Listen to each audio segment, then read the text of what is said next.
Elephants Can Remember by Agatha Christie. Chapter 1. A Literary Luncheon. Mrs. Oliver looked at herself in the glass. She gave a brief, sideways look at the clock on the mantelpiece, which she had some idea was 20 minutes slow. Then she resumed her study of her coiffure. The trouble with Mrs. Oliver was, and she admitted it freely, that her styles of hairdressing were always being changed. She had tried almost everything in turn. A severe pompadour at one time, then a windswept style where you brushed back your locks to display an intellectual brow. At least she hoped the brow was intellectual. She had tried tightly arranged curls. She had tried a kind of artistic disarray. She had to admit that it did not matter very much today what her type of hairdressing was, because today she was going to do what she very seldom did, wear a hat. On the top shelf of Mrs. Oliver's wardrobe there reposed 4 hats. One was definitely allotted to weddings. When you went to a wedding, a hat was a must. But even then Mrs. Oliver kept 2. One, in a round bandbox, was of feathers. It fitted closely to the head and stood up very well to sudden squalls of rain, if they should overtake one unexpectedly, as one passed from a car to the interior of the sacred edifice, or, as so often nowadays, a registrar's office. The other, and more elaborate hat, was definitely for attending a wedding held on a Saturday afternoon in summer. It had flowers and chiffon, and a covering of yellow net attached with mimosa. The other 2 hats on the shelf were of a more all-purpose character. One was what Mrs. Oliver called her country house hat, made of tan felt, suitable for wearing with tweeds of almost any pattern, with a becoming brim that you could turn up or turn down. Mrs. Oliver had a cashmere pullover for warmth and a thin pullover for hot days, either of which were suitable in colour to go with this. However, though the pullovers were frequently worn, the hat was practically never worn, because really, why put on a hat just to go to the country and have a meal with your friends? The 4th hat was the most expensive of the lot, and it had extraordinary durable advantages about it. Possibly, Mrs. Oliver sometimes thought, because it was so expensive. It consisted of a kind of turban of various layers of contrasting velvets, all of rather becoming pastel shades, which would go with anything. Mrs. Oliver paused in doubt, and then called for assistance. "Maria," she said. Then louder, "Maria, come here a minute." Maria came. She was used to being asked to give advice on what Mrs. Oliver was thinking of wearing. "Going to wear your lovely smart hat, are you?" said Maria. "Yes," said Mrs. Oliver. "I wanted to know whether you think it looks best this way or the other way round." Maria stood back and took a look. "Well, that's back to front you're wearing it now, isn't it?" "Yes, I know," said Mrs. Oliver. "I knew that quite well, but I thought somehow it looked better that way." "Oh, why should it?" said Maria. "Well, it's meant, I suppose. But it's got to be meant by me, as well as the shop that sold it," said Mrs. Oliver. "Why do you think it's better the wrong way round?" "Well, because you get that lovely shade of blue and the dark brown, and I think that looks better than the other way, which is green with the red and the chocolate colour." At this point Mrs. Oliver removed the hat, put it on again, and tried it wrong way round, right way round, and sideways, which both she and Maria disapproved of. "You can't have it the wide way. I mean, it's wrong for your face, isn't it? It'd be wrong for anyone's face. No, that won't do. I think I'll have it the right way round after all." "Well, I think it's safer, always," said Maria. Mrs. Oliver took off the hat. Maria assisted her to put on a well-cut, thin woolen dress of a delicate puce colour, and helped her to adjust the hat. "You look ever so smart," said Maria. That was what Mrs. Oliver liked so much about Maria. If given the least excuse for saying so, she always approved and gave praise. "Going to make a speech at the luncheon, are you?" Maria asked. "A speech?" Mrs. Oliver sounded horrified. "No, of course not. You know I never make speeches." "Well, I thought they always did at these here, literary luncheons. That's what you're going to, isn't it? Famous writers of 1973, or whichever year it is we've got to now?" "I don't need to make a speech," said Mrs. Oliver. "Several other people who like doing it will be making speeches, and they are much better at it than I would be." "Oh, I'm sure you'd make a lovely speech if you put your mind to it," said Maria, adjusting herself to the role of a tempter. "No, I shouldn't," said Mrs. Oliver. "I know what I can do, and I know what I can't. I can't make speeches. I get all worried and nervy, and I should probably stammer, or say the same thing twice. I should not only feel silly, I should probably look silly. Now, it's all right with words. You can write words down, or speak them into a machine, or dictate them. I can do things with words as long as I know it's not a speech I'm making. Oh, well, I hope everything will go all right. I'm sure it will. Quite a grand luncheon, isn't it?" "Yes," said Mrs. Oliver in a deeply depressed voice. "Quite a grand luncheon."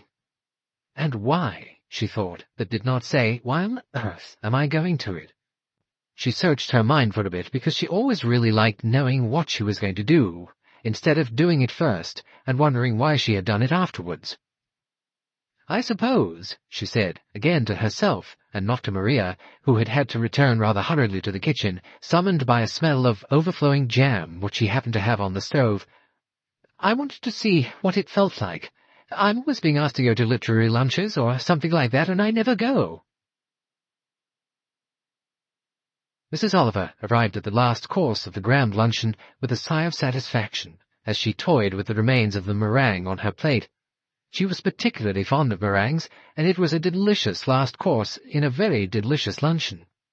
Nevertheless, when one reached middle age, one had to be careful with meringues. One's teeth? They looked all right. They had the great advantage that they could not ache. They were white and quite agreeable-looking, just like the real thing, but it was true enough that they were not real teeth, and teeth that were not real teeth, or so Mrs. Oliver believed, were not really of high-class material. Dogs, she had always understood, had teeth of real ivory, but human beings had teeth merely of bone, or, she supposed if they were false teeth, of plastic. Anyway, the point was that you mustn't get involved in some rather shame-making appearance which false teeth might lead you into.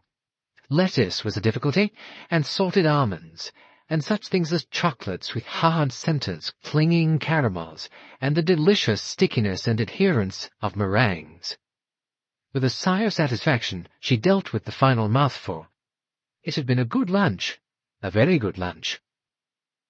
Mrs. Oliver was fond of her creature comforts.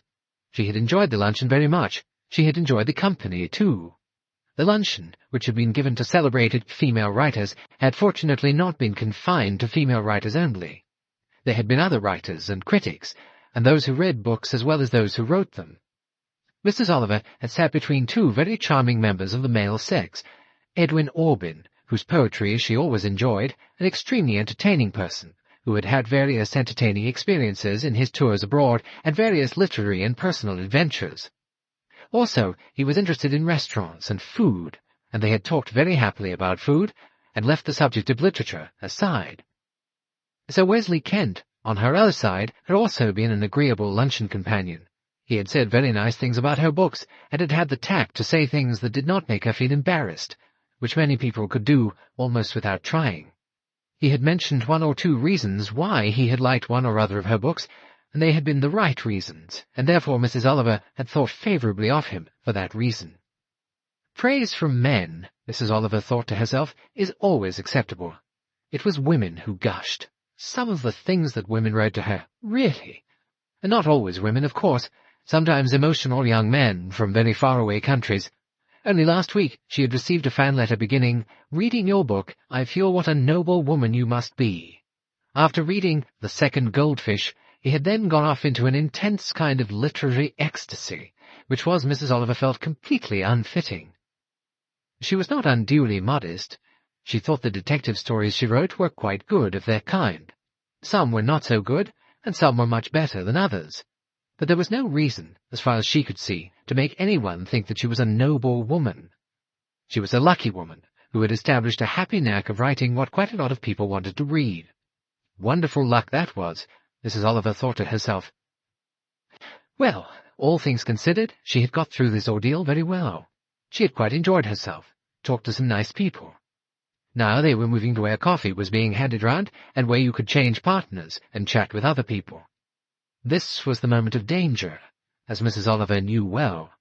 This was now where other women would come and attack her, attack her with fulsome praise, and where she always felt lamentably inefficient at giving the right answers, because there weren't really any right answers that you could give. It went really rather like a travel book for going abroad with the right phrases. Question. I must tell you how very fond I am of reading your books and how wonderful I think they are. Answer, from flustered author. Well, that's very kind. I'm so glad. You must understand that I've been waiting to meet you for months. It really is wonderful. Oh, it's very nice of you. Very nice indeed. It went on very much like that. Neither of you seemed to be able to talk about anything of outside interest. It had to be all about your books, or the other woman's books, if you knew what her books were.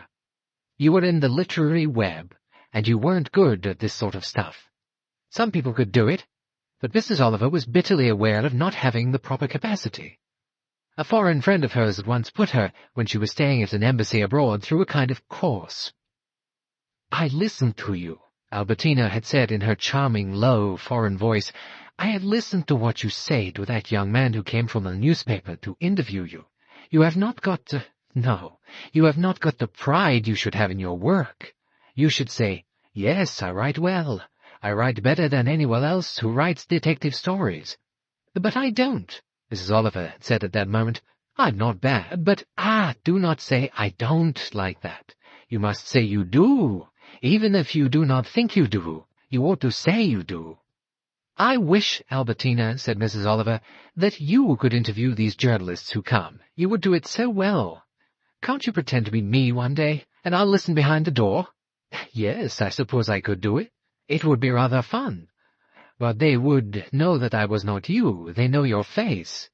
But you must say, yes, yes, I know that I am better than anyone else. You must say that to everybody. They should know it. They should announce it. Oh, yes, it is terrible to hear you sitting there and say things as though you apologize for what you are. It must not be like that. It had been rather, Mrs. Oliver thought, as though she had been a budding actress trying to learn a part, and the director had found her hopelessly bad at taking direction. Well, anyway, there'd not be much difficulty here. There'd be a few waiting females when they all got up from the table. In fact, she could see one or two hovering already. That wouldn't matter much. She would go and smile and be nice and say, so kind of you, I'm so pleased. One is so glad to know people like one's books. All the stale old things. Rather as you put a hand into a box and take out some useful words already strung together like a necklace of beads. And then before long, she could leave. Her eyes went round the table, because she might perhaps see some friends there, as well as would-be admirers. Yes, she did see in the distance Maureen Grant, who was great fun. The moment came. The literary women and the attendant cavaliers, who had also attended the lunch, rose. They streamed towards chairs, towards coffee tables, towards sofas, and confidential corners. The moment of peril. Mrs. Oliver often thought of it to herself, though usually at cocktail and not literary parties, because she seldom went to the latter. At any moment the danger might arise, someone whom you did not remember, but who remembered you, or someone whom you definitely did not want to talk to, but whom you found you could not avoid. In this case, it was the first dilemma that came to her. A large woman, ample proportions, large white champing teeth, what in French could have been called une femme formidable, but who definitely had not only the French variety of being formidable, but the English one of being supremely bossy. Obviously, she either knew Mrs. Oliver or was intent on making her acquaintance there and then. The last was how it happened to go. "Oh, Mrs. Oliver," she said in a high-pitched voice, "what a pleasure to meet you today. I have wanted to for so long. I simply adore your books. So does my son. And my husband used to insist on never travelling without at least 2 of your books. But come, do sit down. There are so many things I want to ask you about." Oh, well, thought Mrs. Oliver, not my favourite type of woman, this, but as well her as any other. She allowed herself to be conducted in a firm way, rather as a police officer might have done. She was taken to a settee for 2 across a corner, and her new friend accepted coffee, and placed coffee before her also. "There, now we're settled. I don't suppose you know my name. I am Mrs. Burton-Cox." "Oh, yes," said Mrs. Oliver, embarrassed as usual. Mrs. Burton-Cox, did she write books also? No, she couldn't really remember anything about her. but she seemed to have heard the name. A faint thought came to her. A book on politics? Something like that? Not fiction. Not fun. Not crime. Perhaps a highbrow intellectual with political bias. That ought to be easy, Mrs. Oliver thought with relief. I can just let her talk and say, how interesting, from time to time.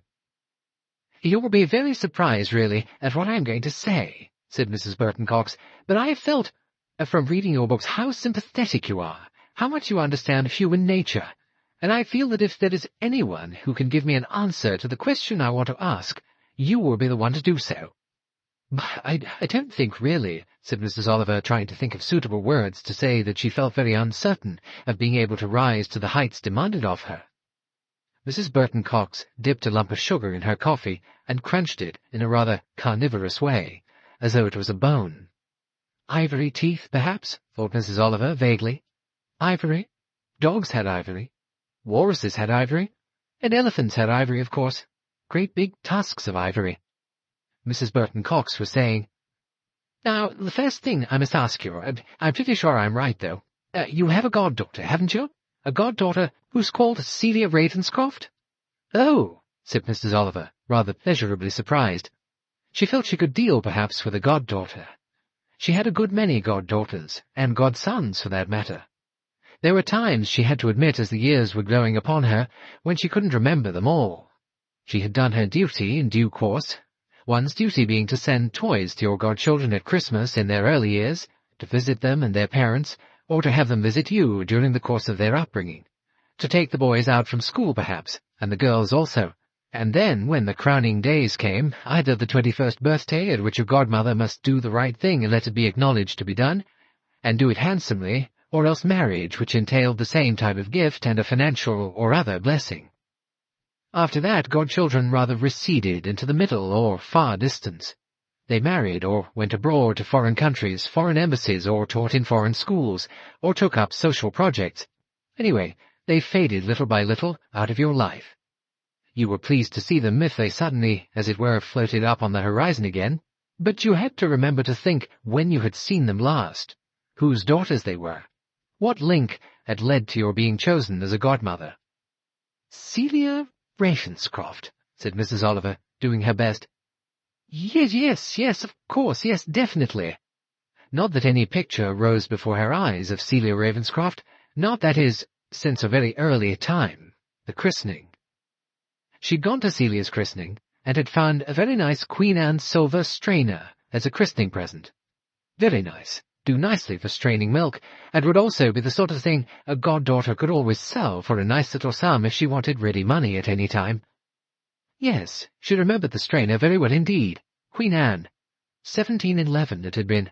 Britannia mark. How much easier it was to remember silver coffee pots or strainers or christening mugs than it was the actual child. Yes, she said. Yes, of course. I'm afraid I haven't seen Celia for a very long time now. Oh, yes, she is, of course, a rather impulsive girl, said Mrs. Burton-Cox. I mean, she's changed her ideas very often. Of course, very intellectual. Did very well at university. But, her political notions... I suppose all young people have political notions nowadays. I'm afraid I don't deal much with politics, said Mrs. Oliver, to whom politics had always been anathema. You see, I'm going to confide in you. I'm going to tell you exactly what it is I want to know. I'm sure you won't mind. I've heard from so many people how kind you are, how willing always. I wonder if she's going to try and borrow money from me, thought Mrs. Oliver, who had known many interviews that began with this kind of approach. You see, it is a matter of the greatest moment to me, something that I feel I really must find out.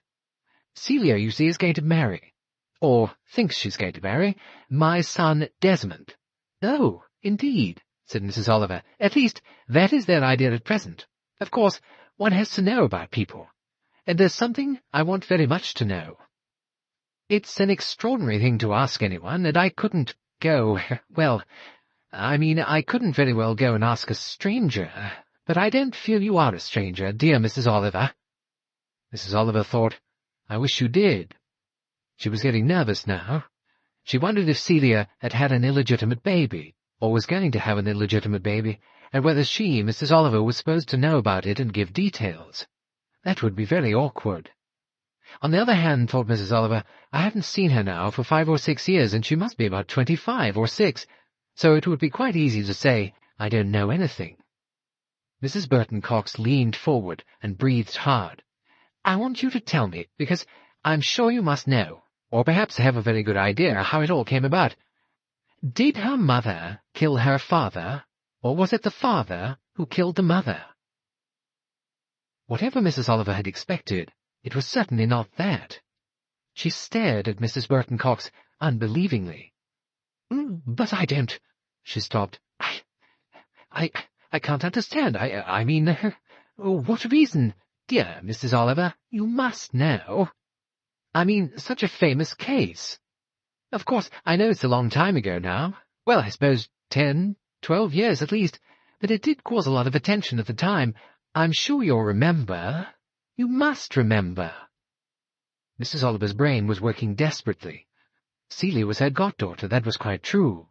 Celia's mother— Oh, yes, of course. Celia's mother had been Molly Preston Gray, who had been a friend of hers, though not a particularly intimate one, and of course she had married a man in the army. Yes, what was his name? Sir something Ravenscroft. Or was he an ambassador? Extraordinary. One couldn't remember these things. She couldn't even remember whether she herself had been Molly's bridesmaid. She thought she had. Rather a smart wedding at the Guards' Chapel or something like that. But one did forget so. And after that she hadn't met them for years. They'd been out somewhere in the Middle East, or Persia, in Iraq, one time in Egypt, Malaya. Very occasionally, when they had been visiting England, she met them again. But they'd been like one of those photographs that one takes and looks at. One knows the people vaguely who are in it, but it's so faded that you really can't recognize them or remember who they were. And she couldn't remember now whether Sir something Ravenscroft and Lady Ravenscroft, born Molly Preston Gray, had entered much into her life.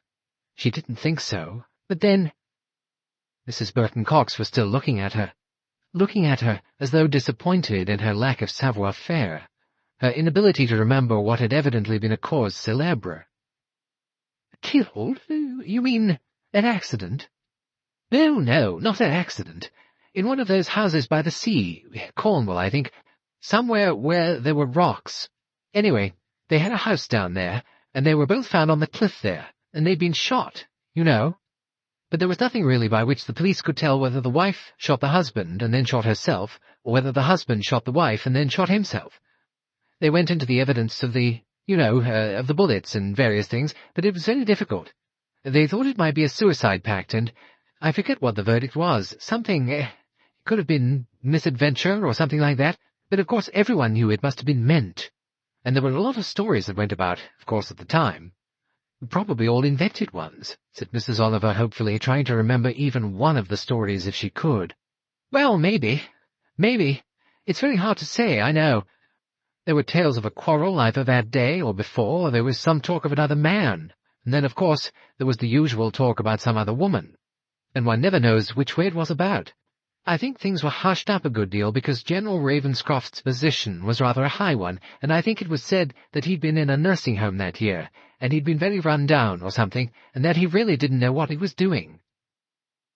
I'm really afraid, said Mrs. Oliver, speaking firmly, that I must say that I don't know anything about it. I do remember, now you mention it, that there was such a case, and I remember the names, and that I knew the people. But I never knew what happened, or anything at all about it. And I really don't think I have the least idea. And really, thought Mrs. Oliver, wishing she was brave enough to say it, how on earth you have the impertinence to ask me such a thing I don't know? It's very important that I should know, said Mrs. Burton-Cox. Her eyes, which were rather like hard marbles, started to snap. It's important, you see, because of my boy, my dear boy, wanting to marry Celia. I'm afraid I can't help you, said Mrs. Oliver. I've never heard anything, but you must know, said Mrs. Burton-Cox. I mean, you write these wonderful stories. You know all about crime. You know who commits crimes and why they do it, and I'm sure that all sorts of people will tell you the story behind the story, as one so much thinks of these things. "I don't know anything," said Mrs. Oliver, in a voice which no longer held very much politeness, and definitely now spoke in tones of distaste. "But you do see that really one doesn't know who to go to ask about it. I mean, one couldn't go to the police after all these years, and I don't suppose they'd tell you anyway, because obviously they were trying to hush it up. But I feel it's important to get to the truth." "I only write books," said Mrs. Oliver coldly. "They are entirely fictional. I know nothing personally about crime, and have no opinions on criminology. So I'm afraid I can't help you in any way. But you could ask your goddaughter. You could ask Celia." "Ask Celia?" Mrs. Oliver stared again. "I don't see how I could do that. She was... I think she must have been quite a child when this tragedy happened." "Oh, I expect she knew all about it, though," said Mrs. Burton-Cox. "Children always know everything, and she'd tell you. I'm sure she'd tell you." "You'd better ask her yourself, I should think," said Mrs. Oliver. "I don't think I really could do that," said Mrs. Burton-Cox. "I don't think, that Desmond would like it. He's rather... well, he's rather touchy where Celia is concerned, and I really don't think that... No, I'm sure she'd tell you." "I really shouldn't dream of asking her," said Mrs. Oliver. She made a pretence of looking at her watch. "Oh, dear," she said, "what a long time we've been over this delightful lunch. I must run now. I have a very important appointment. Goodbye, Mrs. Bentley Cox. So sorry I can't help you, but these things are rather delicate, and does it really make any difference anyway, from your point of view?" "Oh, I think it makes all the difference." At that moment, a literary figure whom Mrs. Oliver knew well drifted past. Mrs. Oliver jumped up to catch her by the arm. "Louise, my dear, how lovely to see you. I hadn't noticed you were here." "Oh, Ariadne, it's a long time since I've seen you.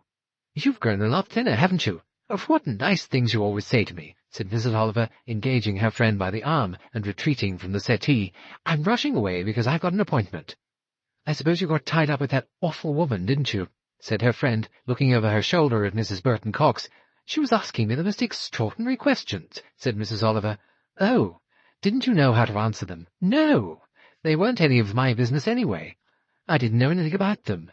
Anyway, I wouldn't have wanted to answer them. Was it about anything interesting?" "I suppose," said Mrs. Oliver, letting a new idea come into her head, "I suppose it might be interesting. Only—" "She's getting up to chase you," said her friend. "Come along. I'll see you get out and give you a lift to anywhere you want to go, if you haven't got your car here." "I never take my car about in London. It's so awful to park." "I know it is. Absolutely deadly." Mrs. Oliver made the proper goodbyes. Thanks, words of greatly expressed pleasure, and presently was being driven round a London square. "Eaton Terrace, isn't it?" said the kindly friend. "Yes," said Mrs. Oliver, "but where I've got to go now is, I think it's Whitefriars Mansions. I can't quite remember the name of it, but I know where it is." "Oh, flats, rather modern ones. Very square and geometrical." "That's right," said Mrs. Oliver. Chapter 2. First mention of elephants. Having failed to find her friend Hercule Poirot at home, Mrs. Oliver had to resort to a telephone inquiry. "Are you, by any chance, going to be at home this evening?" asked Mrs. Oliver. She sat by her telephone, her fingers tapping rather nervously on the table. "Would that be, Ariadne Oliver?" said Mrs. Oliver, who was always surprised to find she had to give her name, because she always expected all her friends to know her voice as soon as they heard it. "Yes, I shall be at home all this evening. Does that mean that I may have the pleasure of a visit from you?" "Oh, it's very nice of you to put it that way," said Mrs. Oliver. "I don't know that it will be such a pleasure." "It is always a pleasure to see you, chère madame." "Oh, I don't know," said Mrs. Oliver. "I might be going to, bother you rather. Ask things. I want to know what you think about something." "That I am always ready to tell anyone," said Poirot. "Something's come up," said Mrs. Oliver, "something tiresome, and I don't know what to do about it. And so you will come and see me. I am flattered, highly flattered." "What time would suit you?" said Mrs. Oliver. 9 o'clock? We will drink coffee together, perhaps, unless you prefer a grenadine or a sirop de cassis. But no, you do not like that, I remember." "George," said Poirot to his invaluable manservant, "we are to receive tonight the pleasure of a visit from Mrs. Oliver. Coffee, I think, and perhaps a liqueur of some kind. I am never sure what she likes. I have seen her drink kirsch, sir, and also, I think, crème de menthe. But kirsch, I think, is what she prefers." "Very well, then," said Poirot. "So be it." Mrs. Oliver came punctual to time. Poirot had been wondering, while eating his dinner, what it was that was driving Mrs. Oliver to visit him, and why she was so doubtful about what she was doing. Was she bringing him some difficult problem, or was she acquainting him with a crime? As Poirot knew well, it could be anything with Mrs. Oliver. The most commonplace things, or the most extraordinary things. They were, as you might say, all alike to her. She was worried, he thought. Oh well, Hercule Poirot thought to himself, he could deal with Mrs. Oliver. He always had been able to deal with Mrs. Oliver. On occasion she'd maddened him. At the same time, he was really very much attached to her. They had shared many experiences and experiments together. He had read something about her in the paper only that morning, or was it in the evening paper? He was trying to remember it before she came. He had just done so when she was announced. She came into the room, and Poirot deduced at once that his diagnosis of worry was true enough. Her hairdo, which was fairly elaborate, had been ruffled by the fact that she had been running her fingers through it in the frenzied and feverish way that she did sometimes. He received her with every sign of pleasure, established her in a chair, poured her some coffee, and handed her a glass of kirsch. "Ah," said Mrs. Oliver, with a sigh of someone who has relief. "I expect you're going to think I'm awfully silly, but still, I see, or rather, I saw in the paper that you were attending a literary luncheon today. Famous women writers, something of that kind. I thought you never did that kind of thing." "I don't usually," said Mrs. Oliver, "and I shan't ever do it again." "Ah, you suffered much." Poirot was quite sympathetic. He knew Mrs. Oliver's embarrassing moments. Extravagant praise of her books always upset her highly, because, as she had once told him, she never knew the proper answers. "You did not enjoy it?" "Well, up to a point I did," said Mrs. Oliver, "and then something very tiresome happened." "Ah, and that is what you have come to see me about." "Yes, but I really don't know why. I mean, it's nothing to do with you, and I don't think it's the sort of thing you'd even be interested in. And I'm not really interested in it. At least, I suppose I must be, or I wouldn't have wanted to come to you to know what you thought, to know what, well, what you'd do, if you were me." "That is a very difficult question, that last one," said Poirot. "I know how I, Hercule Poirot, would act in anything, but I do not know how you would act, well though I know you." "Well, you must have some idea by this time," said Mrs. Oliver. "You've known me long enough." "About, 20 years now?" "Oh, I don't know. I can never remember what years are, what dates are. You know, I get mixed up.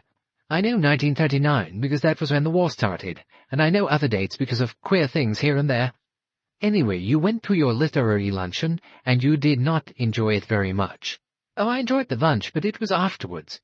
"People have said things to you," said Poirot, with the kindliness of a doctor demanding symptoms. "Well, they were just getting ready to say things to me. Suddenly one of those large, bossy women who always manage to dominate everyone, and who can make you feel more uncomfortable than anyone else, descended on me. But you know, like somebody who catches a butterfly or something. Only she'd have needed a butterfly net. She sort of rounded me up and pushed me onto a settee, and then she began to talk to me, starting about a goddaughter of mine." "Ah, yes. A goddaughter you are fond of?" "Well, I haven't seen her for a good many years," said Mrs. Oliver. "I can't keep up with all of them, I mean. And then she asked me a most worrying question. She wanted me— Oh, dear, how very difficult it is for me to tell you this." "No, it isn't," said Poirot kindly. "It is quite easy. Everyone tells everything to me sooner or later. I'm only a foreigner, you see, so it does not matter.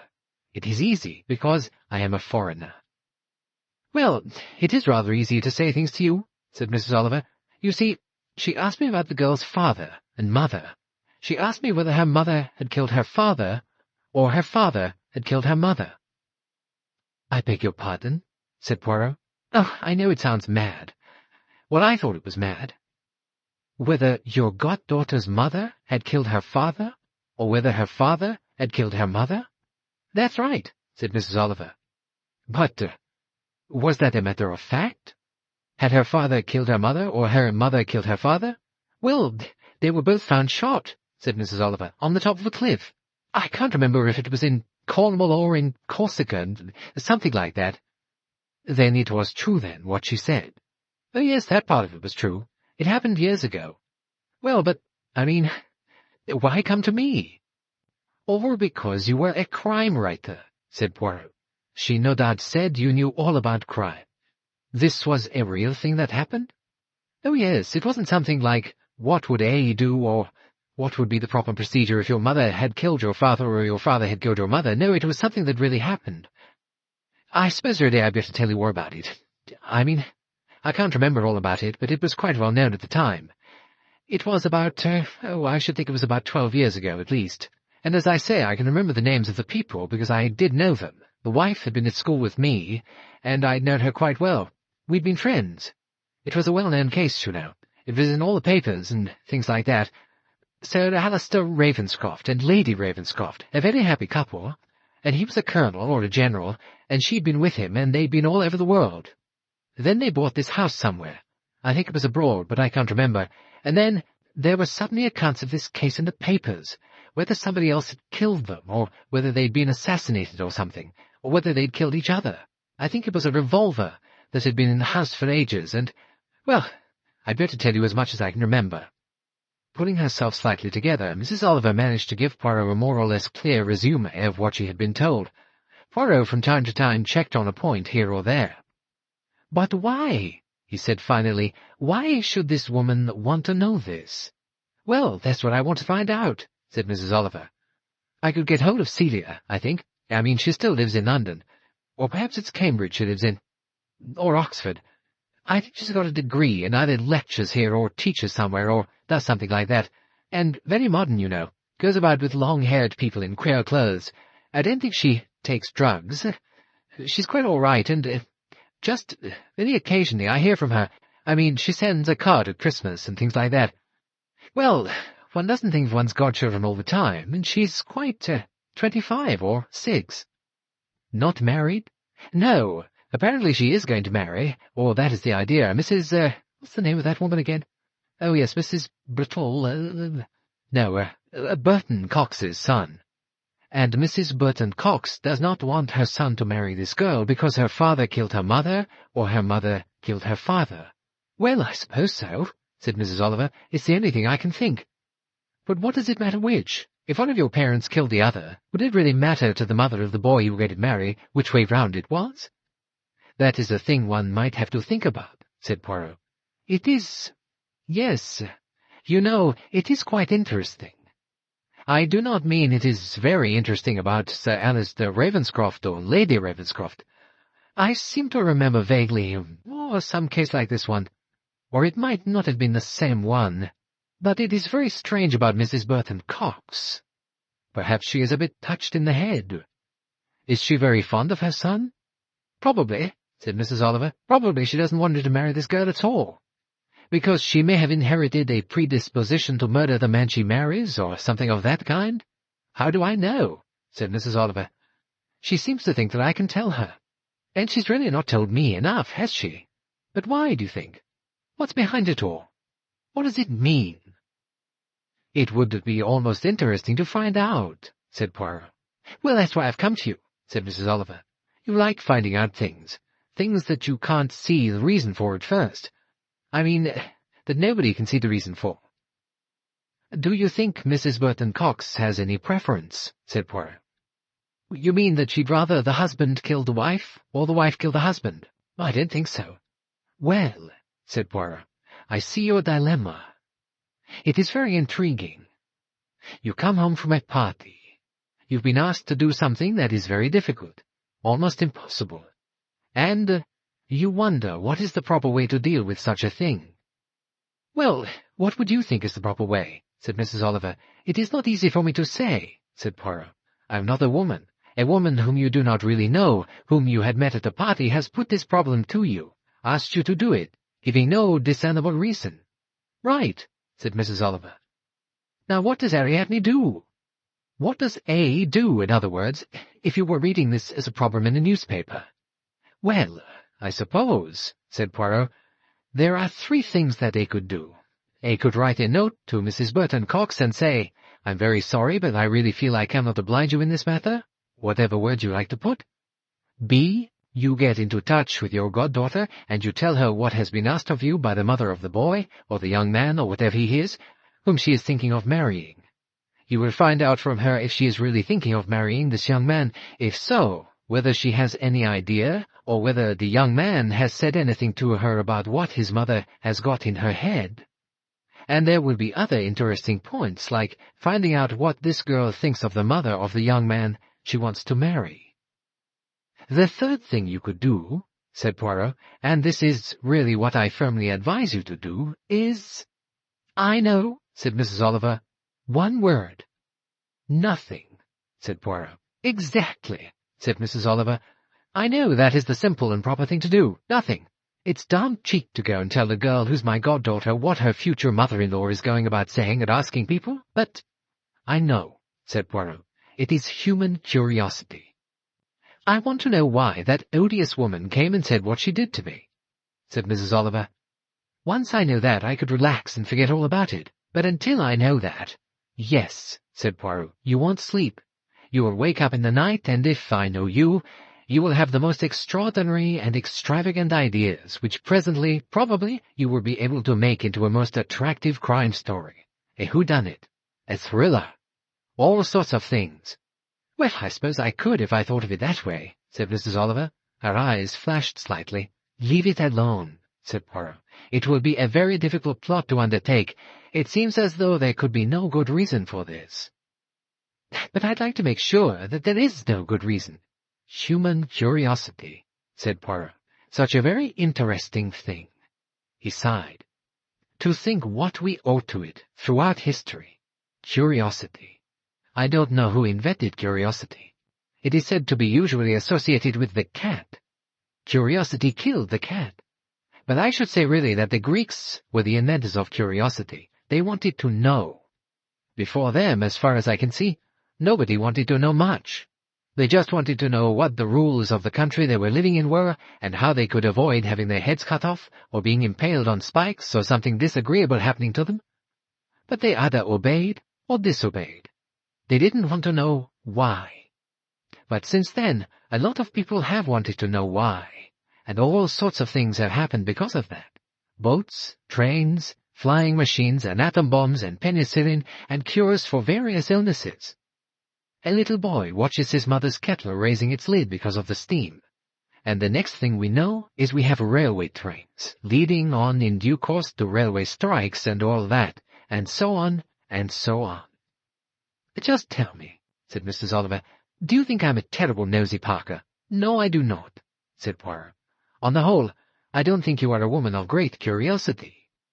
But I can quite see you getting in a het-up state at a literary party, busy defending yourself against too much kindness, too much praise. You ran yourself instead into a very awkward dilemma, and took a very strong dislike to the person who ran you into it. Yes, she's a very tiresome woman, a very disagreeable woman. This murder in the past of this husband and wife who were supposed to get on well together, and no apparent signs of a quarrel was known. One never really read about any cause for it, according to you. But they were shot. Yes, they were shot. It could have been a suicide pact. I think the police thought it was at first. Of course, one can't find out about things all those years afterwards.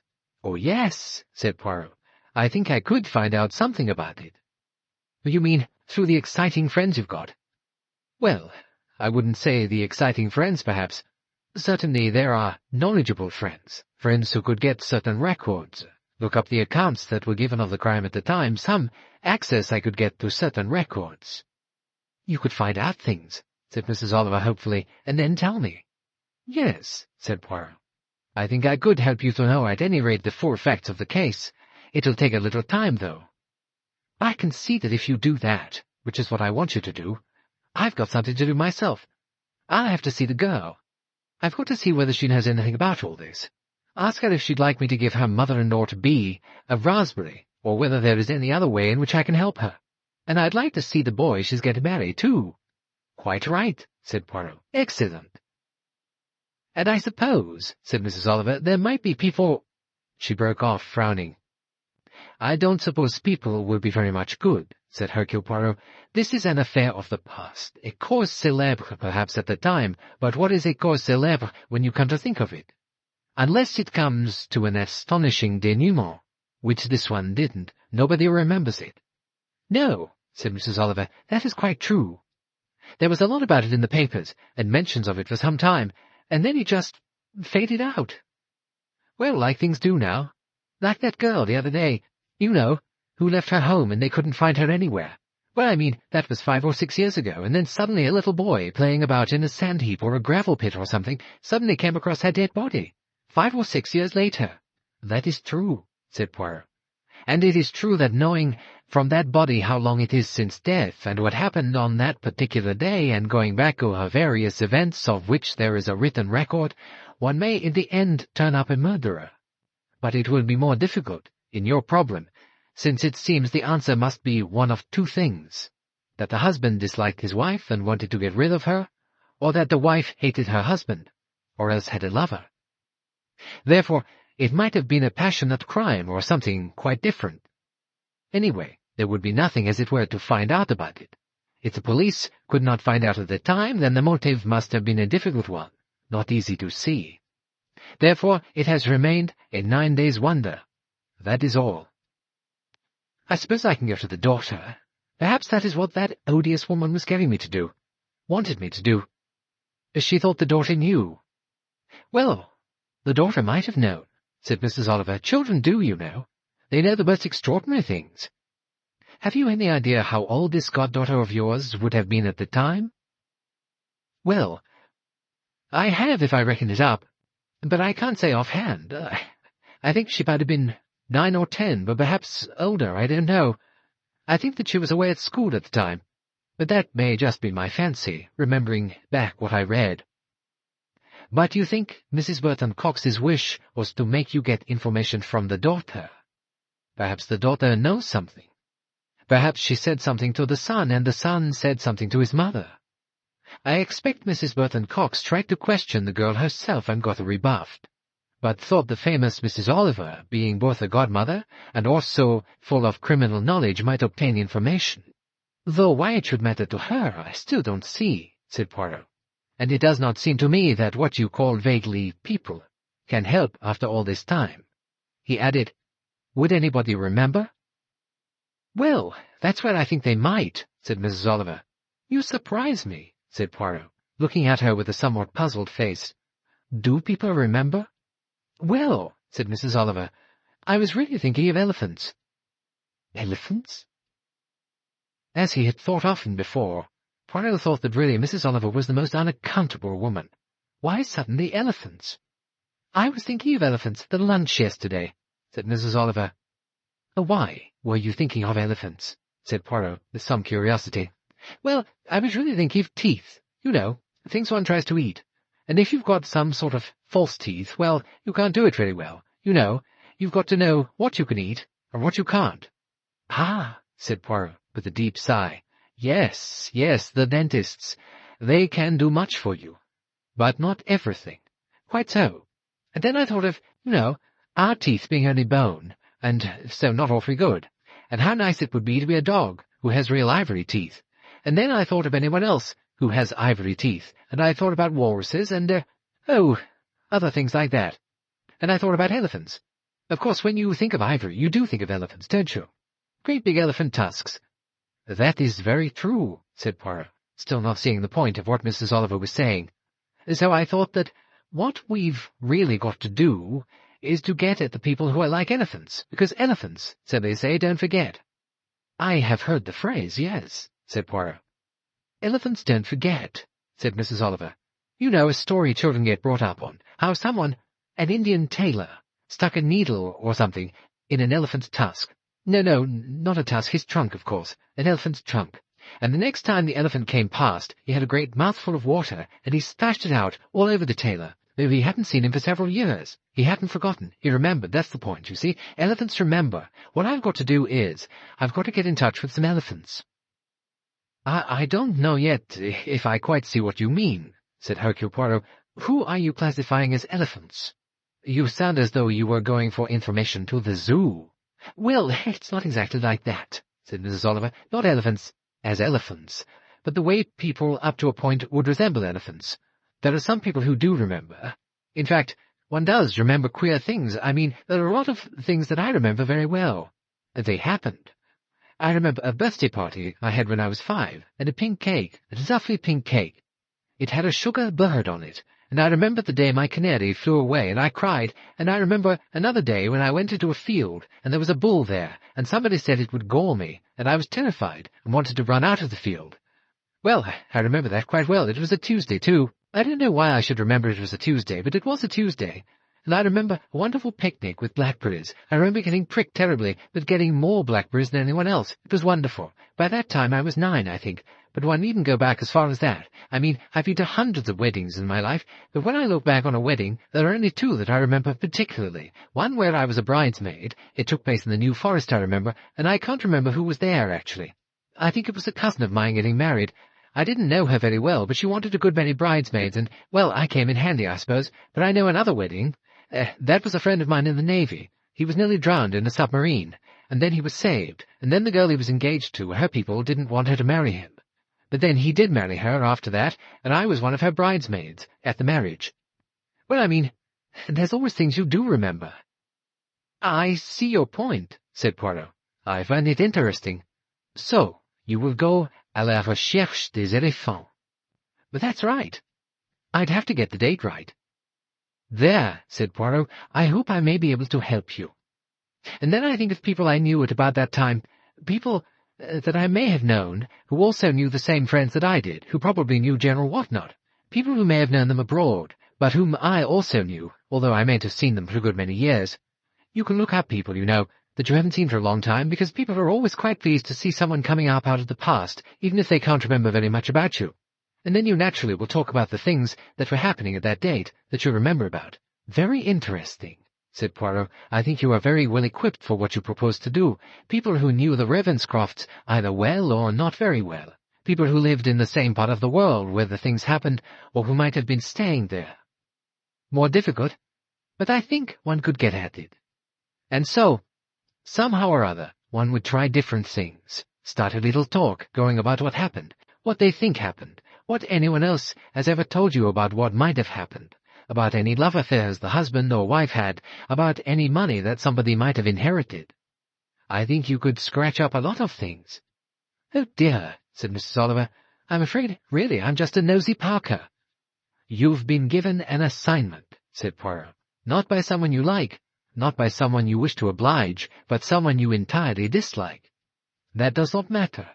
You are still on a quest of knowledge. You take your own path. It is the path of the elephants. The elephants may remember. Bon voyage, said Poirot. I beg your pardon, said Mrs. Oliver. I am sending you forth on your voyage of discovery, said Poirot. À la recherche des éléphants.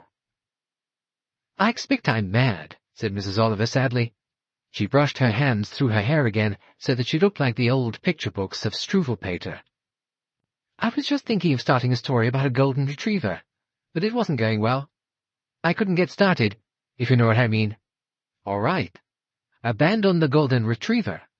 Concern yourself only with elephants. Chapter 3. Great Aunt Alice's Guide to Knowledge. Can you find my address book for me, Miss Livingston? It's on your desk, Mrs. Oliver, in the left-hand corner. Oh, I didn't mean that one, said Mrs. Oliver. That's the one I'm using now. I mean my last one. The one I had last year. Or perhaps the one before that again. Has it been thrown away, perhaps? Suggested Miss Livingston. No, I don't throw away address books and things like that, because so often you want one. I mean, some address that you haven't copied into the new one. I expect it may be in one of the drawers of the tall boys. Miss Livingston was a fairly new arrival, replacing Miss Sedgwick. Ariadne Oliver missed Miss Sedgwick. Sedgwick knew so many things. She knew the places where Mrs. Oliver sometimes put things, the kind of places Mrs. Oliver kept things in. She remembered the names of people Mrs. Oliver had written nice letters to, and the names of people that Mrs. Oliver, goaded beyond endurance, had written rather rude things to. She was invaluable, or rather, had been invaluable. She was like, what was that book called? Mrs. Oliver said, casting her mind back. "Oh, yes, I know. A big brown book. All Victorians had it. Inquire within upon everything. And you could, too. How to take iron-mark stains off linen, how to deal with curdled mayonnaise, how to start a chatty letter to a bishop. Many, many things. It was all there. Inquire within upon everything. Great Aunt Alice's great standby." Miss Sedgwick had been just as good as Aunt Alice's book. Miss Livingston was not at all the same thing. Miss Livingston stood there always, very long-faced, with a sallow skin, looking purposefully efficient. Every line of her face said, "I am very efficient." But she wasn't really, Mrs. Oliver thought. She only knew all the places where former literary employers of hers had kept things, and where she clearly considered Mrs. Oliver ought to keep them. "What I want," said Mrs. Oliver, with firmness and the determination of a spoiled child, "is my 1970 address book, and I think 1969 as well. Please look for it as quick as you can, will you?" Of course," said Miss Livingston. She looked round her with the rather vacant expression of someone who is looking for something she has never heard of before, but which efficiency may be able to produce by some unexpected turn of luck. "If I don't get Sedgwick back, I shall go mad," thought Mrs. Oliver to herself. "I can't deal with this thing if I don't have Sedgwick." Miss Livingston started pulling open various drawers in the furniture in Mrs. Oliver's so-called study and writing-room. "Here is last year's," said Miss Livingston happily. "That will be much more up-to-date, won't it? 1971? "I don't want 1971, said Mrs. Oliver. Vague thoughts and memories came to her. "Look in that tea-caddy table," she said. Miss Livingston looked round, looking worried. "That table," said Mrs. Oliver, pointing. "A desk book wouldn't be likely to be in a tea-caddy," said Miss Livingston, pointing out to her employer the general facts of life. "Oh, yes, it could," said Mrs. Oliver. "I seem to remember—" Edging Miss Livingston aside, she went to the tea-caddy table, raised the lid, and looked at the attractive inlaid work inside. "And it is here," said Mrs. Oliver, raising the lid of a papier-mâché round canister devised to contain Lapsang souchong as opposed to Indian tea, and taking out a curled-up small brown notebook. "Here it is," she said. "That's only 1968, Mrs. Oliver. 4 years ago." "Well, that's about right," said Mrs. Oliver, seizing it and taking it back to her desk. "That's all for the present, Miss Livingston, but you might see if you can find my birthday book somewhere." "I didn't know—" "I don't use it now," said Mrs. Oliver, "but I used to have one once, quite a big one, you know. Started when I was a child. Goes on for years. I expect it'll be in the attic upstairs. You know, the one we use as a spare room sometimes, when it's only boys coming for holidays, or people who don't mind. The sort of chest or bureau thing next to the bed." "Oh, shall I look and see?" "That's the idea," said Mrs. Oliver. She cheered up a little as Miss Livingston went out of the room.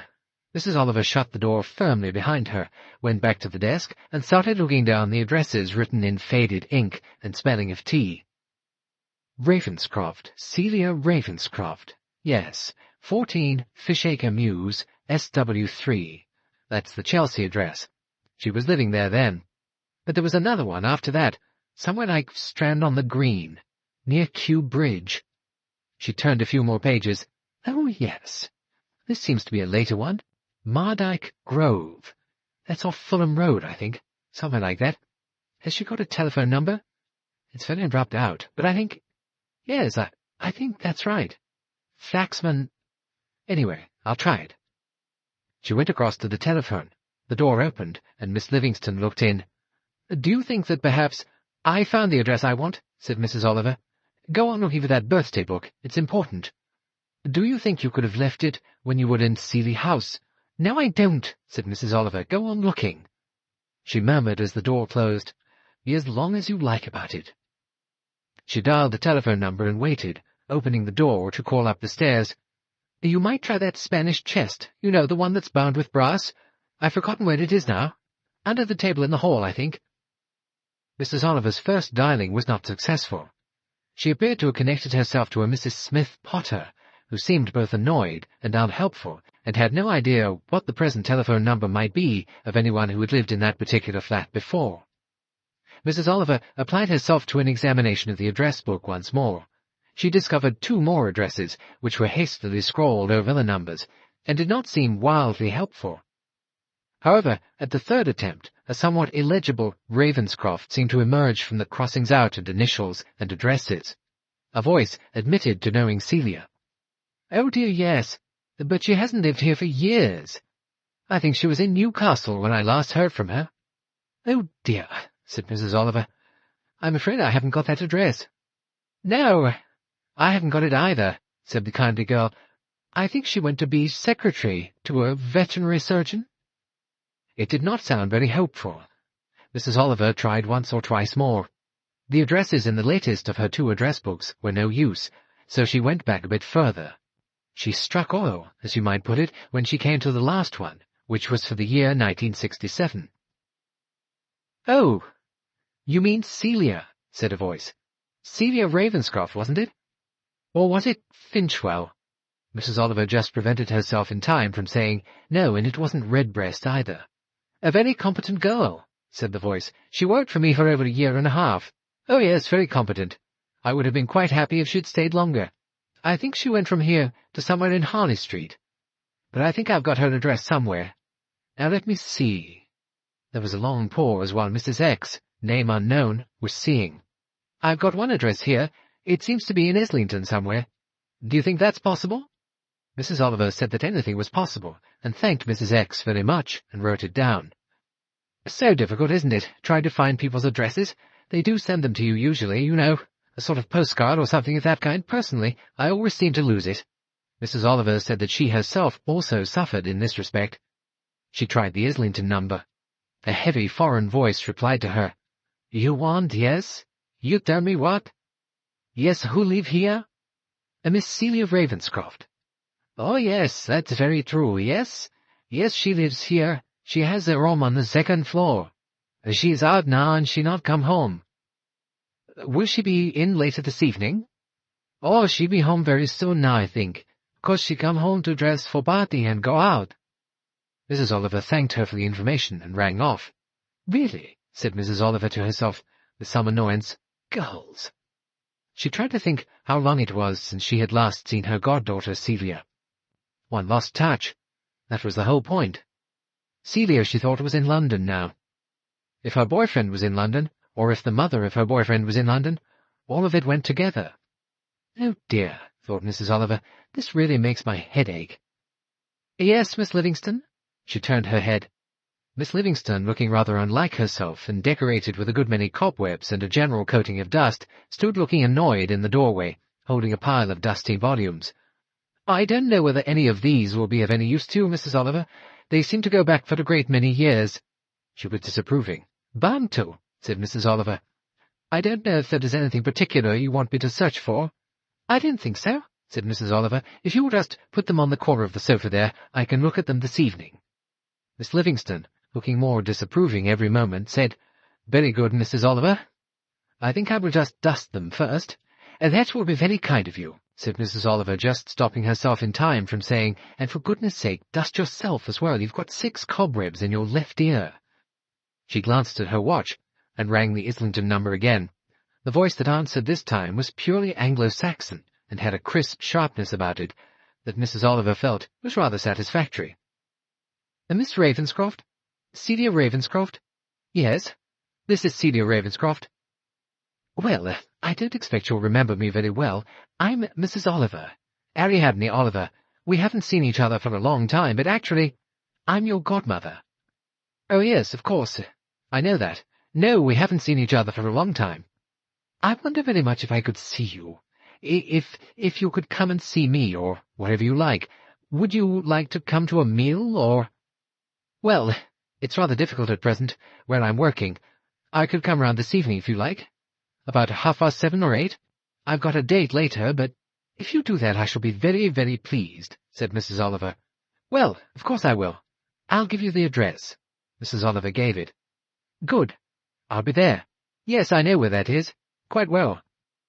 Mrs. Oliver made a brief note on the telephone pad, and looked with some annoyance at Miss Livingston, who had just come into the room, struggling under the weight of a large album. "I wondered if this could possibly be it, Mrs. Oliver." "No, it couldn't," said Mrs. Oliver. "That's got cookery recipes in it." "Oh dear," said Miss Livingston. "So it has." "Well, I might as well look at some of them anyway," said Mrs. Oliver, removing the volume firmly. "Go and have another look. You know, I've thought about the linen cupboard, next door to the bathroom. You'd have to look on the top shelf above the bath towels. I do sometimes stick papers and books in there. Wait a minute, I'll come up and look myself." 10 minutes later, Mrs. Oliver was looking through the pages of a faded album. Miss Livingston, having entered her final stage of martyrdom, was standing by the door, unable to bear the sight of so much suffering. Mrs. Oliver said, "Well, that's all right. You might just take a look in the desk in the dining room, the old desk, you know, the one that's broken a bit, to see if you can find some more address books. Early ones, anything up to about 10 years old will be worthwhile having a look at, and after that," said Mrs. Oliver, "I don't think I shall want anything more today." Miss Livingston departed. "I wonder," said Mrs. Oliver to herself, releasing a deep sigh as she sat down.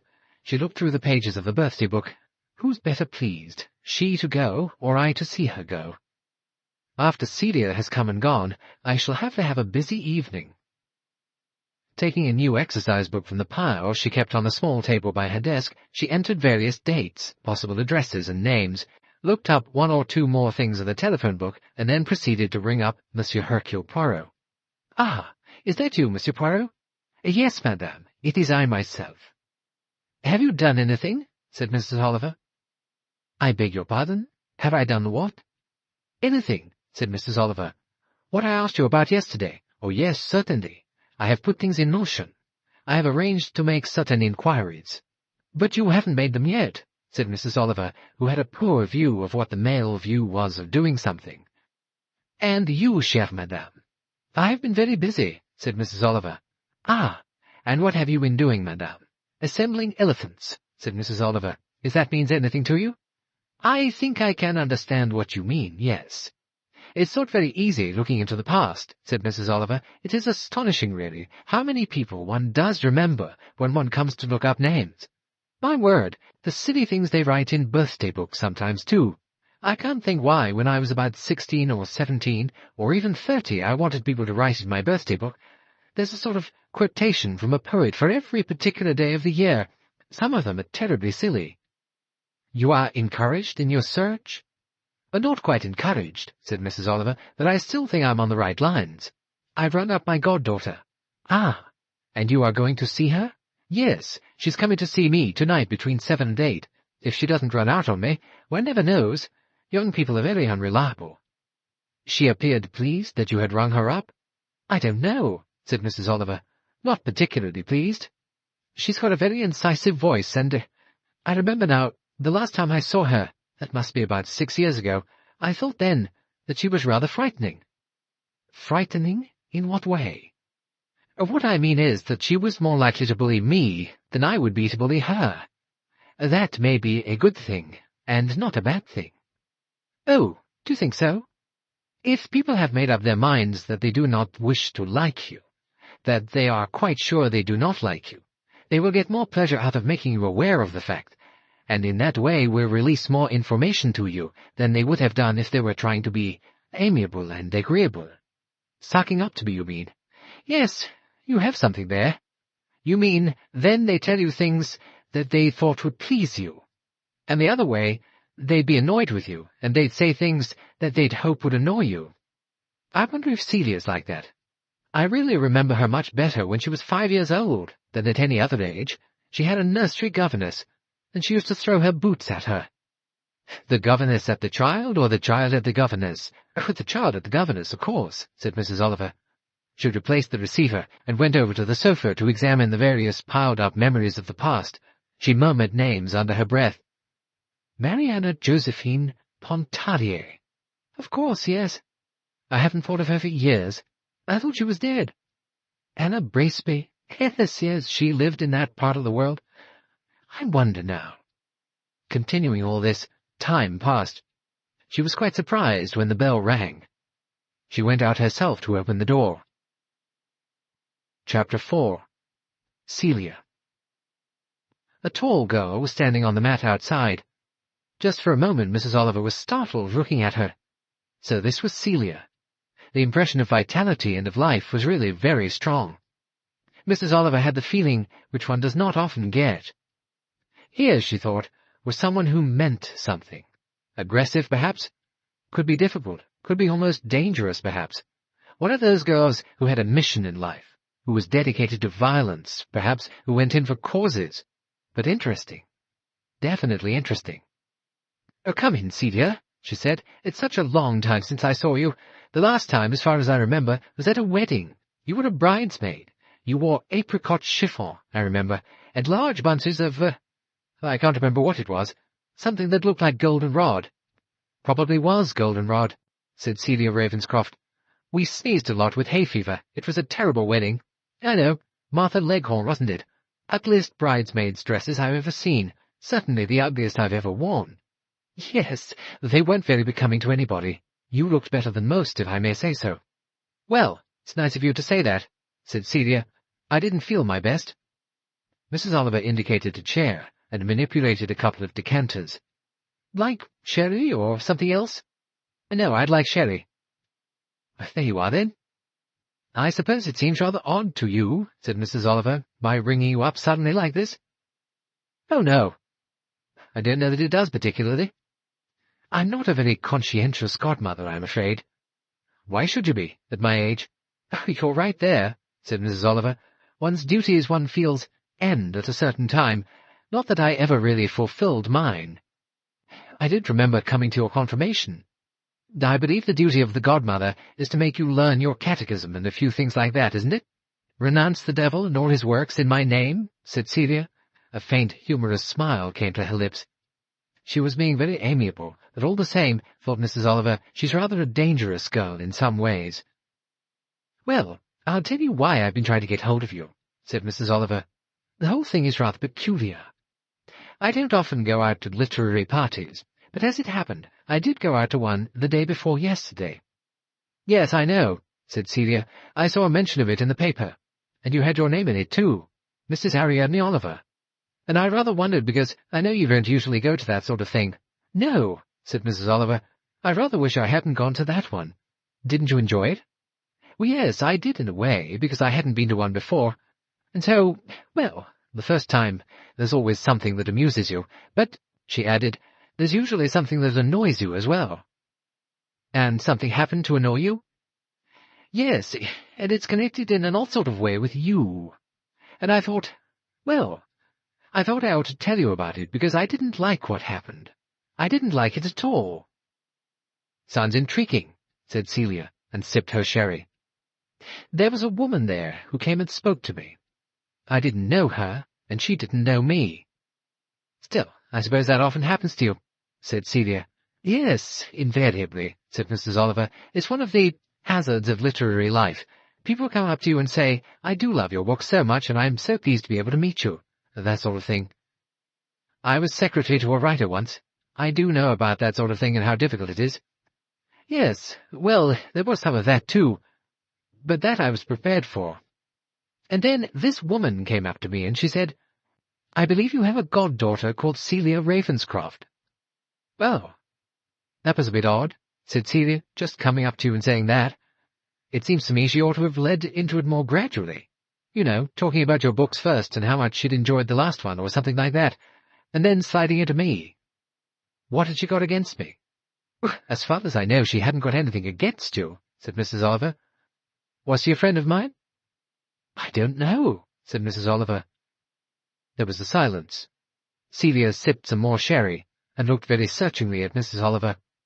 "You know," she said, "you're rather intriguing me. I can't see quite what you're leading into." "Well," said Mrs. Oliver, "I hope you won't be angry with me." "Why should I be angry with you?"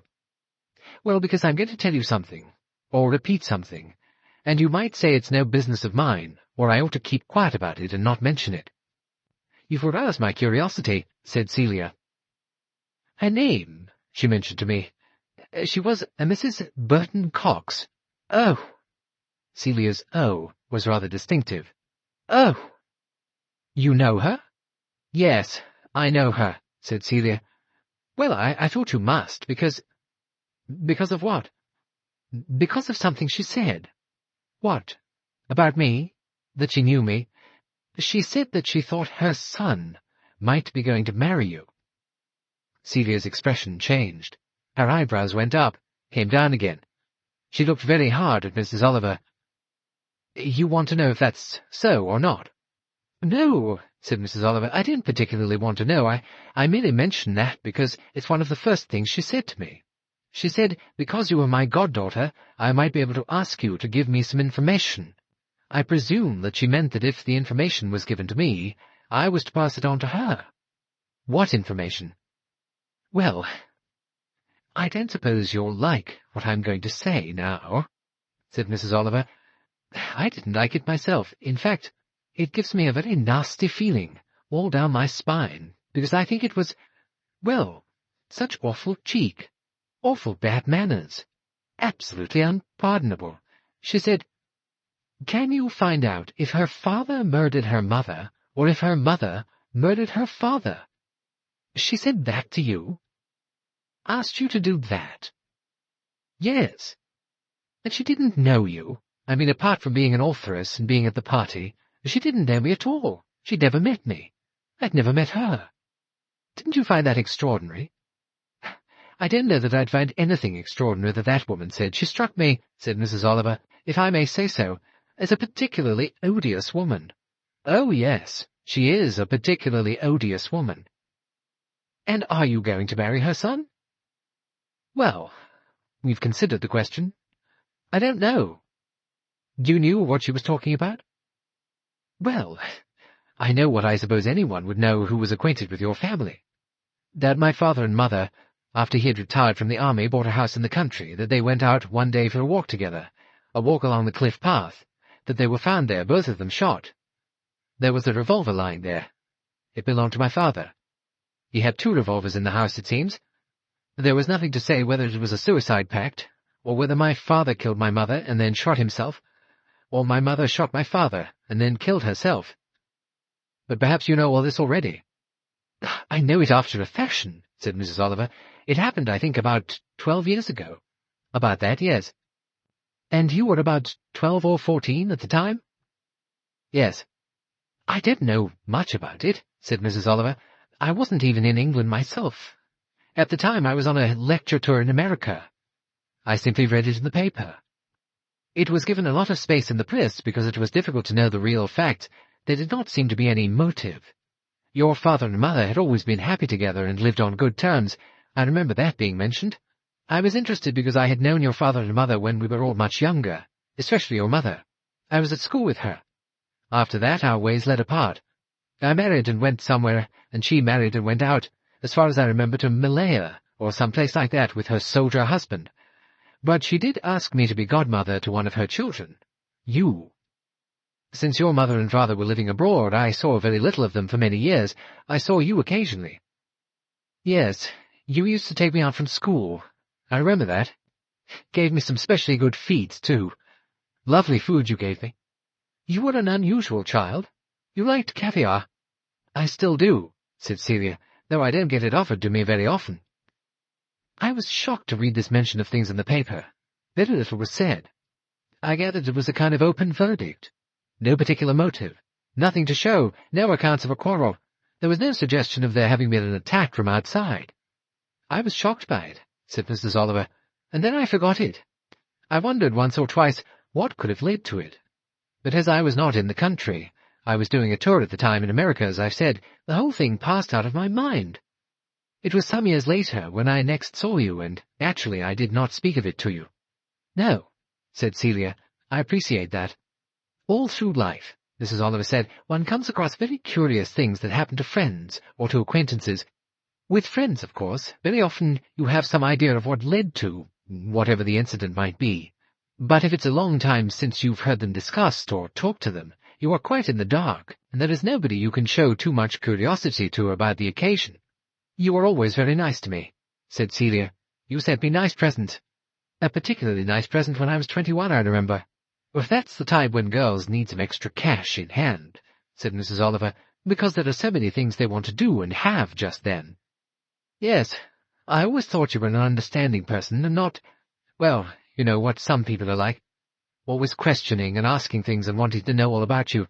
You never asked questions. You used to take me out to shows or give me nice meals and talk to me as though, well, as though everything was all right and you were just a distant relation of the family. I've appreciated that. I've known so many nosy Parkers in my life. Yes, everyone comes up against that sooner or later, said Mrs. Oliver. But you see now what upset me, at this particular party.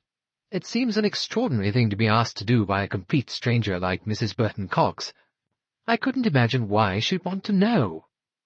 It was no business of hers, surely, unless— You thought it was— unless it was something to do with my marrying Desmond.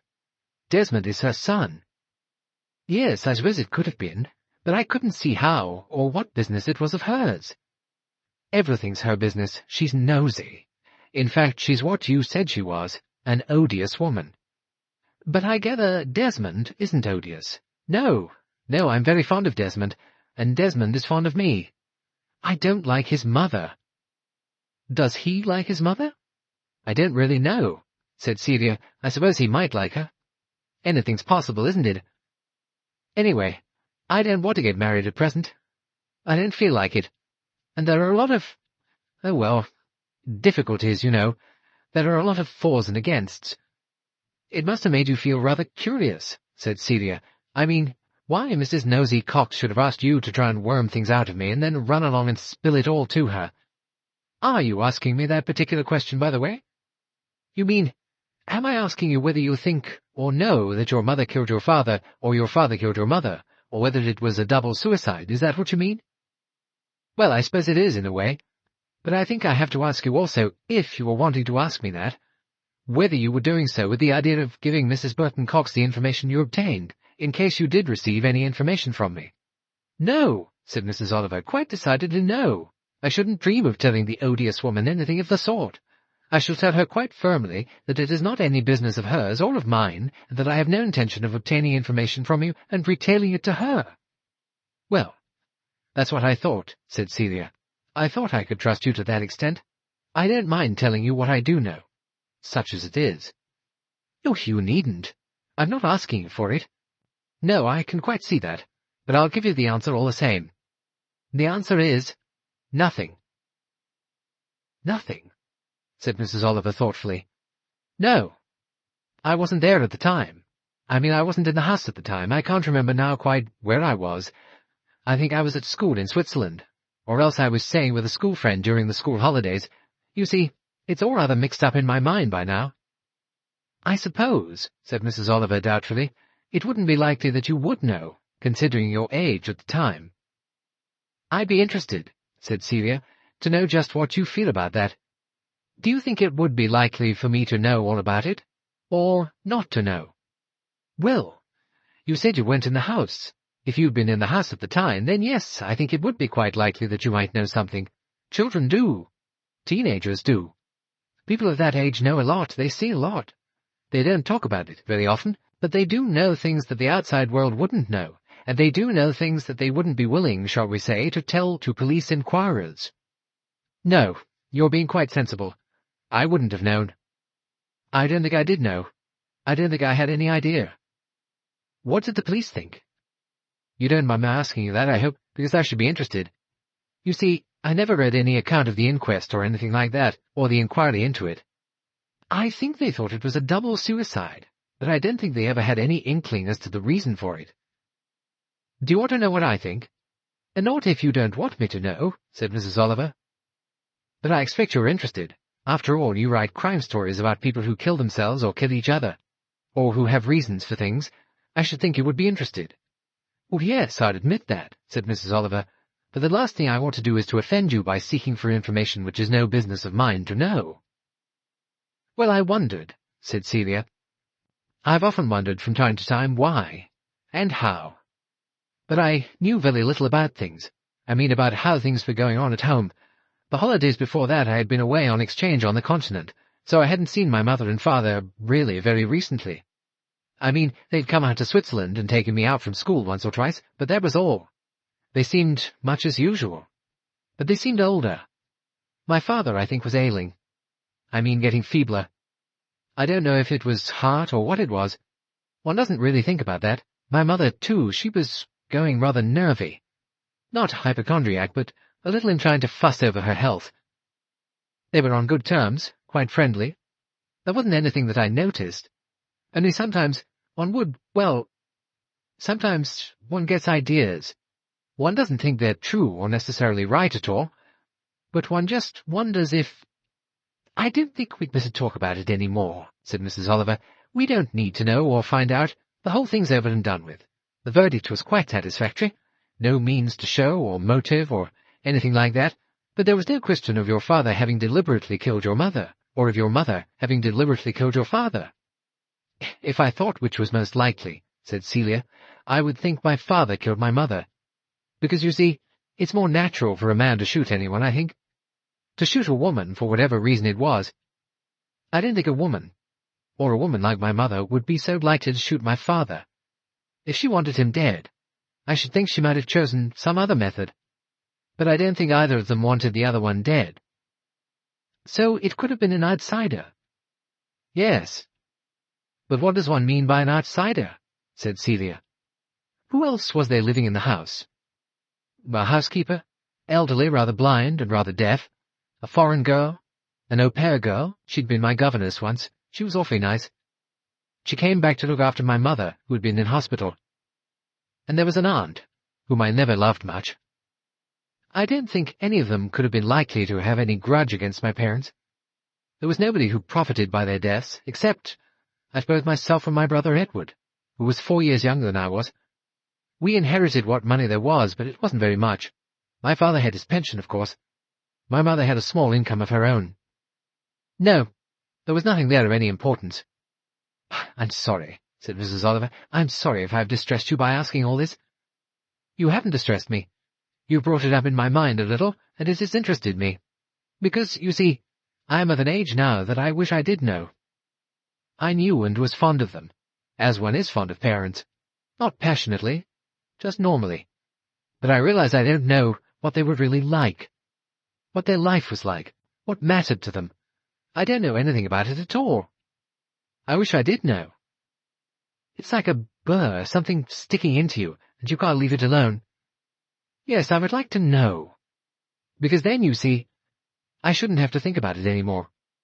"So you do? Think about it?" Celia looked at her for a moment. She seemed to be trying to come to a decision. "Yes," she said. "I think about it nearly all the time. I'm going to have a thing about it, if you know what I mean.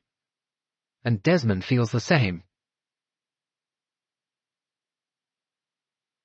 Chapter 5. Old Sins Have Long Shadows. Hercule Poirot let the revolving door wind him round. Arresting the swing of it with one hand, he stepped forward into the small restaurant. There were not many people there. It was an unfashionable time of day, but his eyes soon saw the man he had come to meet. The square, solid bulk of Superintendent Spence rose from the table in one corner. "Good," he said. "You have arrived here. You had no difficulty in finding it?" "None at all. Your instructions were most adequate. Let me introduce you now. This is Chief Superintendent Garraway, Monsieur Hercule Poirot." Garraway was a tall, thin man with a lean, ascetic face, grey hair which left a small, round spot like a tonsure, so that he had a faint resemblance to an ecclesiastic. "Oh, this is wonderful," said Poirot. "I am retired now, of course," said Garraway. "But one remembers. Yes, certain things one remembers.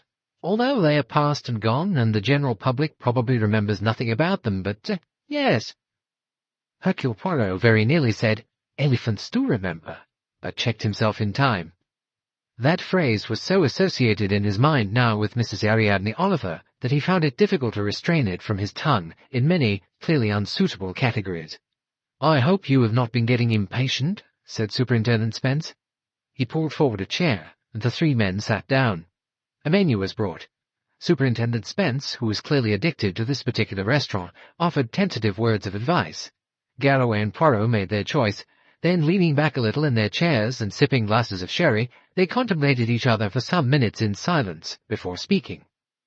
"I must apologize to you," said Poirot. "I really must apologize to you for coming to you with my demands about an affair which is over and done with." "What interests me," said Spence, "is what has interested you. I thought first that it was unlike you to have this wish to delve into the past." it is connected with something that has occurred nowadays, or is it sudden curiosity about a rather inexplicable, perhaps, case? Do you agree with that?" He looked across the table.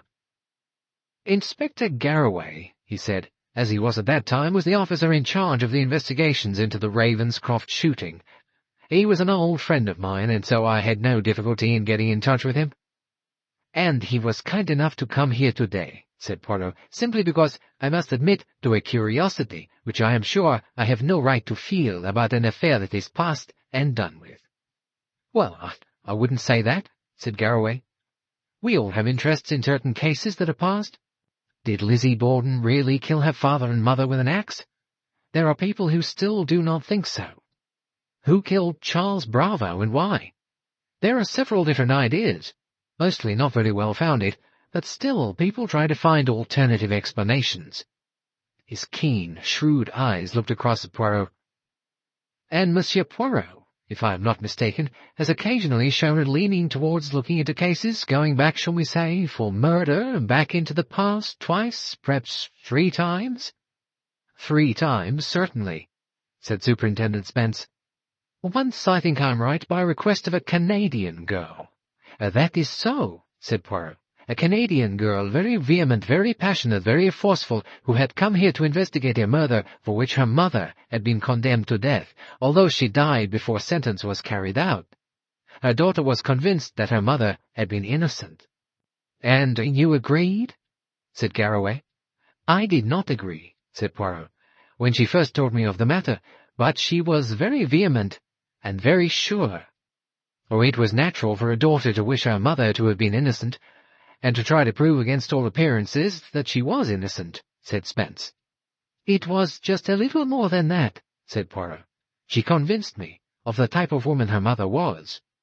A woman incapable of murder." "No," said Poirot. "It would be very difficult, and I am sure both of you agree with me, to think there is anyone quite incapable of murder if one knows what kind of person they are, what led up to it. But in that particular case, the mother never protested her innocence. She appeared to be quite content to be sentenced. That was curious to begin with. Was she a defeatist? It did not seem so. When I began to inquire, it became clear that she was not a defeatist. She was, one would say, almost the opposite of it." Garraway looked interested. He leaned across the table, twisting a bit of bread off the roll onto his plate. "And was she innocent?" "Yes," said Poirot. "She was innocent." "And that surprised you?" "Not by the time I realized it," said Poirot. "There were 1 or 2 things, one thing in particular that showed she could not have been guilty. One fact that nobody had appreciated at the time. Knowing that one had only to look at what there was, shall we say, on the menu, in the way of looking elsewhere." Grilled trout was put in front of them at this point. "There was another case, too, where you looked into the past, not quite in the same way," continued Spence. "A girl who said at a party that she'd once seen a murder committed. There again, one had to, how shall I put it, step backwards instead of forward," said Poirot. "Yes, that is very true." "And had the girl seen the murder committed?" "No," said Poirot, "because it was the wrong girl. This trout is delicious," he added with appreciation. "They do all fish dishes very well here," said Superintendent Spence. He helped himself from the sauce-boat proffered to him. "A most delicious sauce," he added. Silent appreciation of food filled the next 3 minutes. "When Spence came along to me," said Superintendent Garraway, "asking if I remembered anything about the Ravenscroft case, I was intrigued and delighted at once." "You haven't forgotten all about it?" "Not the Ravenscroft case. It wasn't an easy case to forget about." "You agree," said Poirot, "that there were discrepancies about it? Lack of proof? Alternative solutions?" "No," said Garraway. "Nothing of that kind. All the evidence recorded the visible facts, deaths of which there were several former examples. Yes, all plain sailing. And yet—" "Well?" said Poirot. "And yet it was all wrong," said Garraway. "Ah," said Spence. He looked interested. "That's what you felt once, isn't it?" said Poirot, turning to him. In the case of Mrs. McGinty, yes. You weren't satisfied, said Poirot. When that extremely difficult young man was arrested, he had every reason for doing it. He looked as though he had done it. Everyone thought he had done it.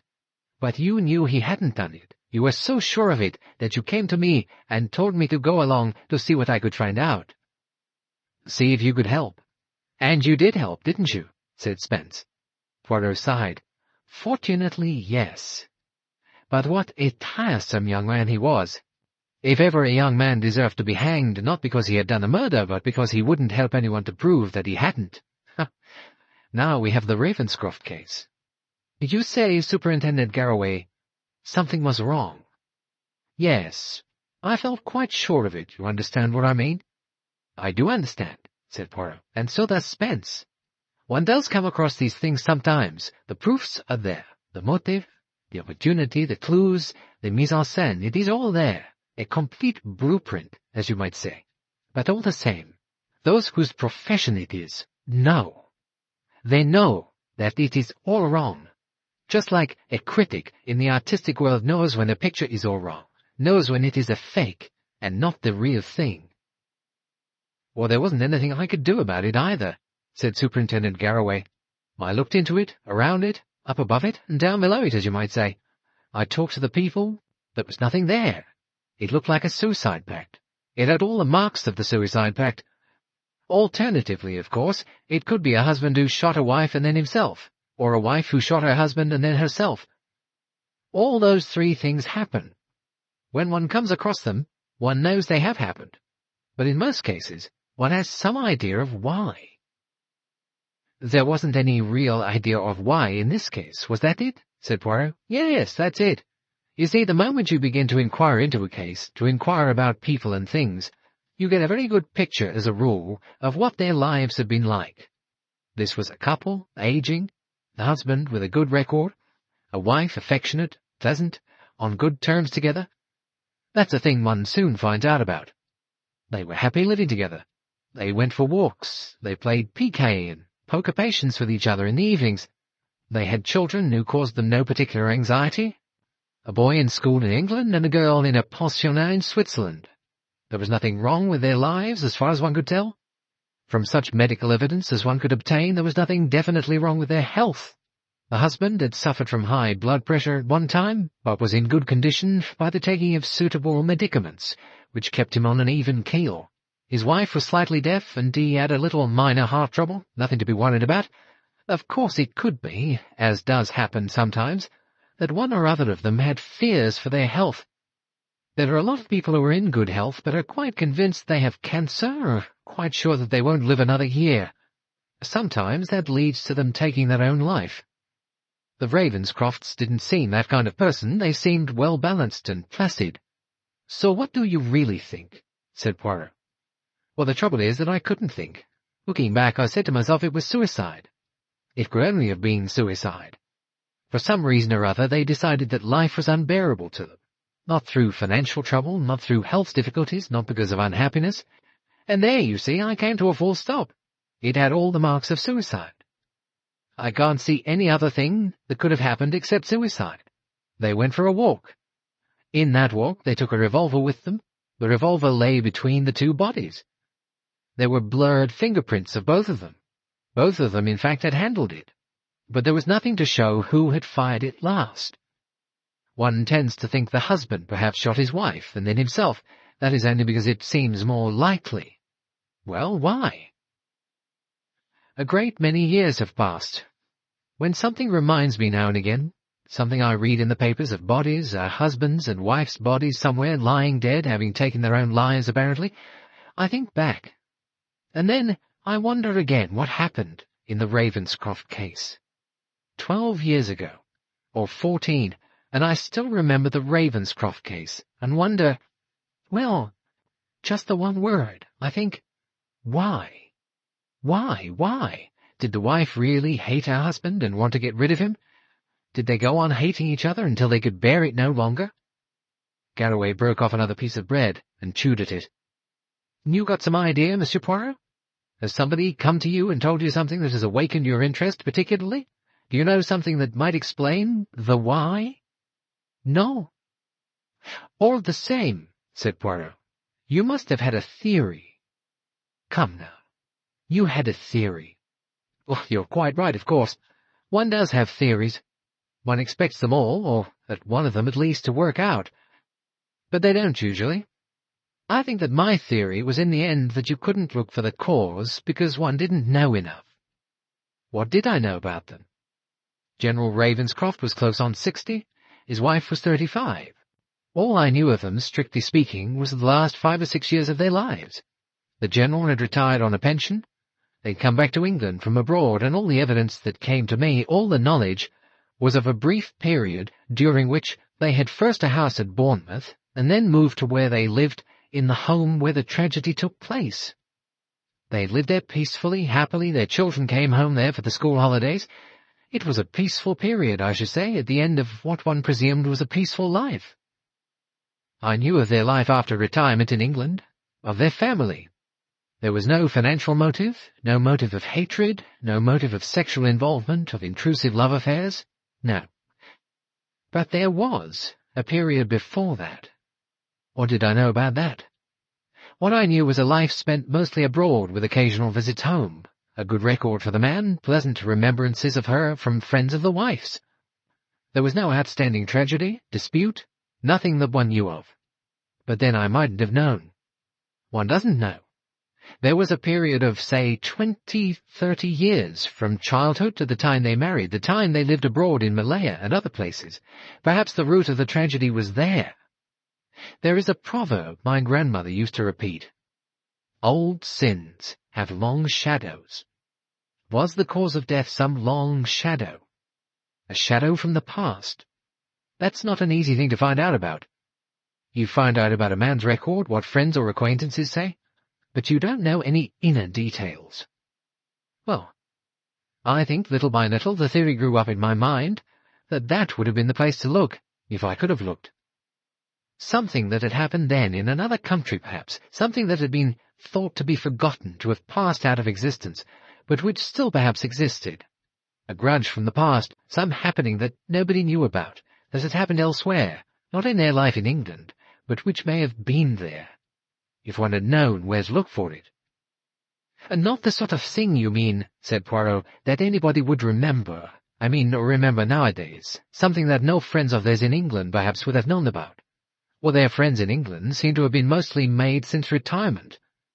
Though I suppose old friends did come and visit them or see them occasionally. But one doesn't hear about things that happened in the past. People forget.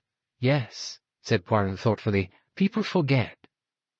They're not like elephants, said Superintendent Garraway, giving a faint smile. Elephants, they always say, remember everything. It is odd you should say that, said Poirot. What that I should say about long sins, and not so much that. It was your mention of elephants that interested me. Superintendent Garraway looked at Poirot with some surprise. He seemed to be waiting for more. Spence also cast a quick glance at his old friend. Something that happened out east, perhaps, he suggested. I mean, well, that's where elephants come from, isn't it? Or from Africa. Anyway, who's been talking to you about elephants? He added. A friend of mine happened to mention them, said Poirot. Someone you know, he said to Inspector Spence. Mrs. Oliver. Oh, Mrs. Ariadne Oliver. Well, he paused. Well, what? Said Poirot. Well, does she know something then? He asked. I do not think so as yet, said Poirot. But she might know something before very long. He added thoughtfully. She's that kind of person. She gets around, if you know what I mean. Yes, said Spence. Yes. Has she got any ideas? He asked. Do you mean Mrs. Ariadne Oliver, the writer? Asked Garraway with some interest. Oh, that's the one, said Spence. Does she know a good deal about crime? I know she writes crime stories. I've never known where she got her ideas from, or her facts. Her ideas, said Poirot, come out of her head. Her facts, well, that's more difficult. He paused for a moment. What are you thinking of, Poirot? Something in particular? Yes, said Poirot. I ruined one of her stories once, or so she tells me. She had just had a very good idea about a fact, something that had to do with a long-sleeved woolen vest. I asked her something over the telephone, and it put the idea for the story out of her head. She reproaches me at intervals. Dear, dear, said Spence. Sounds rather like that parsley that sank into the butter on a hot day. You know, Sherlock Holmes and the dog who did nothing in the night time. Did they have a dog? Asked Poirot. I beg your pardon? I said, did they have a dog, General and Lady Ravenscroft? Did they take a dog for that walk with them on the day they were shot, the Ravenscrofts? They had a dog, yes, said Garraway. I suppose they did take him for a walk most days? If it had been one of Mrs. Oliver's stories, said Spence, you ought to have found the dog howling over the 2 dead bodies. But that didn't happen. Garraway shook his head. I wonder where the dog is now, said Poirot. Buried in somebody's garden, I expect, said Garraway. It's 14 years ago. So. We can't go and ask the dog, can we? Said Poirot. He added thoughtfully, a pity.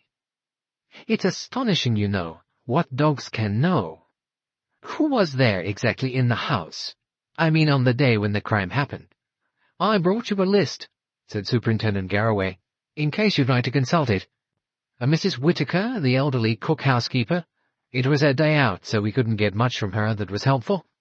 A visitor was staying there who had been governess to the Ravenscroft children once, I believe. Mrs. Whittaker was rather deaf and slightly blind. She couldn't tell us anything of interest, except that recently Lady Ravenscroft had been in hospital or in a nursing home for nerves, but not illness, apparently. There was a gardener, too. But a stranger might have come from outside. A stranger from the past. That's your idea, Superintendent Garraway? Oh, not so much an idea as just a theory. Poirot was silent. He was thinking of a time when he had asked to go back into the past, had studied 5 people out of the past who had reminded him of the nursery rhyme, 5 little pigs. Interesting it had been, and in the end rewarding, because he had found out the truth. Chapter 6. An Old Friend Remembers. When Mrs. Oliver returned to the house the following morning, she found Miss Livingston waiting for her. There have been 2 telephone calls, Mrs. Oliver. Yes, said Mrs. Oliver. The first one was from Crichton and Smith. They wanted to know whether you had chosen the lime-green brocade or the pale-blue one. I haven't made up my mind yet, said Mrs. Oliver. Just remind me tomorrow morning, will you? I'd like to see it by nightlight. And the other was from a foreigner, a Mr. Hercule Poirot, I believe. Oh, yes, said Mrs. Oliver. What did he want? He asked if you would be able to call and see him this afternoon. Oh, that will be quite impossible, said Mrs. Oliver. Ring him up, will you? I've got to go out again at once, as a matter of fact. Did he leave a telephone number? Yes, he did. That's all right, then. We won't have to look it up again. All right, just ring him. Tell him I'm sorry that I can't, but that I'm on the track of an elephant. I beg your pardon, said Miss Livingston. Say that I'm on the track of an elephant. Oh, yes, said Miss Livingston, looking shrewdly at her employer to see if she was right in the feelings that she sometimes had that Mrs. Ariadne Oliver, though a successful novelist, was at the same time not quite right in the head. I've never hunted elephants before, said Mrs. Oliver. It's quite an interesting thing to do, though. She went into the sitting-room, opened the top volume of the assorted books on the sofa, most of them looking rather the worse for wear, since she had toiled through them the evening before and written out a paper with various addresses. Well, one has got to make a start somewhere, she said. On the whole, I think that if Julia hadn't gone completely off her rocker by now, I might start with her. She always had ideas, and after all, she knew that part of the country because she lived near there. Yes, I think we'll start with Julia. There are 4 letters here for you to sign, said Miss Livingston.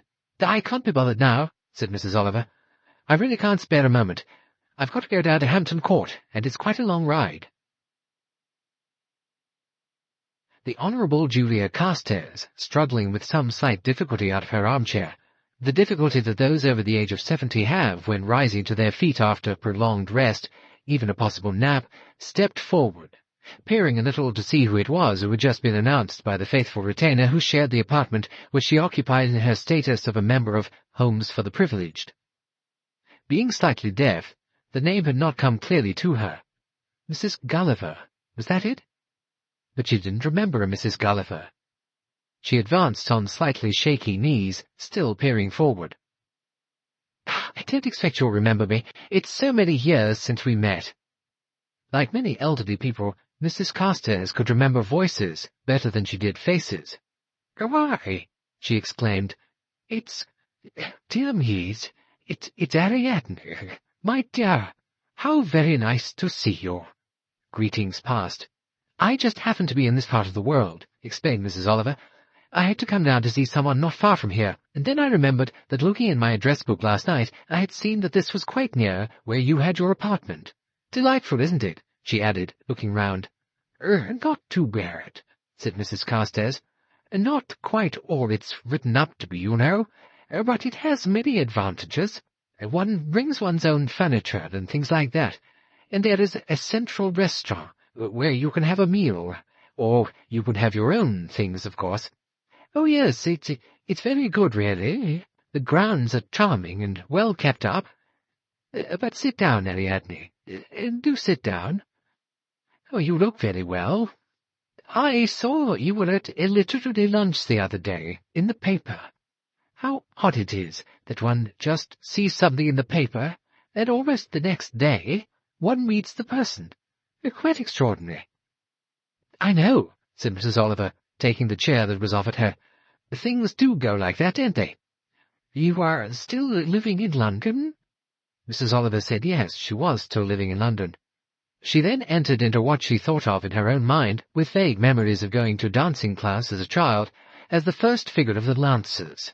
Advance, retreat, hands out, turn round twice, whirl round, and so on. She inquired after Mrs. Carstairs' daughter, and about the 2 grandchildren, and she asked about the other daughter, what she was doing. She appeared to be doing it in New Zealand. Mrs. Carstairs did not seem to be quite sure what it was. Some kind of social research. Mrs. Carstairs pressed an electric bell that rested on the arm of her chair, and ordered Emma to bring tea. Mrs. Oliver begged her not to bother. Julia Carstairs said, "Of course, Ariadne has got to have tea." The 2 ladies leant back. The second and third figures of the Lancers, old friends, other people's children, the death of friends. "It must be years since I saw you last," said Mrs. Carstairs. "I think it was at the Llewellyns' wedding," said Mrs. Oliver. "Yes, that must have been about it. How terrible Moira looked as a bridesmaid, that dreadfully unbecoming shade of apricot they wore. I know, it didn't suit them. I didn't think weddings are nearly as pretty as they used to be in our day. Some of them seem to wear such very peculiar clothes. The other day one of my friends went to a wedding, and she said the bridegroom was dressed in some sort of quilted white satin, and ruffles at his neck. Made of Valenciennes lace, I believe, most peculiar, and the girl was wearing a very peculiar trouser suit, also white, but it was stamped with green shamrocks all over. Well, my dear Ariadne, can you imagine it? Really, extraordinary. In church, too. If I'd been a clergyman, I'd have refused to marry them." Tea came. Talk continued. "I saw my goddaughter, Celia Ravenscroft, the other day," said Mrs. Oliver. "Do you remember the Ravenscrofts? Of course it's a great many years ago." "The Ravenscrofts. Now, wait a minute. That was that very sad tragedy, wasn't it? A double suicide, didn't they think it was? Near their house at Overcliff." "You've got such a wonderful memory, Julia," said Mrs. Oliver. "Always had, though I have difficulties with names sometimes. Yes, it was very tragic, wasn't it?" "Very tragic indeed." "One of my cousins knew them very well in Layer. Roddy Foster, you know. General Ravenscroft had had a most distinguished career. Of course he was a bit deaf by the time he retired. He didn't always hear what one said very well." "Do you remember them quite well?" "Oh, yes. One doesn't really forget people, does one? I mean, they lived at Overcliff for quite 5 or 6 years. I've forgotten her Christian name now," said Mrs. Oliver. "Margaret, I think. But everyone called her Molly." "Yes, Margaret. So many people were called Margaret, weren't they, at about that time? She used to wear a wig. Do you remember?" "Oh, yes," said Mrs. Oliver. "At least, I can't quite remember, but I think I do. I'm not sure she didn't try to persuade me to get one. She said it was so useful when you went abroad and travelled. She had 4 different wigs. One for evening, and one for travelling, and one— very strange, you know. You could put a hat on over it, and not really disarrange it." "I didn't know them as well as you did," said Mrs. Oliver, "and of course, at the time of the shooting I was in America on a lecture tour, so I never really heard any details." "Well, of course, it was a great mystery," said Julia Carstairs. "I mean to say, one didn't know. There were so many different stories going about." "What did they say at the inquest?" "I suppose they had an inquest?" "Oh, yes, of course. The police had to investigate it. It was one of those indecisive things, you know, in that the death was due to revolver shots. They couldn't say definitely what had occurred. It seemed possible that General Ravenscroft had shot his wife and then himself. But apparently it was just as probable that Lady Ravenscroft had shot her husband, and then herself. It seemed more likely, I think, that it was a suicide pact. But it couldn't be said definitely how it came about. There seemed no question of its being a crime. No, it was said quite clearly there was no suggestion of foul play. I mean, there were no footprints or any signs of anyone coming near them. They left the house to go for a walk after tea, as they so often did. They didn't come back again for dinner, and the manservant, or somebody, or the gardener, whoever it was, went out to look for them, and found them both dead. The revolver was lying by the bodies." "The revolver belonged to him, didn't it?" "Oh, yes. He had 2 revolvers in the house. These ex-military people so often do, don't they? I mean, they feel safer, what with everything that goes on nowadays. A 2nd revolver was still in the drawer in the house, so that he must have gone out deliberately with a revolver, presumably. I don't think it likely that she'd have gone out for a walk carrying a revolver. No, it wouldn't have been so easy, would it? But there was nothing apparently in the evidence to show that there was any unhappiness, or that there'd been any quarrel between them, or that there was any reason why they should commit suicide. Of course, one never knows what sad things there are in people's lives." No, said Mrs. Oliver, "one never knows. How very true that is, Julia. Did you have any idea yourself?" "Oh, one always wonders, my dear." "Yes," said Mrs. Oliver, "one always wonders. It might be, of course, you see, that he had some disease. I think he might have been told he was going to die of cancer. But that wasn't so, according to the medical evidence. He was quite healthy. I mean, I think he had a, what do they call those things? Coronary, is that what I mean? It sounds like a crown, doesn't it? But it's really a heart attack, isn't it? He'd had that, but he'd recovered from it. And she was, she was very nervy. She was neurotic, always." "Yes, I seem to remember that," said Mrs. Oliver. "Of course, I didn't know them well, but," she asked suddenly, "was she wearing a wig?" "Oh, well, you know, I can't really remember that. She always wore her wig. One of them, I mean." "I just wondered," said Mrs. Oliver. "Somehow I feel if you were going to shoot yourself, or even shoot your husband, I don't think you'd wear your wig, do you?" The ladies discussed this point with some interest. "What do you really think, Julia?" "Well, as I said, dear, one wonders, you know. There were things said, but then there always are." "About him or her?" "Well, they said that there was a young woman, you know." "Yes, I think she did some secretarial work for him. He was writing his memoirs of his career abroad, I believe commissioned by a publisher at that, and she used to take dictation from him. But some people said, well, you know what they do say sometimes, that perhaps he had got tied up with this girl in some way. She wasn't very young. She was over 30, not very good-looking, and I don't think... there were no scandals about her or anything, but still, one doesn't know. People thought he might have shot his wife because he wanted to... he might have wanted to marry her. Yes, but I don't really think people said that sort of thing, and I never believed it. What did you think? Well, of course, I wondered a little about her. You mean that a man was mentioned? I believe there was something out in Lair. Some kind of story I heard about her. And then that she got embroiled with some young man much younger than herself, and her husband hadn't liked it much and caused a bit of scandal. I forget where. But anyway, that was a long time ago, and I don't think anything ever came of it. You don't think there was any talk nearer home? No special relationship with anyone in the neighborhood? There wasn't any evidence of quarrels between them or anything of that kind? No, I don't think so.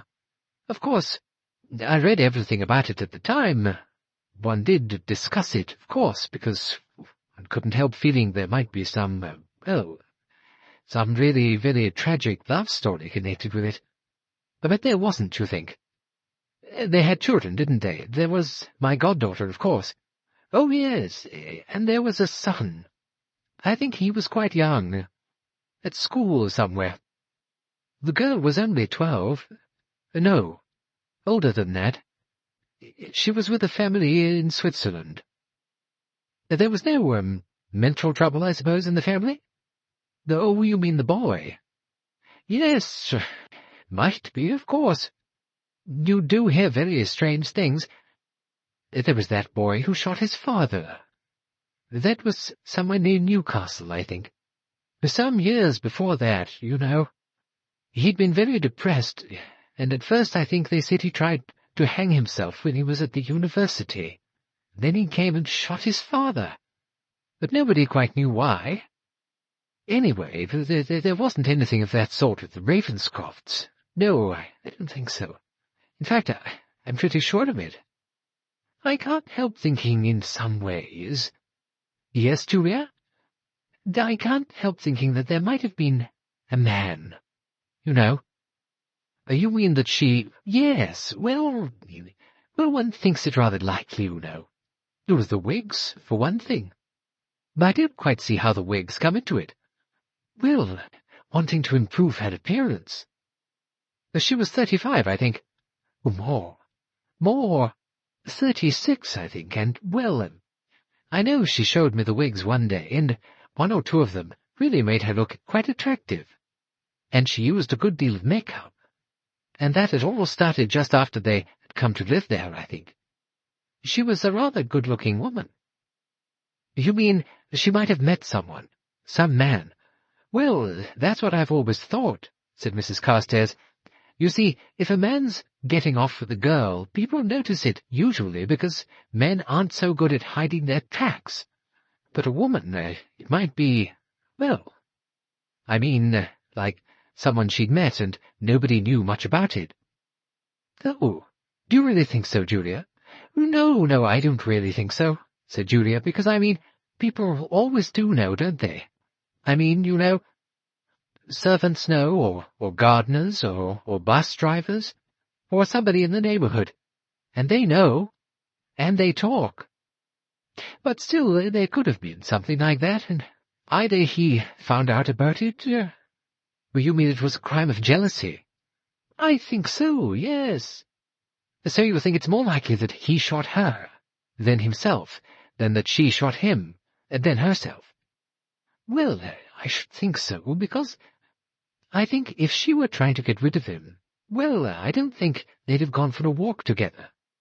And she'd have to have taken the revolver with her in a handbag, and it would have been rather a bigger handbag if so.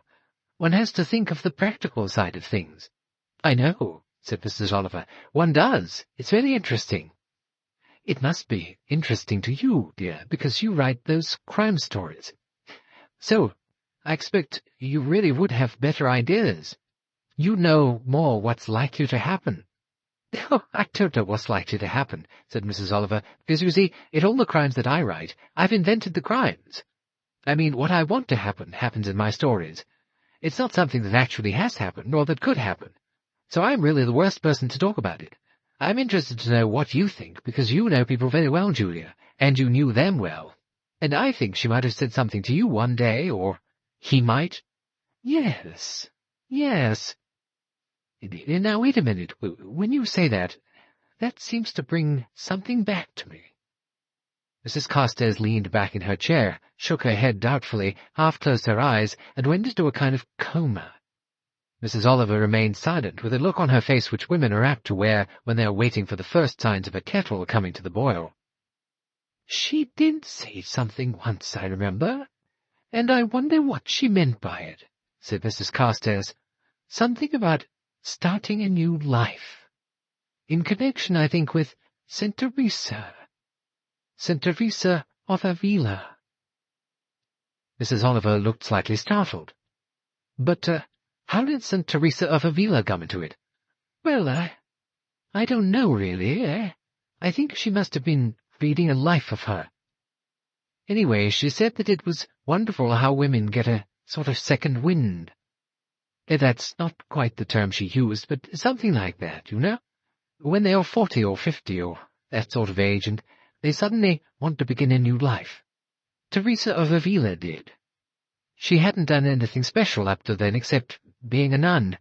Then she went out and reformed all the convents, didn't she, and flung her weight about and became a great saint." "Yes, but that doesn't seem quite the same thing." "No, it doesn't," said Mrs. Carstairs.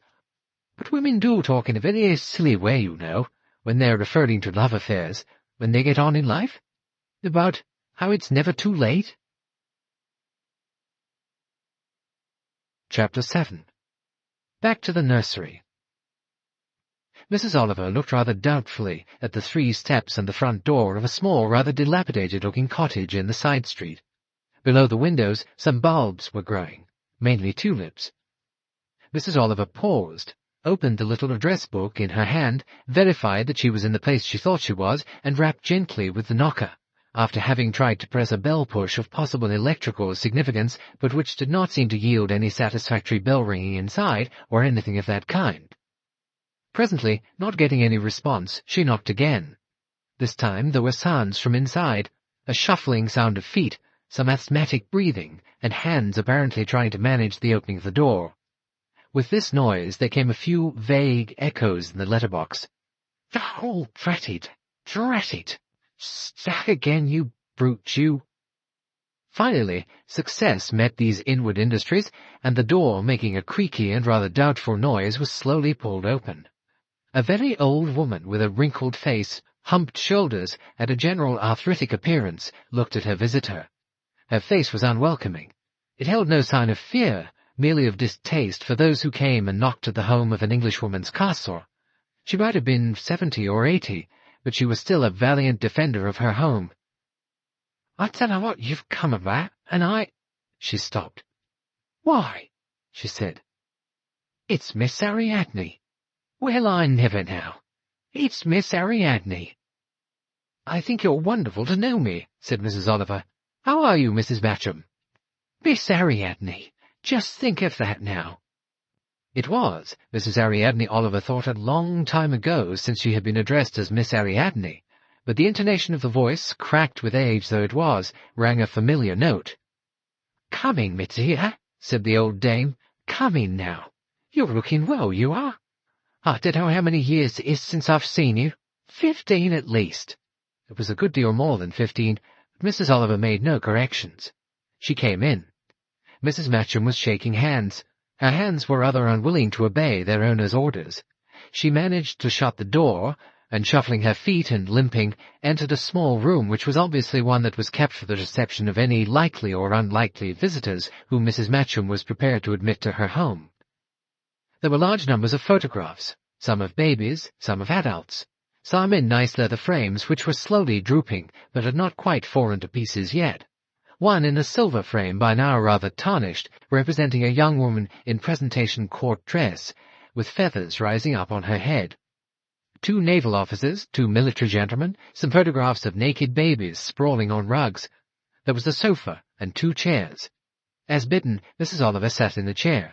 Mrs. Masham pressed herself down on the sofa and pulled a cushion into the hollow of her back with some difficulty. "Well, my dear, fancy seeing you. And you're still writing your pretty stories, are you?" "Yes," said Mrs. Oliver, assenting to this, though with a slight doubt as to how far detective stories and stories of crime and general criminal behaviour could be called pretty stories. But that, she thought, was very much a habit of Mrs. Matcham's. "I'm all alone now," said Mrs. Matcham. "You remember Gracie, my sister? She died last autumn, she did. Cancer it was. They operated, but it was too late." "Oh dear, I'm so sorry," said Mrs. Oliver. Conversation proceeded for the next 10 minutes on the subject of the demise, one by one, of Mrs. Matcham's last remaining relatives. "And you're all right, are you? Doing all right? Got a husband now?" "Oh, now I remember. He's dead years ago, isn't he? And what brings you here to Little Salton Minor?" "I just happened to be in the neighbourhood," said Mrs. Oliver, "and as I've got your address in my little address book with me, I thought I'd just drop in and, see how you were and everything. And talk about old times, perhaps. Always nice when you can do that, isn't it?" "Yes, indeed," said Mrs. Oliver, feeling some relief that this particular line had been indicated to her, since it was more or less what she had come for. "What a lot of photographs you've got," she said. "I haven't that. When I was in that home, silly name it had, Sunset House of Happiness for the Aged, something like that it was called. 1.25 years I lived there till I couldn't stand it no more. A nasty lot they were, saying you couldn't have any of your own things with you. Everything had to belong to the home. I don't say as it wasn't comfortable, but, I like my own things round me. My photographs and me furniture. And then there was ever so nice a lady came from a council, she did, some society or other, and she told me there was another place where they had homes of their own or something, and you could take what you liked with you. And there's ever such a nice helper as comes in every day to see if you're all right. Very comfortable I am here, very comfortable indeed. I've got all my own things." "Something from everywhere," said Mrs. Oliver, looking round. "Yes, that table, the brass one, that's Captain Wilson. He sent me that from Singapore, or something like that. And that Benares brass, too. That's nice, isn't it? That's a funny thing on the ashtray. That's Egyptian, that is. It's a scarabaei, or some name like that. It sounds like some kind of scratching disease, but it isn't. Now it's a sort of a beetle, and it's made out of some stone. They call it a precious stone. A bright blue one. A lazy lapin, or something like that." "Lapis lazuli," said Mrs. Oliver. "That's right, that's what it is. Very nice, that is. That was my archaeological boy what went digging. He sent me that." "All your lovely past," said Mrs. Oliver. "Yes, all my boys and girls. Some of them as babies, some of them I had from the month, and the older ones. Some of them when I went to India, and that other time when I was in Siam. Yes. That's Miss Moyer in her court dress. She was a pretty thing. Divorced 2 husbands, she has. Yes. Trouble with his lordship, the first one. Then she married one of those pop singers, and of course that didn't take very well. And then she married someone in California. They had a yacht and went places, I think. Died 2 or 3 years ago, and only 62. Pity died so young, "You've been to a lot of different parts of the world yourself, haven't you?" said Mrs. Oliver. "India, Hong Kong, then Egypt, and South America, wasn't it?" "Oh, yes, I've been about a good deal." "I remember," said Mrs. Oliver, "when I was in Malaya. You were with a service family then, weren't you? A General somebody, was it? Now, wait a minute, I can't remember the name. It wasn't General and Lady Ravenscroft, was it?" No, you've got the name wrong. You're thinking of when I was with the Barnabys. That's right, you came to stay with them, remember? You were doing a tour, you were. And you came and stayed with the Barnabys. You were an old friend of hers. He was a judge." Yes, said Mrs. Oliver. "It's difficult a bit. One gets names mixed up." "2 nice children they had," said Mrs. Matcham. "Of course they went to school in England."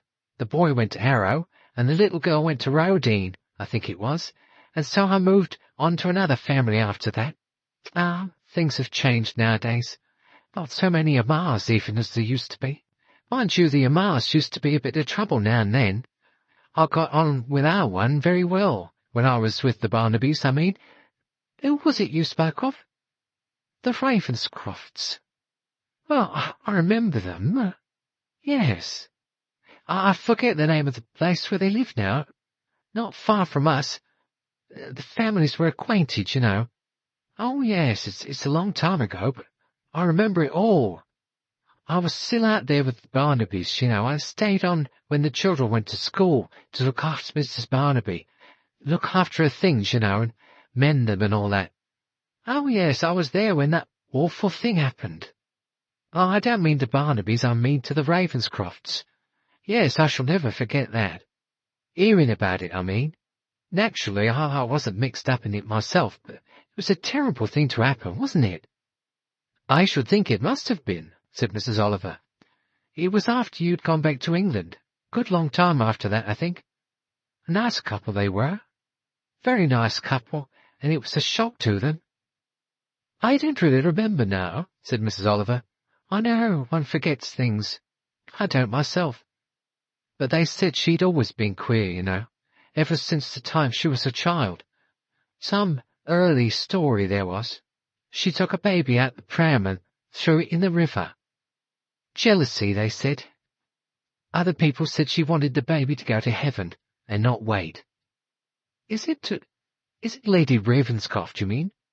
No, of course I don't. You don't remember as well as I do.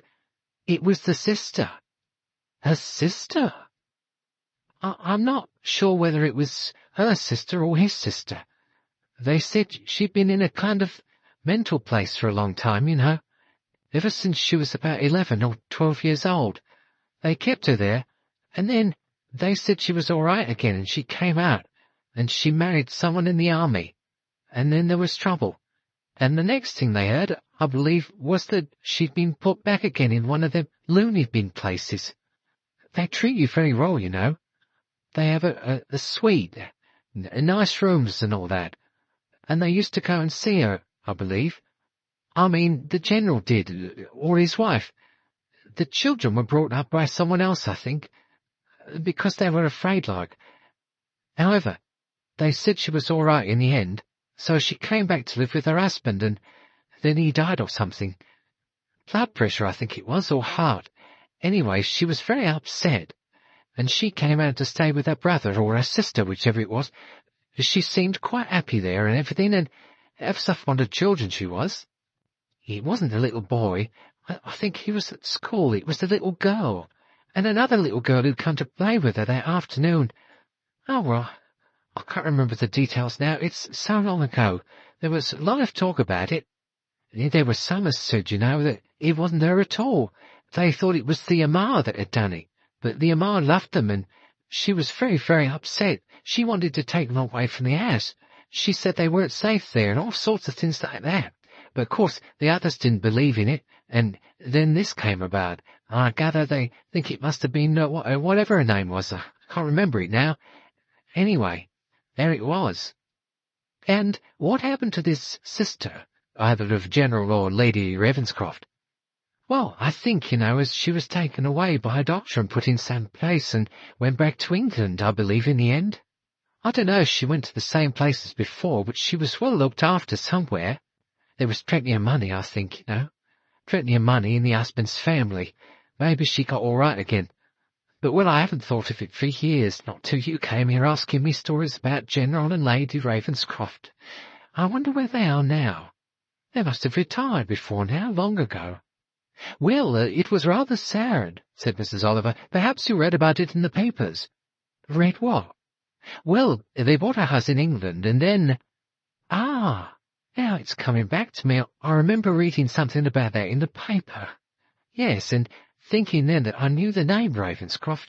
I couldn't quite remember when and how.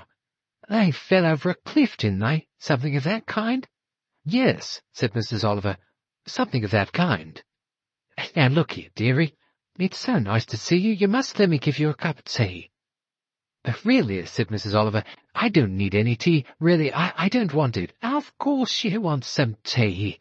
If you don't mind now, come into the kitchen, will you? I mean, I spend most of my time there now. It's easier to get about there. But I take visitors always into this room because I'm proud of my things, you know. Proud of my things and proud of all the children and the others.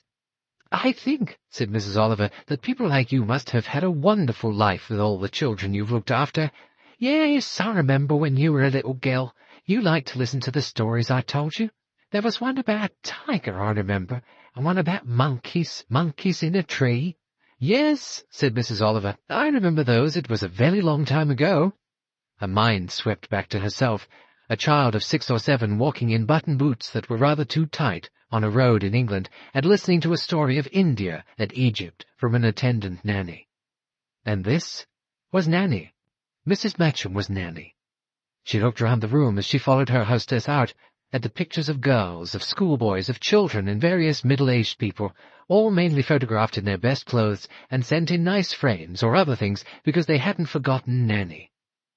Because of them, probably, Nanny was having a reasonably comfortable old age, with money supplied. Mrs. Oliver felt a sudden desire to burst out crying. This was so unlike her that she was able to stop herself by an effort of will. She followed Mrs. Matcham to the kitchen. There she produced the offering she had brought. Well, I never! A tin of top old Tatham's tea, always my favourite. Fancy you remembering. I can hardly ever get it nowadays. That's my favourite tea, but... Well, you are a one for never forgetting. What was it they used to call you? Those 2 little boys who came to play? One would call you Lady Elephant, and the other called you Lady Swan. The one who called you Lady Elephant used to sit on your back, and you went about the floor on all fours and pretended to have a trunk you picked things up with. You don't forget many things, do you, Nanny? Said Mrs. Oliver. Aha, said Mrs. Matcham. Elephants don't forget. That's the old saying. Chapter 8. Mrs. Oliver at Work. Mrs. Oliver entered the premises of Williams and Barnett, a well-appointed chemist's shop, also dealing with various cosmetics. She paused by a kind of dumb waiter, containing various types of corn remedies, hesitated by a mountain of rubber sponges, wandered vaguely towards the prescription desk, and then came down past the well-displayed aids to beauty, as imagined by Elizabeth Arden, Helena Rubinstein, Max Factor, and other benefit providers for women's lives. She stopped finally near a rather plump girl, and inquired for certain lipsticks, then uttered a short cry of surprise. Why, Marlene! It is Marlene, isn't it? Well, I never! It's Mrs. Oliver. Oh, I am pleased to see you.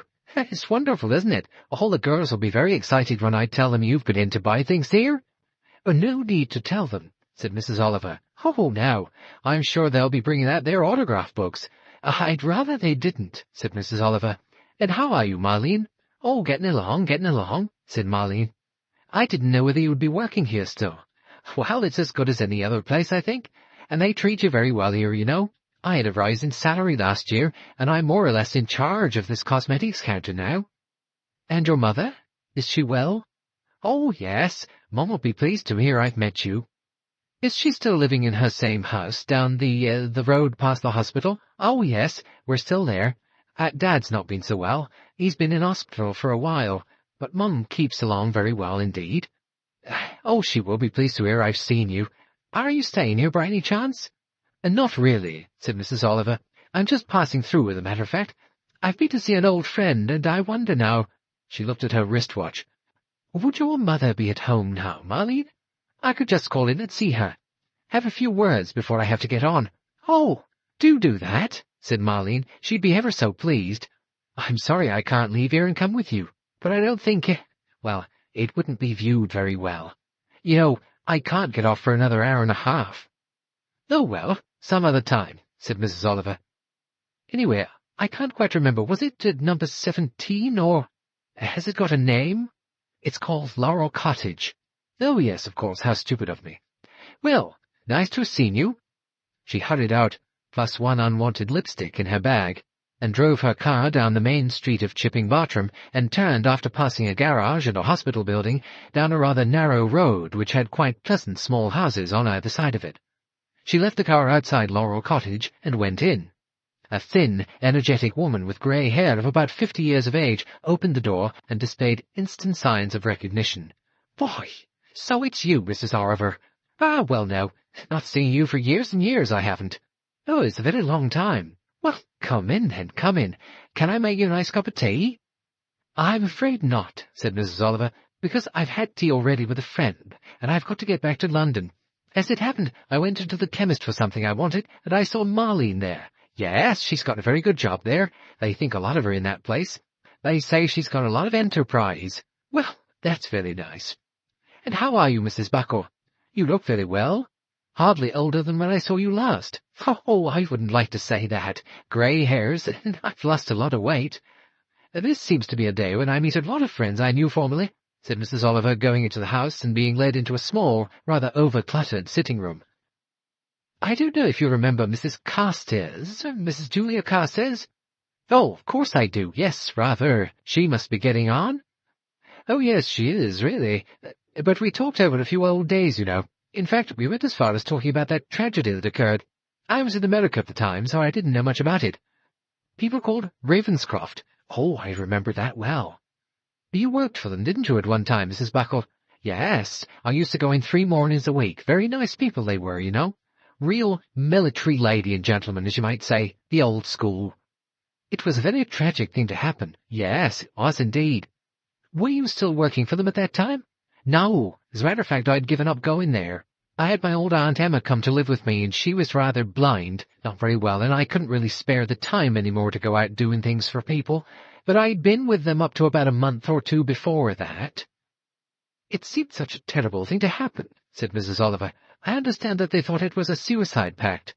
"I don't believe that," said Mrs. Buckle. "I'm sure they'd never have committed suicide together, not people like that, and living so pleasantly together as they did. Of course, they hadn't lived there very long." "No, I suppose they hadn't," said Mrs. Oliver. "They lived somewhere near Bournemouth, didn't they, when they first came to England?" "Yes, but they found it was a bit too far for getting to London from there, and so that's why they came to Chipping Bartram. Very nice house it was, and a nice garden." "But were they both in good health when you were working for them last?" "Well, he felt his age a bit, as most people do. The General.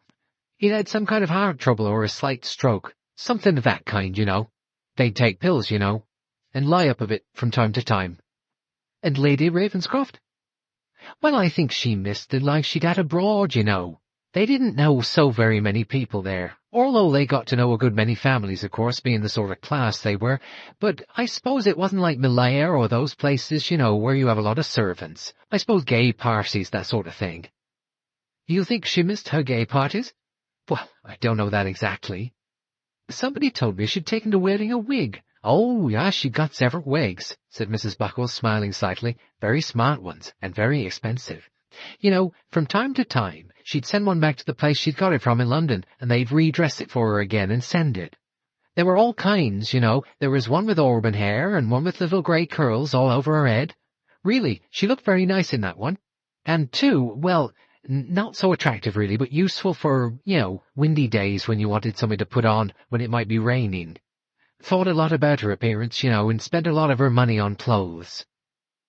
"What do you think was the cause of the tragedy?" said Mrs. Oliver. "You see, not being anywhere near here, and not seeing any of my friends at that time because I was in America, I missed hearing about it, and, well, one doesn't like to ask questions or write letters about things of that kind. I suppose there must have been some cause. I mean, it was General Ravenscroft's own revolver that was used, I understand."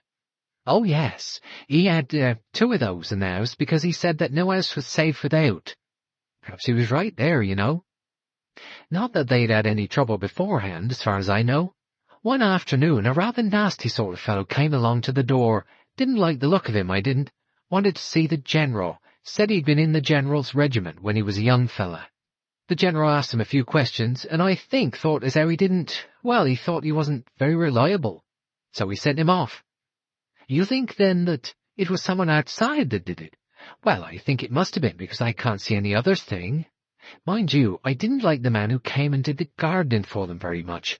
He hadn't got a very good reputation, and I gather he'd had a few jail sentences earlier in his life.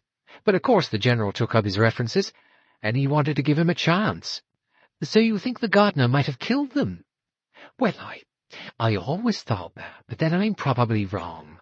It doesn't seem to me, the people who said there was some scandalous story or something about either her or him and that he'd shot her or she'd shot him, that's all nonsense, I'd say. No, it was some outsider. One of these people that, well, it's not as bad as it is nowadays, because that, you must remember, was before people began getting all this violence idea. But look at what you read in the papers every day now. Young men, practically only boys still, taking a lot of drugs and going wild and rushing about, shooting a lot of people for nothing at all, asking a girl in a pub to have a drink with them, and when they see her home the next day her body's found in a ditch, stealing children out of prams from their mothers, taking a girl to a dance and murdering her or strangling her on the way back. If anything, you feel as anyone could do anything. And anyway, there's that nice couple, the General and his wife, out for a nice walk in the evening, and there they were, both shot through the head. Was it through the head? Well, I don't remember exactly now, and of course I never saw anything myself, but anyway, just went for a walk, as they often did. And they'd not been on bad terms with each other? Well, they had words now and again, but who doesn't? No boyfriend or girlfriend? Well, if you can use that term of people that age. There was a bit of talk here and there, but it was all nonsense. Nothing to it at all. People always want to say something of that kind. Perhaps one of them was ill. Well, Lady Ravenscroft had been up to London once or twice consulting a doctor about something, and I rather think she was going into hospital, or planning to go into hospital for an operation of some kind, though she never told me exactly what it was. But I think they managed to put her right. She was in this hospital for a short time. No operation, I think. And when she came back, she looked very much younger. Altogether, she'd had a lot of face treatment, and, she looked so pretty in these wigs with curls on them, rather as though she'd got a new lease of life.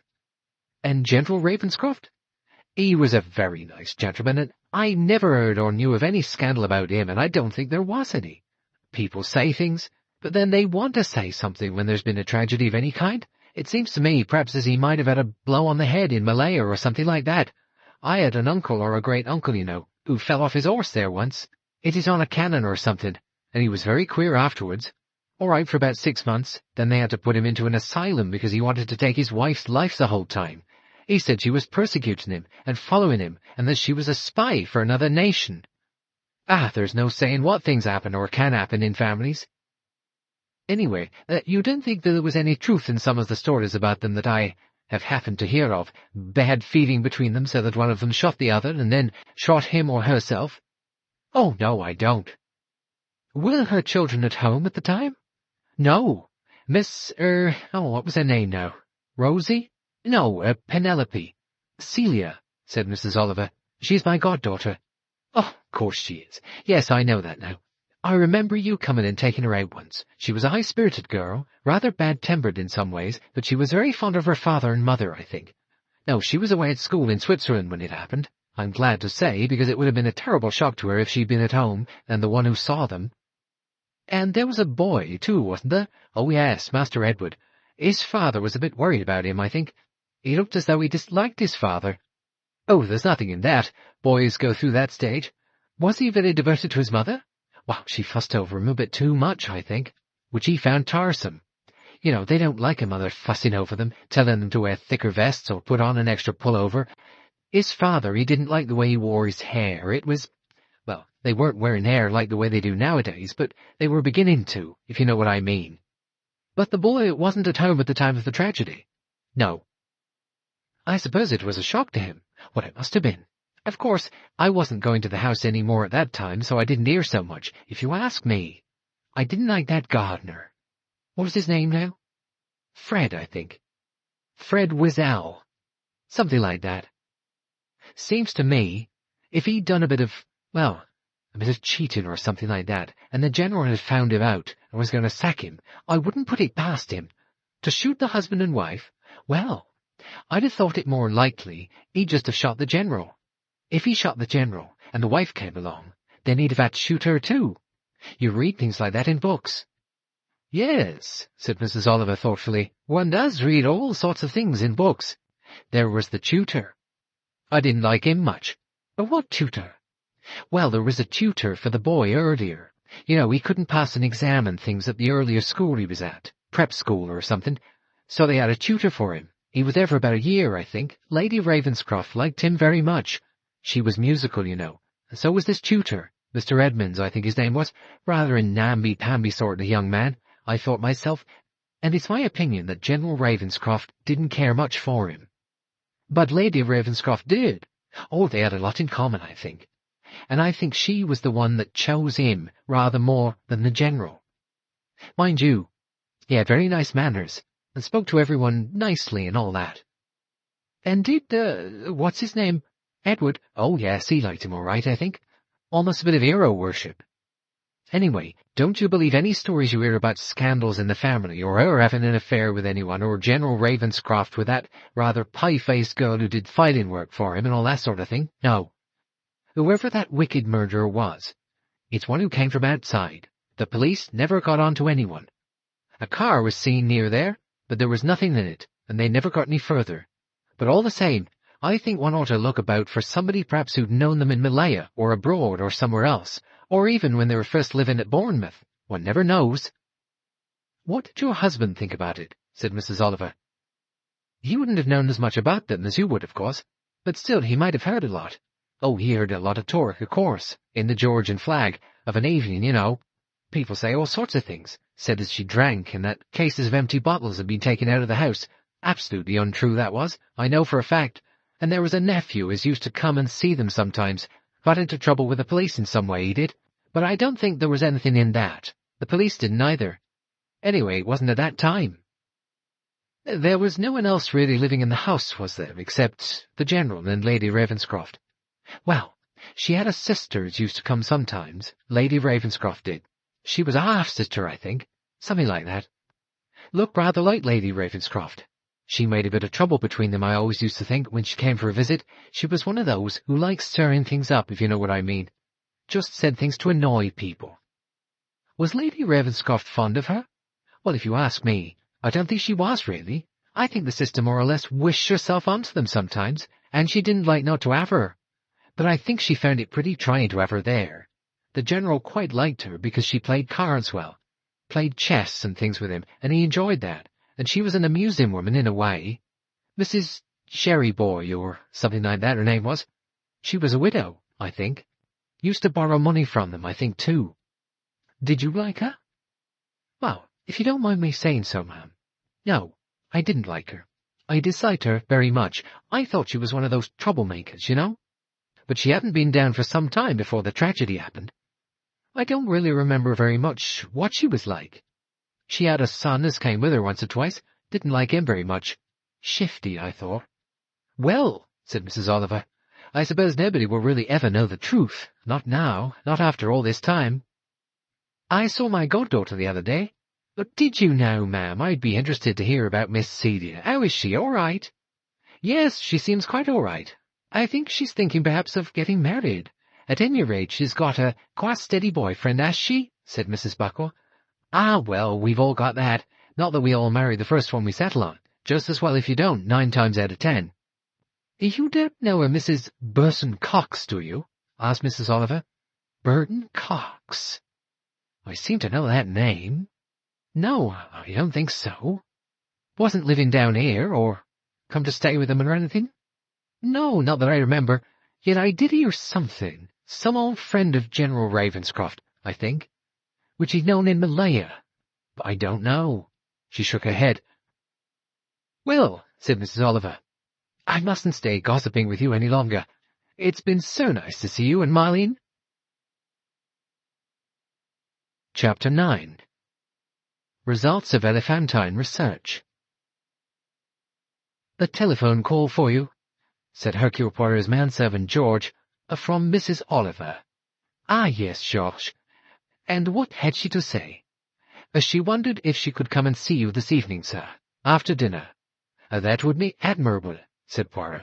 Admirable. I have had a tiring day. It will be a stimulating experience to see Mrs. Oliver. She is always entertaining as well as being highly unexpected in the things she says. Did she mention elephants, by the way? Elephants, sir? No, I don't think so. Ah, then it would seem perhaps that the elephants have been disappointing. George looked at his master rather doubtfully. There were times when he did not quite understand the relevance of Poirot's remarks. "Ring her back," said Hercule Poirot. "Tell her I shall be delighted to receive her." George went away to carry out this order, and returned to say that Mrs. Oliver would be there about 9:15. "A coffee," said Poirot. "Let coffee be prepared, and some petit four. I rather think I ordered some in lately from Fortnum and Mason. A liqueur of any kind, sir? No, I think not. I myself will have some sirop de cassis." "Yes, sir."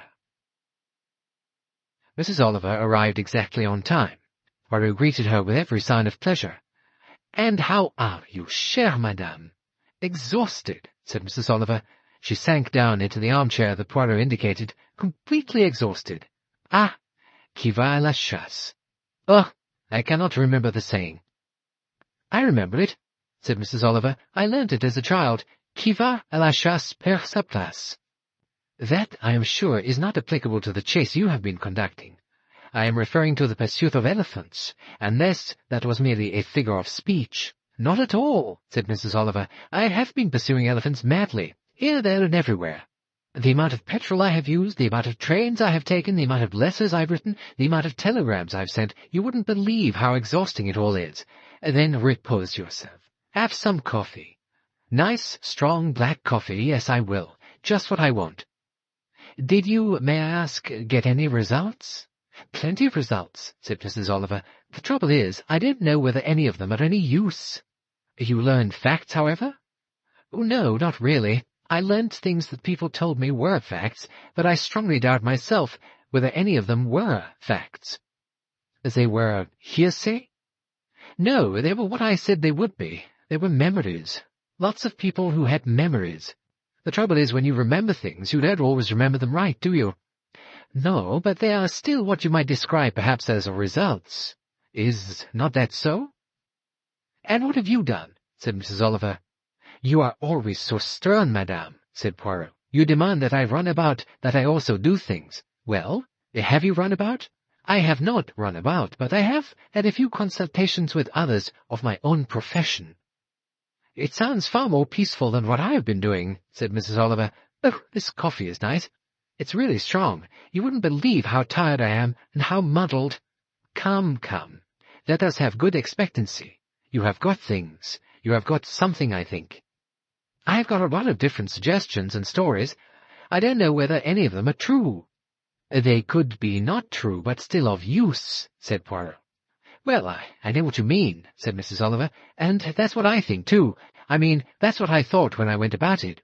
When people remember something and tell you about it, I mean, it's often not quite actually what occurred, but it's what they themselves thought occurred." "But they must have had something on which to base it," said Poirot. "I've brought you a list of a kind," said Mrs. Oliver. "I don't need to go into details of where I went, or what I said, or why. I went out deliberately for, well, information one couldn't perhaps get from anybody in this country now. But it's all from people who knew something about the Ravenscrofts, even if they hadn't known them very well." "News from foreign places, do you mean?" "Quite a lot of them were from foreign places. Other people who knew them here rather slightly, or from people whose aunts or cousins or friends knew them long ago. And each one that you've noted down had some story to tell, some reference to the tragedy, or to people involved. That's the idea," said Mrs. Oliver. "I'll tell you roughly, shall I?" "Yes. Have a petit four." "Thank you," said Mrs. Oliver. She took a particularly sweet and rather bilious-looking one, and champed it with energy. "Sweet things," she said, "really give you a lot of vitality, I always think. Well now, I've got the following suggestions. These things have usually been said to me, starting by, 'Oh yes, of course. How sad it was, that whole story. Of course, I think everyone knows really what happened.' That's the sort of thing. Yes, these people thought they knew what happened. But there weren't really any very good reasons. It was just something someone had told them, or they'd heard either from friends or servants or relations or things like that. The suggestions, of course, are all of the kind that you might think they were. A. that General Ravenscroft was writing his memoirs of his Milan days, and that he had a young woman who acted as his secretary and took dictation and typed things for him and was helping him, that she was a nice-looking girl, and no doubt there was something there. The result being, well, there seemed to be two schools of thought. One school of thought was that he shot his wife because he hoped to marry the girl, and then when he had shot her, immediately was horror-stricken at what he'd done, and shot himself. Exactly, said Poirot. A romantic explanation. The other idea was that there had been a tutor who came to give lessons to the son, who had been ill and away from his prep school for 6 months or so, a good-looking young man. Ah, yes, and the wife had fallen in love with the young man, perhaps had an affair with him? That was the idea, said Mrs. Oliver. No kind of evidence, just romantic suggestion again. And therefore? Therefore, I think the idea was that the General probably shot his wife and then in a fit of remorse shot himself. There was another story that the General had had an affair, and that his wife found out about it, that she shot him and then herself. It's always been slightly different every time, but nobody really knew anything. I mean, it's always just a likely story every time. I mean, the General may have had an affair with a girl, or lots of girls, or just another married woman, or it might have been the wife who had an affair with someone. It's been a different someone in each story I've been told. There was nothing definite about it, or any evidence for it. It's just the gossip that went round about 12 or 13 years ago, which people have rather forgotten about now. But they'd remember enough about it to tell one a few names and get things only moderately wrong about what happened. There was an angry gardener who happened to live on the place. There was a nice elderly cook-housekeeper who was rather blind and rather deaf, but nobody seems to suspect that she had anything to do with it, and so on. I've got all the names and possibilities written down, the names of some of them wrong and some of them right. It's all very difficult. His wife had been ill, I gather, for some short time. I think it was some kind of fever that she had. A lot of her hair must have fallen out because she bought 4 wigs. There were at least 4 new wigs found among her things. Yes, I too heard that, said Poirot. Well, who did you hear it from? A friend of mine in the police.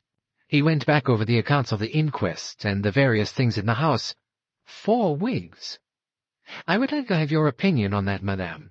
Do you think that 4 wigs seems somewhat excessive? Well, I do really, said Mrs. Oliver. I had an aunt who had a wig, and she had an extra wig, but she sent one back to be redressed and wore the second one. I never heard of anyone who had 4 wigs. Mrs. Oliver extracted a small notebook from her bag, ruffled the pages of it, searching for extracts. Mrs. Carstairs, she's 77 and rather gaga. Quote from her, I do remember the Ravenscrofts quite well. Yes, a very nice couple. It's very sad, I think. Yes, cancer it was. I asked her which of them had cancer, said Mrs. Oliver, but Mrs. Carstairs had rather forgotten about that. She said she thought the wife came to London and consulted a doctor and had an operation, and then came home and was very miserable, and her husband was very upset about her, so of course he shot her, and himself. Was that her theory, or did she have any exact knowledge? Oh, I think it was entirely theory. As far as I can see and hear in the course of my investigations, said Mrs. Oliver, making rather a point of this last word, when anybody has heard that any of their friends whom they don't happen to know very well have sudden illnesses or consult doctors, they always think it's cancer. And so do the people themselves, I think. Somebody else, I can't read her name here. I've forgotten, I think it began with T. She said that it was the husband who had cancer. He was very unhappy, and so was his wife. They talked it over together, and they couldn't bear the thought of it all, so they decided to commit suicide. Sad and romantic, said Poirot. Yes, and I don't think really true, said Mrs. Oliver. It is worrying, isn't it? I mean, the people remembering so much, and that they really mostly seem to have made it up themselves. They have made up the solution of something they knew about, said Poirot. That is to say, they know that somebody comes to London, say, to consult a doctor, or that someone has been in hospital for 2 or 3 months. That is a fact that they know.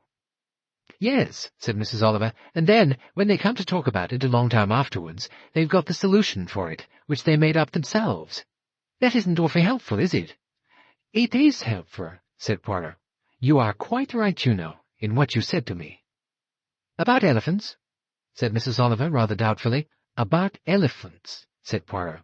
It is important to know certain facts which have lingered in people's memories, although they may not know exactly what the fact was, why it happened, or what led to it. But they might easily know something that we do not know, and that we have no means of learning. So there have been memories leading to theories of infidelity, of illness, of suicide pacts, of jealousy. All these things have been suggested to you. Further search could be made as to points if they seem in any way probable. People like talking about the past, said Mrs. Oliver. They like talking about the past really much more than they like talking about what's happening now, or what happened last year. It brings things back to them. They tell you, of course, first about a lot of other people that you don't want to hear about, and then you hear what the other people that they've remembered knew about somebody else that they didn't know that they heard about. You know, so that the General and Lady Ravenscroft you hear about is at one remove, as it were. It's like family relationships, she said. You know, first cousin once removed, second cousin twice removed, all the rest of it. I didn't think I'd been really very helpful, though. You must not think that, said Poirot. I'm pretty sure that you will find that some of these things in your agreeable little purple-coloured notebook would have something to do with the past tragedy.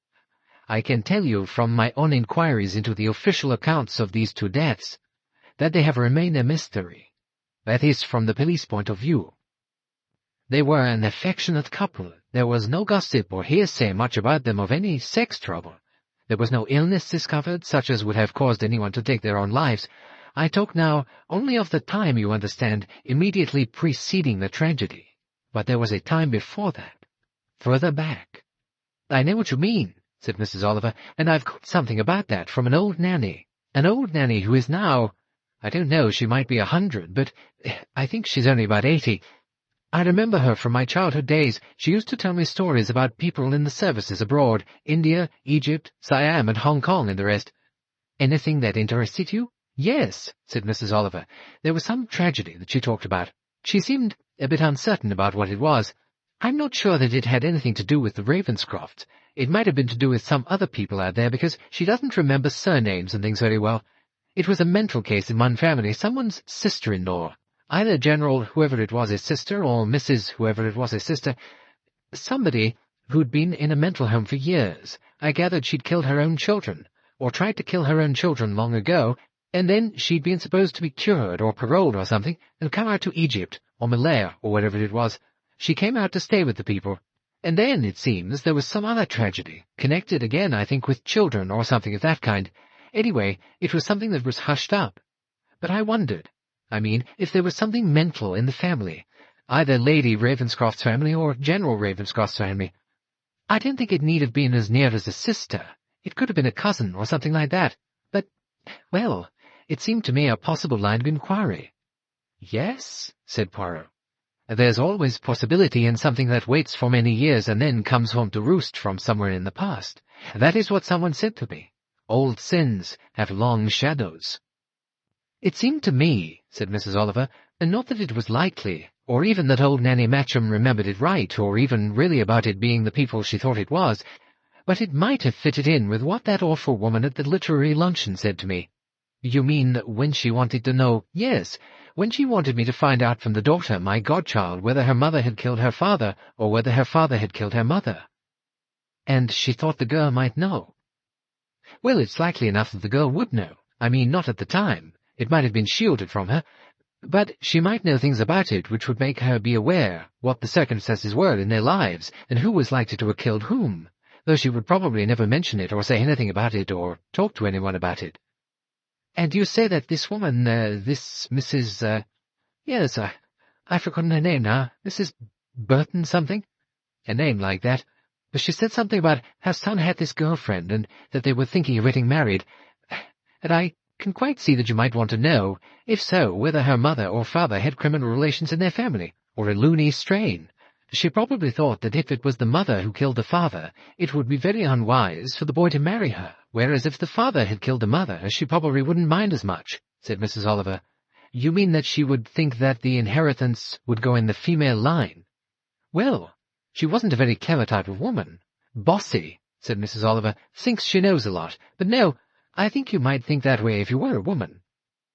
An interesting point of view, but possible, said Poirot. Yes, I realize that. He sighed. We have a lot to do still. I've got another sidelight on things, too. Same thing, but second-hand, if you know what I mean. You know, someone says, the Ravenscrofts, weren't they that couple who adopted a child? Then it seems, after it was all arranged, and they were absolutely stuck on it, very, very keen on it, one of their children had died in Malaya. I think. But at any rate, they had adopted this child, and then its own mother wanted it back, and they had a court case or something, but the court gave them the custody of the child, and the mother came and tried to kidnap it back. There are simpler points, said Poirot, arising out of your report, points that I prefer. Such as? Wigs. 4 wigs. Well, said Mrs. Oliver, I thought that was interesting you, but I don't know why. It doesn't seem to mean anything. The other story was just somebody mental. There are mental people who are in homes or loony bins because they have killed their children or some other child for some absolutely batty reason. No sense to it at all. I don't see why that would make the General and Lady Ravenscroft want to kill themselves. Unless one of them was implicated, said Poirot. You mean that General Ravenscroft may have killed someone, a boy, or an illegitimate child, perhaps, of his wife's, or of his own? No, I think we're getting a bit too melodramatic there. Or she might have killed her husband's child, or her own. And yet, said Poirot, what people seem to be, they usually are.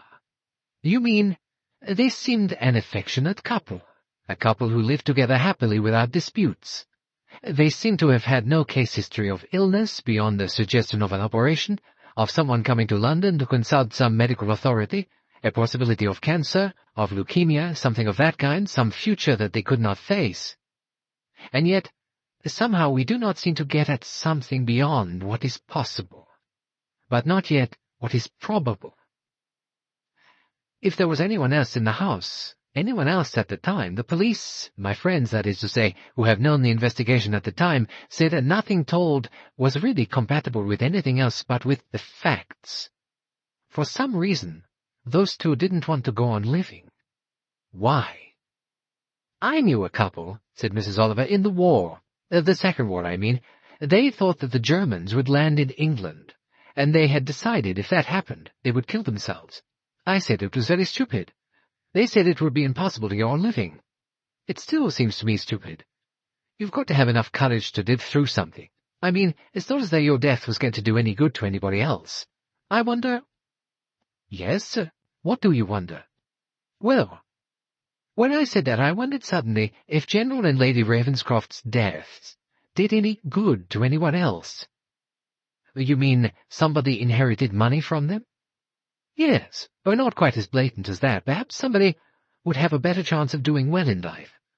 Something there was in their life that they didn't want either of their 2 children ever to hear about or to know about. Poirot sighed. The trouble with you is, he said, you think so often of something that, well, might have occurred, that might have been. You give me ideas, possible ideas, if only there were probable ideas also. Why? Why were the deaths of these 2 necessary? Why is it? They were not in pain, they were not in illness, they were not deeply unhappy from what one can see. Then why, in the evening of a beautiful day, did they go for a walk to a cliff, and taking the dog with them— What's the dog got to do with it? Said Mrs. Oliver. Well, I wondered for a moment. Did they take the dog? Or did the dog follow them? Where does the dog come in? I suppose it comes in like the wigs, said Mrs. Oliver. Just one more thing that you can't explain and doesn't seem to make sense. One of my elephants said the dog was devoted to Lady Ravenscroft, but another one said the dog bit her. One always comes back to the same thing, said Poirot. One wants to know more. He sighed. One wants to know more about the people. And how can you know people separated from you by a gulf of years? Well, you've done it once or twice, haven't you? Said Mrs. Oliver. You know, something about where a painter was shot or poisoned. That was near the sea, on a sort of fortification or something. You find out who did that, although you didn't know any of the people. No, I didn't know any of the people, but I learned about them from the other people who were there.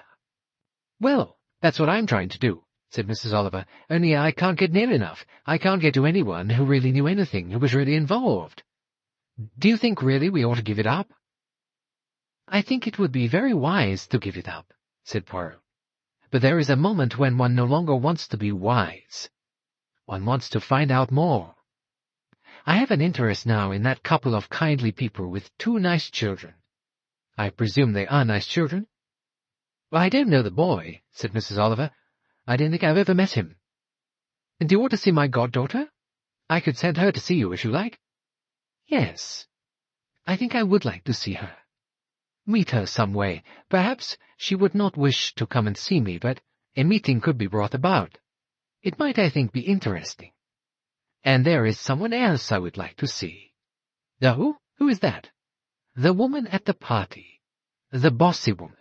Your bossy friend. She's no friend of mine, said Mrs. Oliver. She just came up and spoke to me, that's all. You could resume acquaintance with her? Oh, yes, quite easily. I would think she'd probably jump at it. I would like to see her.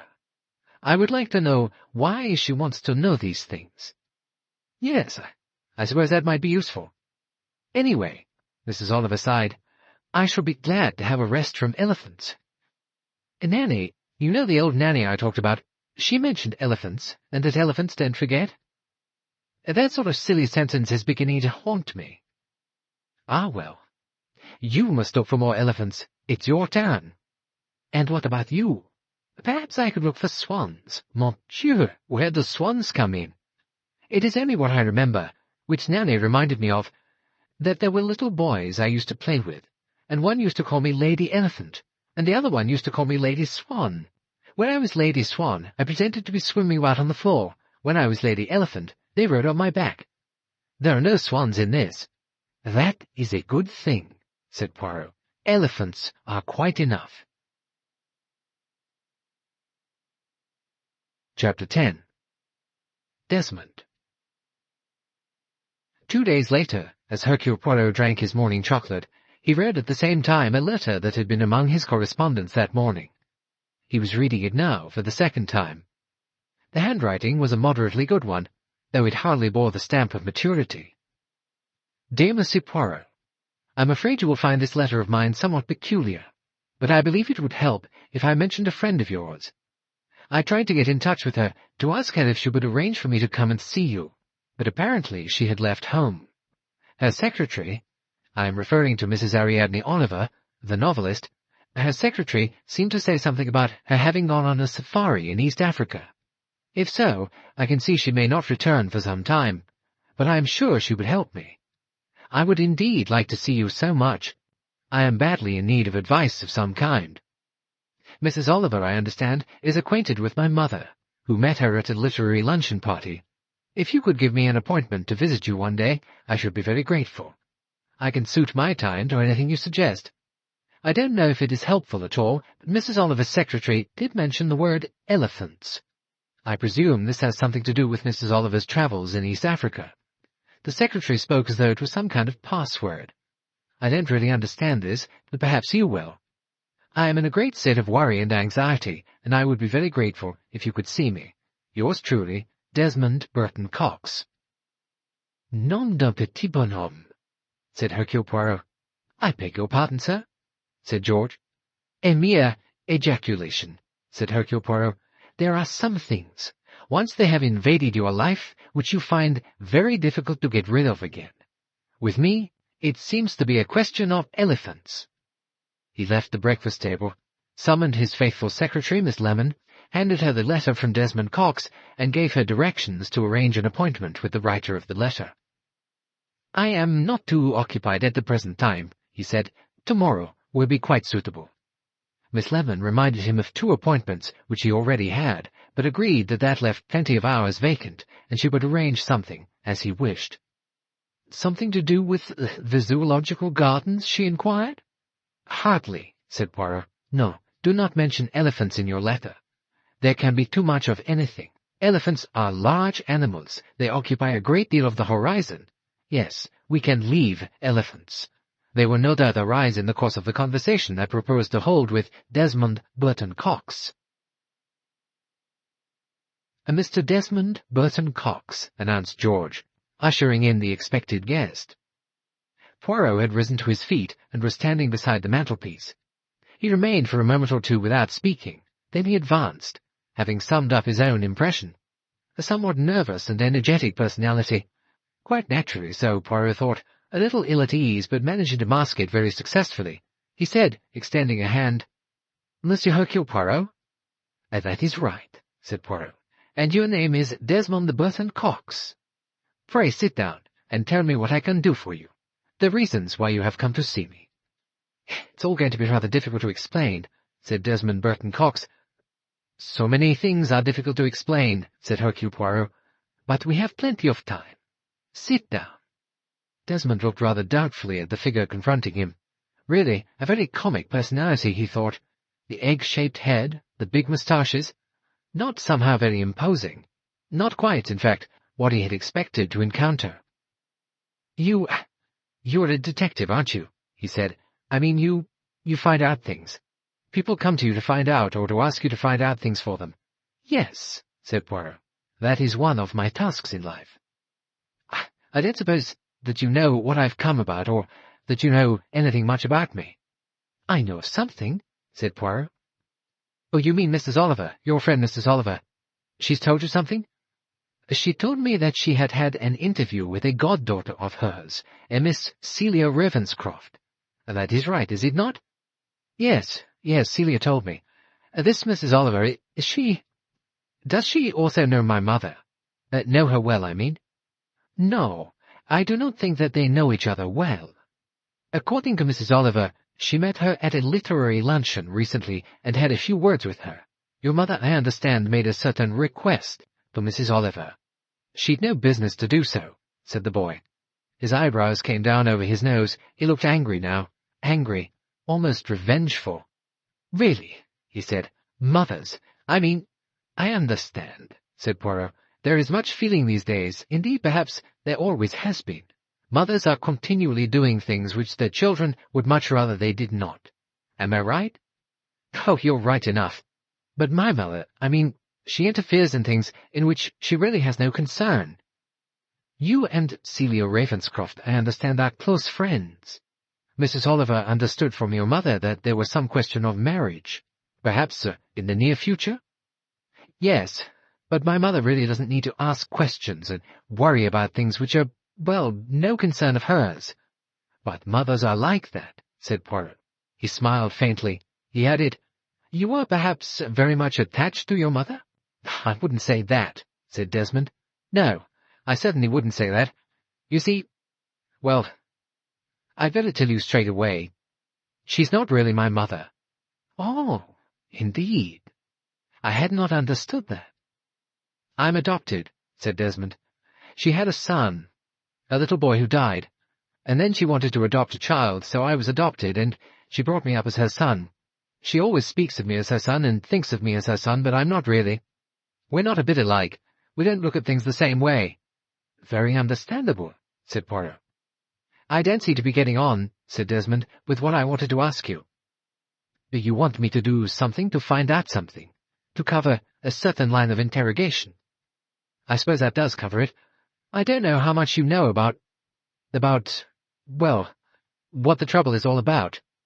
"I know a little," said Poirot. "No details. I do not know very much about you or Miss Ravenscroft, whom I have not yet met. I'd like to meet her." "Yes, well, I was thinking of bringing her to talk to you, but I thought I'd better talk to you myself first." "Well, that seems quite sensible," said Poirot. "You are unhappy about something? Worried? You have difficulties?" "Not really. No.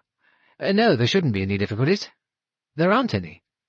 What happened is a thing that happened years ago when Celia was only a child, or a schoolgirl at least. And there was a tragedy, the sort of thing that happens. Well, it happens every day, any time. Two people you know, whom something has upset very much, and they commit suicide. A sort of suicide pact, this was. Nobody knew very much about it, or why, or anything like that, but after all it happens, and there's no business really of people's children to worry about it. I mean, if they know the facts, that's quite enough, I should think. And it's no business of my mother's at all." "As one journeys through life," said Poirot, "one finds more and more that people are often interested in things that are none of their own business, even more so than they are in things that could be considered as their own business. But this is all over. Nobody knew much about it or anything. But, you see, my mother keeps asking questions, wants to know things. And she's got at Celia. She's got Celia into a state where she doesn't really know whether she wants to marry me or not." "And you? You know if you want to marry her still?" "Well, yes, of course I know. I mean to marry her. I'm quite determined to marry her. But she's got upset. She wants to know things. She wants to know why all this happened, and she thinks— I'm sure she's wrong. She thinks that my mother knows something about it, that she's heard something about it." "Well, I have much sympathy for you," said Poirot, "but it seems to me that if you are sensible young people and you want to marry, there is no reason why you should not.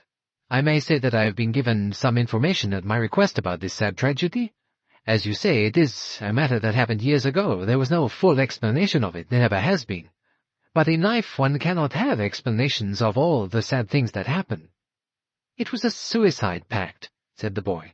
"It couldn't have been anything else, but—" "Well, you want to know the cause of it, is that it?" "Well, yes, that's it. That's what Celia's been worried about, and she's almost made me worried.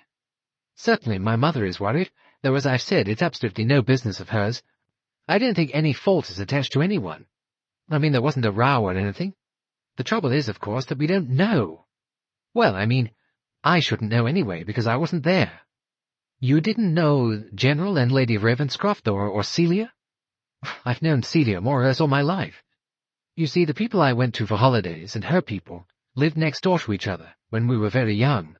You know, just children, and we always liked each other and got on together and all that, and then, of course, for a long time all that passed over. I didn't meet Celia for a great many years after that. Her parents, you see, were in Malaya, and so were mine. I think they met each other again there. I mean, my father and mother. My father's dead, by the way. But I think when my mother was in Malaya, she heard things, and she's remembered now what she heard, and she's worked herself up about them, and she sort of thinks things that can't possibly be true. I'm sure they aren't true. But she's determined to worry Celia about them. I want to know what really happened. Celia wants to know what really happened, what it was all about, and why, and how. Not just people's silly stories." "Yes," said Poirot. "It is not unnatural, perhaps, that you should both feel that. Celia, I should imagine, more than you. She is more disturbed by it than you are. But if I may say so, does it really matter? What matters is the now, the present. The girl you want to marry, the girl who wants to marry you. What has the past to do with you?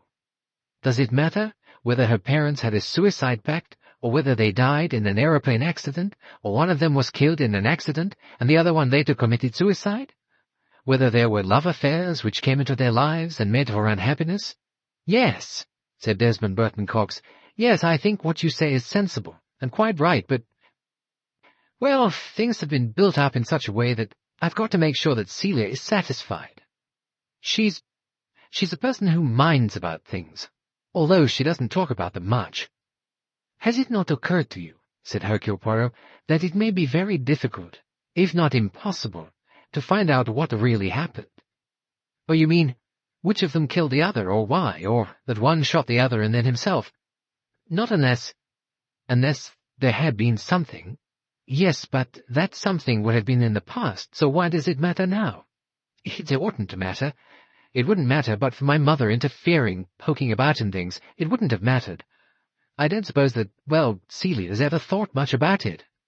I think probably that she was away at school in Switzerland at the time the tragedy happened, and nobody told her much, and, well, when you're a teenager, or younger still, you just accept things as something that happened.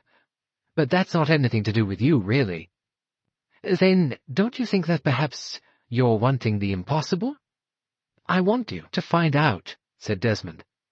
"Perhaps it's not the kind of thing that you can find out, or that you like finding out." "I have no objection to finding out," said Poirot.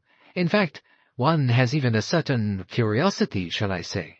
Tragedies, things that arise as a matter of grief, surprise, shock, illness, they are human tragedies, human things, and it is only natural that if one's attention is drawn to them, one should want to know. What I say is it wise or necessary to rake things up?" "Perhaps it isn't," said Desmond. "But you see—" "And also," said Poirot, interrupting him, "don't you agree with me that it is rather an impossible thing to do, after all this time?" "No," said Desmond, "that's where I don't agree with you. I think it would be quite possible." "Very interesting," said Poirot. "Why do you think it would be quite possible?" "Because—" "Of what?" You have a reason? I think there are people who would know. I think there are people who could tell you, if they were willing to tell you. People, perhaps, who would not wish to tell me, who would not wish to tell Celia, but you might find out from them. That is interesting, said Poirot. Things happened, said Desmond. Things happened in the past. I've sort of heard about them in a vague way. There was some mental trouble. There was someone, I don't know who exactly, I think it might have been Lady Ravenscroft. I think she was in a mental home for years. Quite a long time. Some tragedy had happened when she was quite young. Some child who died or an accident, something like that. Well, she was concerned in it in some way. It is not what you know of your own knowledge, I presume. No, it's something my mother said. Something she heard. She heard it in Malaya, I think. Gossip there from other people. You know how they get together in the services, people like that. And the women all gossip together, all the memsahibs, saying things that mightn't be true at all. And you want to know whether they were true or were not true. Yes, and I don't know how to find out myself. Not now, because it was a long time ago, and I don't really know who to ask. I don't know who to go to, but until we really find out what did happen and why, what you mean is, said Poirot, at least I think I am right. Only this is pure surmise on my part. Celia Ravenscroft does not want to marry you unless she is quite sure that there is no mental flaw passed to her presumably by her mother. Is that it? I think that is what she has got into her head somehow. And I think my mother put it there. I think it's what my mother wants to believe. I don't think she's any reason really for believing it, except ill-mannered spite and gossip and all the rest of it. It will not be a very easy thing to investigate, said Poirot. No, but I've heard things about you. They say you're very clever at finding out what did happen, asking people questions, and getting them to tell you things. Whom do you suggest I should question or ask? When you say Malaya, I presume you are not referring to people of Malayan nationality. You are speaking of what you might call the Memsahib days, the days when there were service communities in Malaya. You are speaking of English people, and the gossip in some English station there. I don't really mean that that would be any good now. I think whoever it was who gossiped, who talked, I mean it's so long ago now that they'd have forgotten all about it. That they're probably dead themselves. I think that my mother's got a lot of things wrong, that she's heard things and made up more things about them in her mind. And you still think that I would be capable— Well, I don't mean that I want you to go out to Malaya and ask people things. I mean none of the people will be there now. So you think you could not give me names? Well, not those sort of names, said Desmond, but some names? Well, I'll come out with what I mean. I think there are two people who might know what happened and why, because, you see, they'd have been there. They'd have known, really known of their own knowledge. You do not want to go to them yourself? Well, I could. I have in a way. But I don't think, you see, that they— I don't know. I wouldn't like to ask some of the things I wanted to ask. I don't think Celia would. They're very nice, and that's why they'd know, not because they're nasty, not because they gossip, but because they might have helped. They might have done something to make things better, or have tried to do so, only they couldn't. Oh, I'm putting it all so badly. No, said Poirot. You are doing it very well. And I am interested, and I think you have something definite in your mind. Tell me, does Celia Ravenscroft agree with you? Well, I haven't said too much to her. You see, she was very fond of Maddie and of Zelly. Maddie and Zelly? Oh, well, that's their names. Oh, I must explain. I haven't done it very well. You see, when Celia was quite a child, at the time when I first knew her, as I say, when we were living next door in the country, she had a French sort of— well, I suppose nowadays we called it an au pair girl, but it was called a governess then. You know, a French governess. A mademoiselle. And you see, she was very nice. She played with all of us children, and Celia always called her Maddie for short, and all the family called her Maddie. Ah, yes, the mamselle. Yes, you see, being French, I thought perhaps she would tell you things that she knew and wouldn't wish to speak about to other people. Ah, and the other name you mentioned? Zelly. The same sort of thing, you see. A mademoiselle. Maddie was there, I think, for about 2 or 3 years, and then later she went back to France, or Switzerland, I think it was, and this other one came, younger than Maddie was, and we didn't call her Maddie. Celia called her Zelie. She was very young, pretty, and great fun. We were all frightfully fond of her. She played games with us. We all loved her. The family did. And General Ravenscroft was very taken with her. They used to play games together. Piquet, you know, and lots of things. And Lady Ravenscroft? Oh, she was devoted to Zelie too. Zelie was devoted to her. That's why she came back again after she'd left. Came back? Yes, when Lady Ravenscroft was ill and had been in hospital, Zelie came back and was sort of companion to her and looked after her. I don't know, but I believe, I think, I'm almost sure that she was there when the tragedy happened. And so, you see, she'd know what really happened. And you know her address? You know where she is now? Yes, I know where she is. I've got her address. I've got both their addresses. I thought perhaps you could go and see her, or both of them. I know it's a lot to ask. He broke off. Poirot looked at him for some minutes. Then he said, Yes, it is a possibility. Certainly, a possibility. Chapter 11. Superintendent Garraway and Poirot compare notes. Superintendent Garraway looked across the table at Poirot. His eyes twinkled.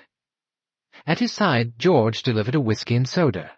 Passing on to Poirot, he put down a glass filled with a dark, purple liquid. What's your tipple?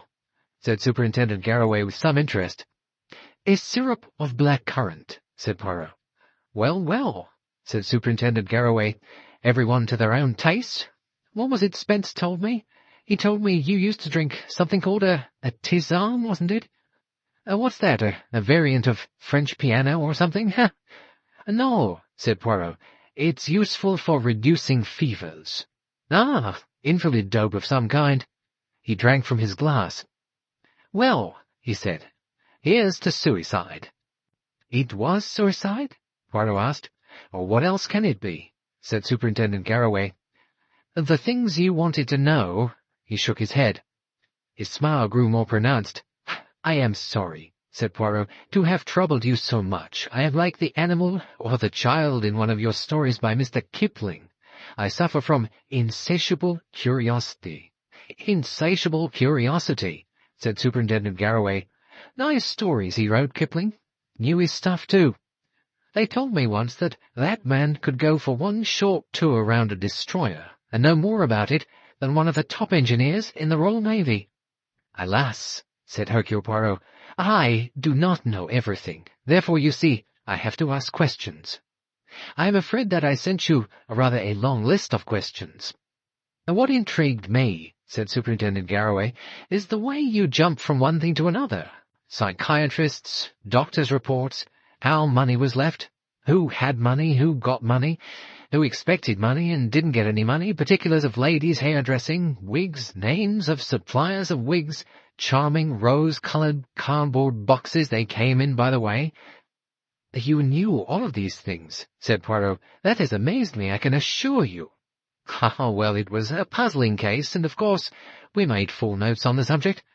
None of this was any good to us, but we kept the files, and it was all there if one wanted to look for it. He pushed a piece of paper across the table. Here you are. Hairdressers, Bond Street. Expensive firm. Eugene and Rosenthal was the name of it. They moved later. Same firm, but went into business in Sloane Street. Here's the address. But it's a pet shop now. 2 of their assistants retired some years ago now, but they were the top assistants serving people then, and Lady Ravenscroft was on their list. Rosenthal lives in Cheltenham now, still in the same line of business. Calls herself a hair-stylist. That's the up-to-date term.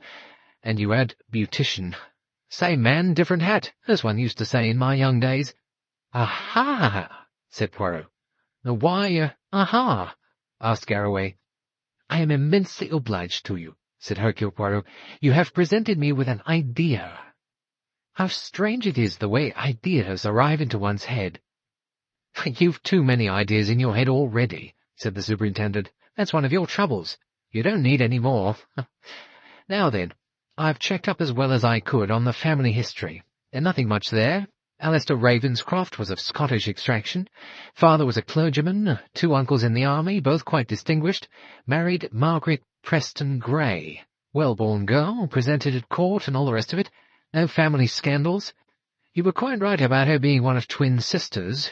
Don't know where you picked that up. Dorothea and Margaret Preston Grey, known colloquially as Dolly and Molly. The Preston Greys lived at Hatter's Green in Sussex. Identical twins. Usual kind of history of that kind of twin. Cut their first tooth the same day, both got scarlet fever the same month, wore the same kind of clothes, fell in love with the same kind of man, got married about the same time, both husbands in the army. Family doctor who attended the family when they were young died some years ago, so there's nothing of interest to be got out of him. There was an early tragedy, though, connected with one of them. Lady Ravenscroft? No, the other one. She married a Captain Jarrow, and 2 children. The younger one, a boy of 4, was knocked down by a wheelbarrow or some kind of child's garden toy, or a spade, or a child's hoe. Hit him on his head, and he fell into an artificial pond or something and drowned. Apparently it was the older child, a girl of 9, who did it. They were playing together and quarrelled, as children do.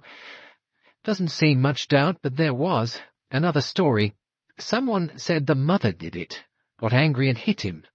And someone else said it was a woman who lived next door who hit him. Don't suppose any of it's of interest to you. No bearing on a suicide pact entered into by the mother's sister and her husband years after. No, said Poirot. It does not seem so, but one likes to know background. Yes, said Garraway. As I told you, one has to look into the past. I can't say we thought of looking into the past as long ago as this. I mean, as I've said, all this was some years before the suicide. Were there any proceedings at the time? Yes, I managed to look up the case. Accounts of it, newspaper accounts, various things. There were some doubts about it, you know. The mother was badly affected. She broke down completely and had to go into hospital. They do say she was never the same woman again afterwards. But they thought she had done it? Well, that's what the doctor thought. There was no direct evidence, you understand. She said that she had seen this happen from a window, that she'd seen the older child, the girl, hit the boy and push him in. But her account, well, I don't think they believed it at the time. She talked so wildly. There was, I suppose, some psychiatric evidence? Yes, she went into a nursing home or hospital of some kind. She was definitely a mental case. She was a good long time in 1 or 2 different establishments having treatment, I believe under the care of one of the specialists from St Andrew's Hospital in London. In the end, she was pronounced cured and released after about 3 years, and sent home to lead a normal life with her family. And she was then quite normal? Well, she was always neurotic, I believe. Where was she at the time of the suicide? Was she staying with the Ravenscrofts? No, she had died. Nearly 3 weeks before that. She was staying with them at Overcliff when it happened. It seemed again to be an illustration of the identical twin destiny. She walked in her sleep, and suffered from that over a period of years, it seems. She'd had 1 or 2 minor accidents that way. Sometimes she took too many tranquilizers, and that resulted in her walking round the house, and sometimes out of it during the night. She was following a path along the cliff edge, lost her footing, and fell over the cliff. Killed immediately. They didn't find her until the next day. Her sister, Lady Ravenscroft, was terribly upset. They were very devoted to each other, and she had to be taken to hospital, suffering from shock. Could this tragic accident have led to the Ravenscroft suicide some weeks later? Or there was never a suggestion of such a thing? Odd things happen with twins, as you say. Lady Ravenscroft might have killed herself because of the link between her and her twin sister. Then the husband may have shot himself because possibly he felt guilty in some way. Superintendent Garraway said, "You have too many ideas, Poirot. Alistair Ravenscroft couldn't have had an affair with his sister-in-law without everyone knowing about it. It was nothing of that kind, if that's what you've been imagining." The telephone rang. Poirot rose and answered it. It was Mrs. Oliver. "Monsieur Poirot, can you come to tea or sherry tomorrow? I've got Celia coming. Later on the bossy woman. That's what you wanted, isn't it?" Poirot said it was just what he wanted. "I've got to dash now," said Mrs. Oliver. "Going to meet an old war-horse, provided by my elephant number 1. Julia Carstairs. I think she's got his name wrong. She always does. But I hope she's got his address right." Chapter 12. Celia meets Hercule Poirot. "Well, madame," said Poirot, "and how did you fare with Sir Hugo Foster?" "Well, to begin with, his name wasn't Foster. It was Fothergill. Trust Julia to get a name wrong. She's always doing it." "So, Elephants are not always reliable in the names they remember. Don't talk with elephants. I've finished with elephants. And your war-horse? Quite an old pet, but useless as a source of information.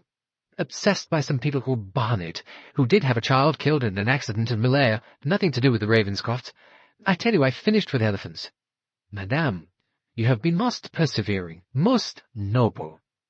Celia's coming along in about half an hour's time. You wanted to meet her, didn't you? I've told her that you are, well, helping me in this matter. Or would you rather she came to see you? No, said Poirot. I think I should like her to come in the way that you have arranged. I don't suppose she'll stay very long. If we get rid of her in about an hour, that'll be all right. Just to think over things a bit. And then Mrs Burton-Cox is coming. Ah, yes, that will be interesting. Yes, that will be very interesting. Mrs. Oliver sighed. Dear, it's a pity, though, isn't it? She said again. We do have too much material, don't we? Yes, said Poirot. We do not know what we are looking for. All we know of still is, in all probability, the double suicide of a married couple who lived quiet and happy lives together. And what have we got to show for cause, for reason? We've gone forward and back, to the right, to the left, to the west, to the east. Quite right, said Mrs. Oliver. Everywhere.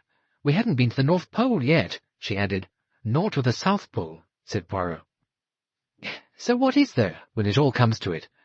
Various things, said Poirot. I have made a list here. Do you want to read it?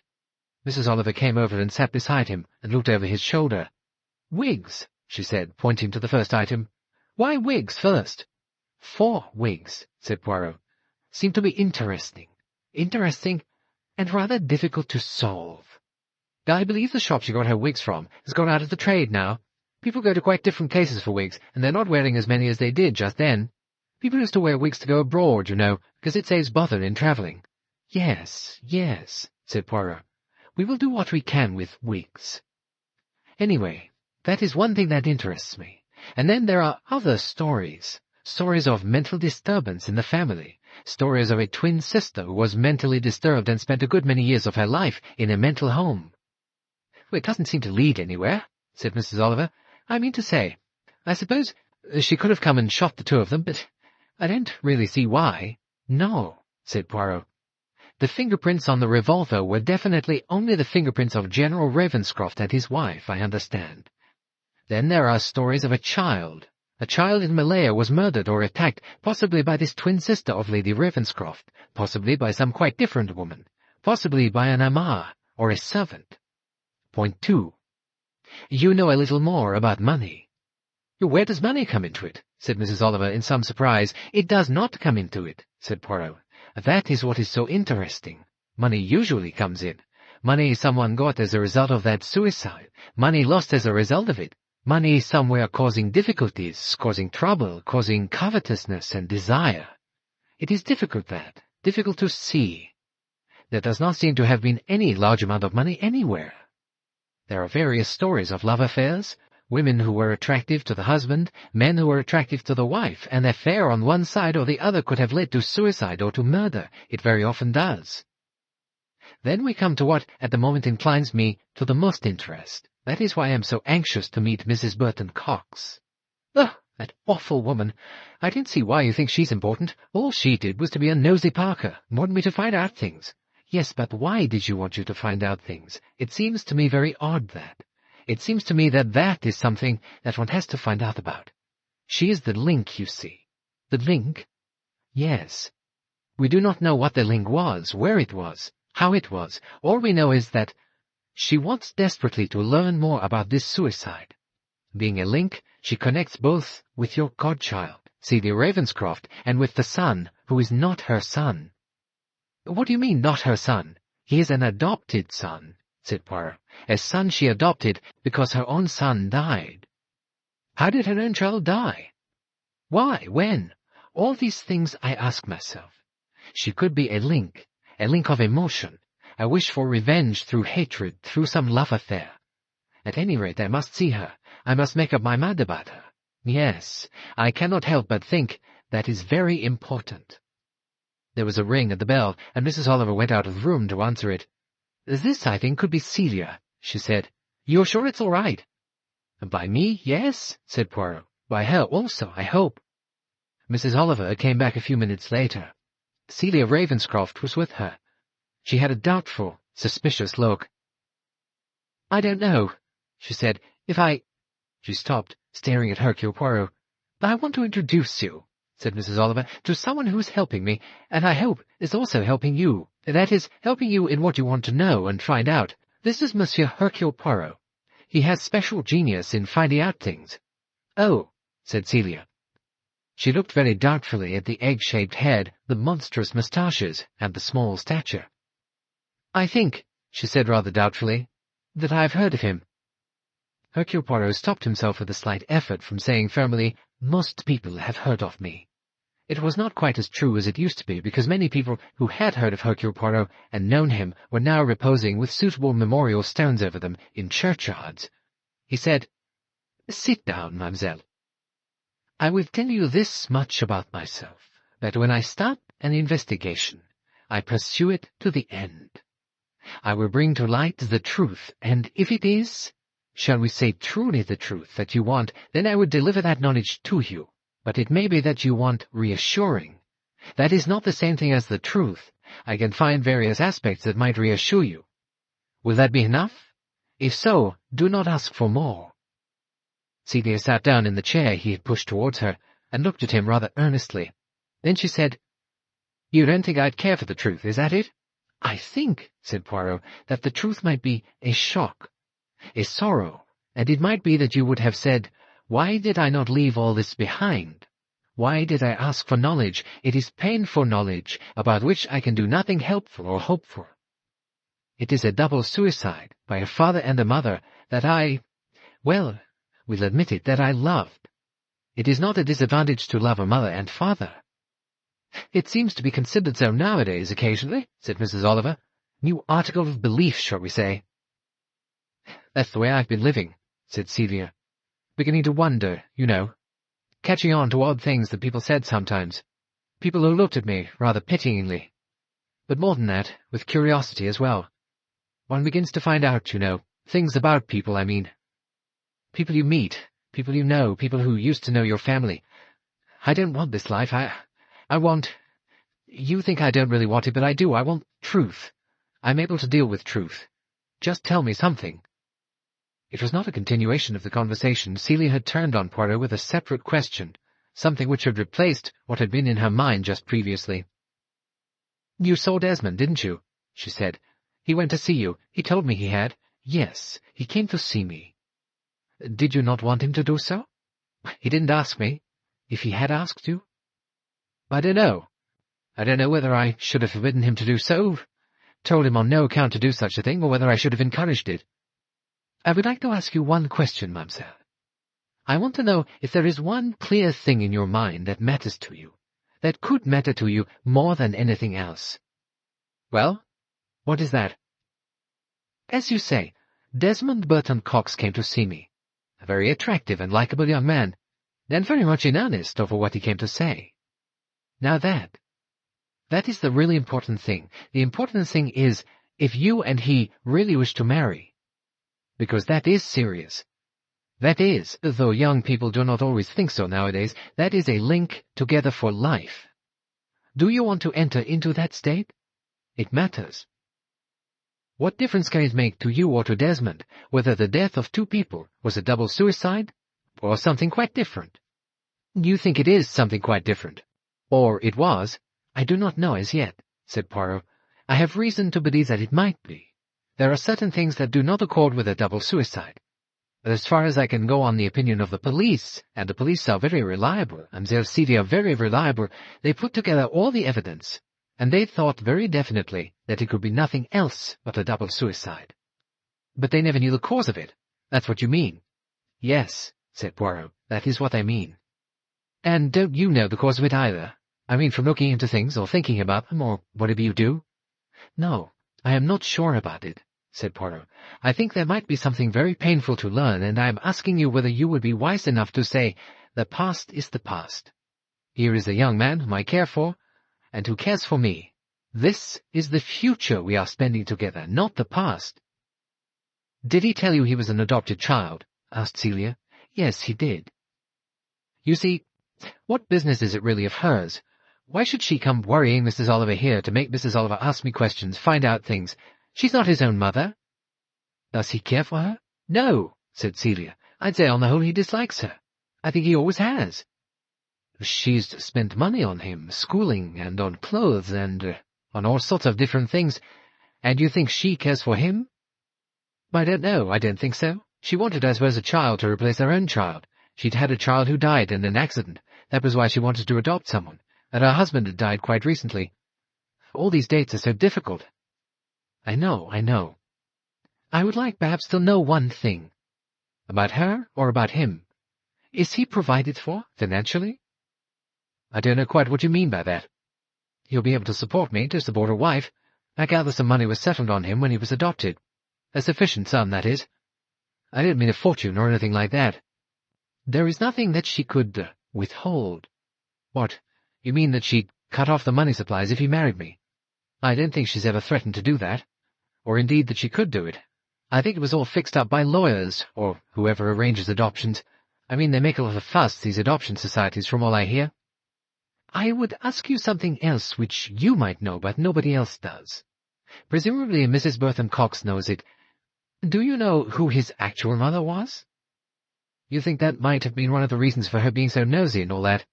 Something to do with, as you say, what he was really. I don't know. I suppose he might have been an illegitimate child. They're the usual ones that go for adoption, aren't they? She might have known something about his real mother, or his real father, or something like that. If so, she didn't tell him. I gather she just told him the silly things they suggest you should say, that it is just as nice to be adopted because it shows you really were wanted. There's a lot of silly slop like that. I think some societies suggest that that's the way you should break the news. Does he, or you, know of any blood relations? I don't know. I don't think he knows. But I don't think it worries him at all. He's not that kind of a worrier. Do you know if Mrs. Burton-Cox was a friend of your family? Of your mother and father? Did you ever meet her, as far as you can remember, when you were living in your own home in the early days? I don't think so. I think Desmond's mother... I think Mrs. Burton-Cox went to Malaya. I think perhaps her husband died out in Malaya, and that Desmond was sent to school in England while they were out there, and that he was boarded with some cousins or people who take in children for holidays, and that's how we came to be friends in those days. I always remembered him, you know. I was a great hero worshipper. He was wonderful at climbing trees, and he taught me things about birds' nests and birds' eggs. So it seemed quite natural when I met him again, met him at the university, and we both talked about where we'd lived, and then he asked me my name. He said, "Only your Christian name, I know." And then we remembered quite a lot of things together. It's what made us, you might say, get acquainted. I don't know everything about him. I don't know anything. I want to know. How can you arrange your life and know what you're going to do with your life if you don't know all about the things that affect you, that really happened? So you tell me to carry on with my investigation. Yes, if it's going to produce any results, though I don't think it will, because in a way, well, Desmond and I have tried our hand at finding out a few things. We haven't been very successful. It seems to come back to this plain fact, which isn't really the story of a life. It's the story of a death, isn't it? Of two deaths, that's to say. When it's a double suicide, one thinks of it as one death. Is it in Shakespeare, or where does the quotation come from? And in death they were not divided. She turned to Poirot again. Yes, go on finding out. Go on telling Mrs. Oliver, or telling me direct. I'd rather you told me direct. She turned towards Mrs. Oliver. I don't mean to be horrid to you, godmother. You've been a very nice godmother to me always, but I'd like it straight from the horse's mouth. I'm afraid that's rather rude, Monsieur Poirot, but I didn't mean it that way. No, said Poirot. I am content to be the horse's mouth. And you think you will be? I always believe that I can. And it's always true, is it? It is usually true, said Poirot. I do not say more than that. Chapter 13. Mrs. Burton-Cox. Well, said Mrs. Oliver, as she returned into the room after seeing Celia to the door, what do you think of her? She is a personality, said Poirot. An interesting girl. Definitely, if I may put it so, she is somebody, not anybody. Yes, that's true enough, said Mrs. Oliver. I would like you to tell me something. About her? I don't really know her very well. One doesn't really with godchildren. You only see them as it were at stated intervals, rather far apart. I did not mean her. Tell me about her mother. Oh, I see. You knew her mother?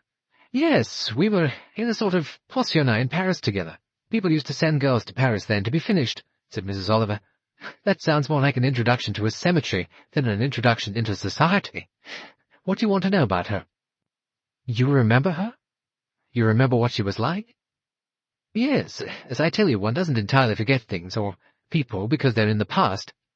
What impression did she make on you? Oh, she was beautiful, said Mrs. Oliver. I do remember that. Not when she was about 13 or 14. She had a lot of puppy fat then. I think we all did, she added thoughtfully. Was she a personality? It's difficult to remember, because you see, she wasn't my only friend, or my greatest friend. I mean, there were several of us, together, a little pack, as you might say. People with tastes more or less the same. We were keen on tennis, and we were keen on being taken to the opera, and we were bored to death, being taken to the picture galleries. I really can only give you a general idea. Molly Preston Gray, that was her name. You both had boyfriends? We had one or two passions, I think. Not for pop singers, of course. That hadn't happened yet. Actors, usually. There was one rather famous variety actor.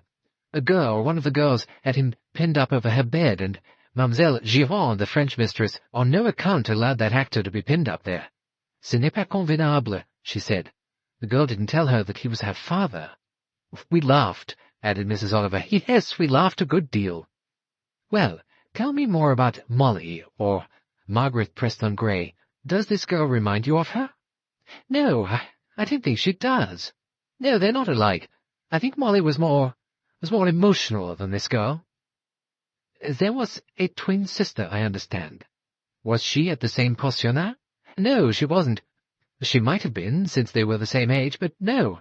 I think she was in some entirely different place in England. I'm not sure. I have a feeling that the twin sister, Dolly, whom I had met once or twice very occasionally, and who, of course, at that time looked exactly like Molly. I mean, they hadn't started trying to look different, have different hairdos and all that, as twins usually do when they grow up. I think Molly was devoted to her sister, Dolly, but she didn't talk about her very much. I have a feeling, nowadays I mean, I didn't have it then, that there might have been something a bit wrong, perhaps, with the sister, even then. Once or twice, I remember, there were mentions of her having been ill or gone away for a course of treatment somewhere, something like that. I remember once wondering whether she was a cripple. She was taken once by an aunt on a sea voyage to do her health good. She shook her head. I can't really remember, though. I just had a feeling that Molly was devoted to her. I would have liked to have protected her in some way. Does that seem nonsense to you? Not at all, said Hercule Poirot. There were times, I think, when she didn't want to talk about her. She talked about her mother and her father. She was very fond of them, I think, in the ordinary sort of way. Her mother came once to Paris and took her out, I remember. Nice woman. Not very exciting or good-looking or anything. Nice, quiet, kindly. I see. So you have nothing to help us there, no boyfriends. We didn't have so many boyfriends then, said Mrs. Oliver. It's not like nowadays, when it's a matter of course. Later, when we were both back again at home, we more or less drifted apart. I think Molly went abroad somewhere with her parents. I don't think it was India. I don't think so. Somewhere else, I think it was. Egypt, perhaps? I think now they were in the diplomatic service. They were in Sweden at one time, and after that, somewhere like Bermuda or the West Indies. I think he was a governor or something there. But those sort of things one doesn't usually remember. Molly was very keen on the music master, which was very satisfying to us both, and I should think much less troublesome than boyfriends seem to be nowadays. I mean, you adored, longed for the day when they came again to teach you. They were, I have no doubt, quite indifferent to you, but one dreamt about them at night, and I remember having a splendid kind of daydream in which I nursed my beloved Monsieur Adolphe when he had cholera, and I gave him, I think, blood transfusions to save his life. How very silly one is. And think of all the other things you think of doing. There was one time when I was quite determined to be a nun, and later on I thought I'd be a hospital nurse. Well, I suppose we shall have Mrs. Burton-Cox in a moment. I wonder how she will react to you. Poirot gazed at his watch. We shall be able to see that very soon. Have we anything else we ought to talk about first? I think there are a few things we might compare notes on. As I say, there are one or two things that I think could do with investigation.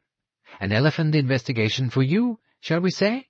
And an understudy for an elephant for me. "What an extraordinary thing to say," said Mrs. Oliver.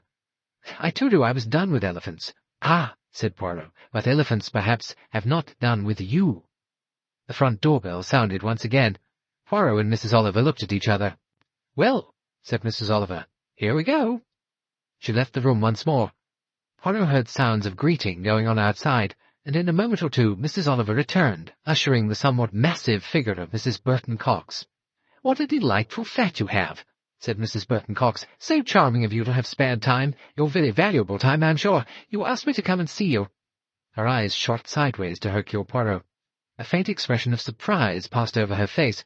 For a moment her eyes went from him to the baby grand piano that stood in one window. It occurred to Mrs. Oliver that Mrs. Burton-Cox was thinking that Hercule Poirot was a piano tuner. She hastened to dispel this illusion. "I want to introduce you," she said, "to Monsieur Hercule Poirot." Poirot came forward and bent over her hand. "I think he is the only person who might be able to help you in some way. You know, what you were asking me about the other day, concerning my godchild, Celia Ravenscroft? Oh, yes. How kind of you to remember. I do so hope you can give me a little more knowledge of what really happened." "I'm afraid I haven't been very successful," said Mrs. Oliver, "and that is really why I asked Monsieur Poirot to meet you. He is a wonderful person, you know, for information on things generally, really on top of his profession. I cannot tell you how many friends of mine he has assisted, and how many, well, I can really call them mysteries, he has elucidated. And this was such a tragic thing to have happened." "Yes, indeed," said Mrs. Burton-Cox. Her eyes were still somewhat doubtful. Mrs. Oliver indicated chairs and remarked, "Now, what shall you have? A glass of sherry? It's too late for tea, of course. Or would you prefer a cocktail of some kind?" "Oh, a glass of sherry. You're very kind." "Monsieur Poirot?" "I do," said Poirot. Mrs. Oliver could not help being thankful that he had not asked for a sirop de cassis or one of his favourite fruit drinks. She got out glasses and a decanter. "I have already indicated to Monsieur Poirot the outlines of the inquiry you want to make." "Oh, yes," said Mrs. Burton-Cox. She seemed rather doubtful, and not so sure of herself as it would seem she was in the natural habit of being. "These young people," she said to Poirot, "so difficult nowadays, these young people. My son, such a dear boy, we have great hopes of his doing well in the future. And then there is this girl, a very charming girl, who, as probably Mrs. Oliver told you, is her goddaughter, and, well, of course, one never knows. I mean, these friendships spring up, and very often they don't last. They are what we used to call calf love, you know, years ago, and it is very important to know a little, at least, about the antecedents of people.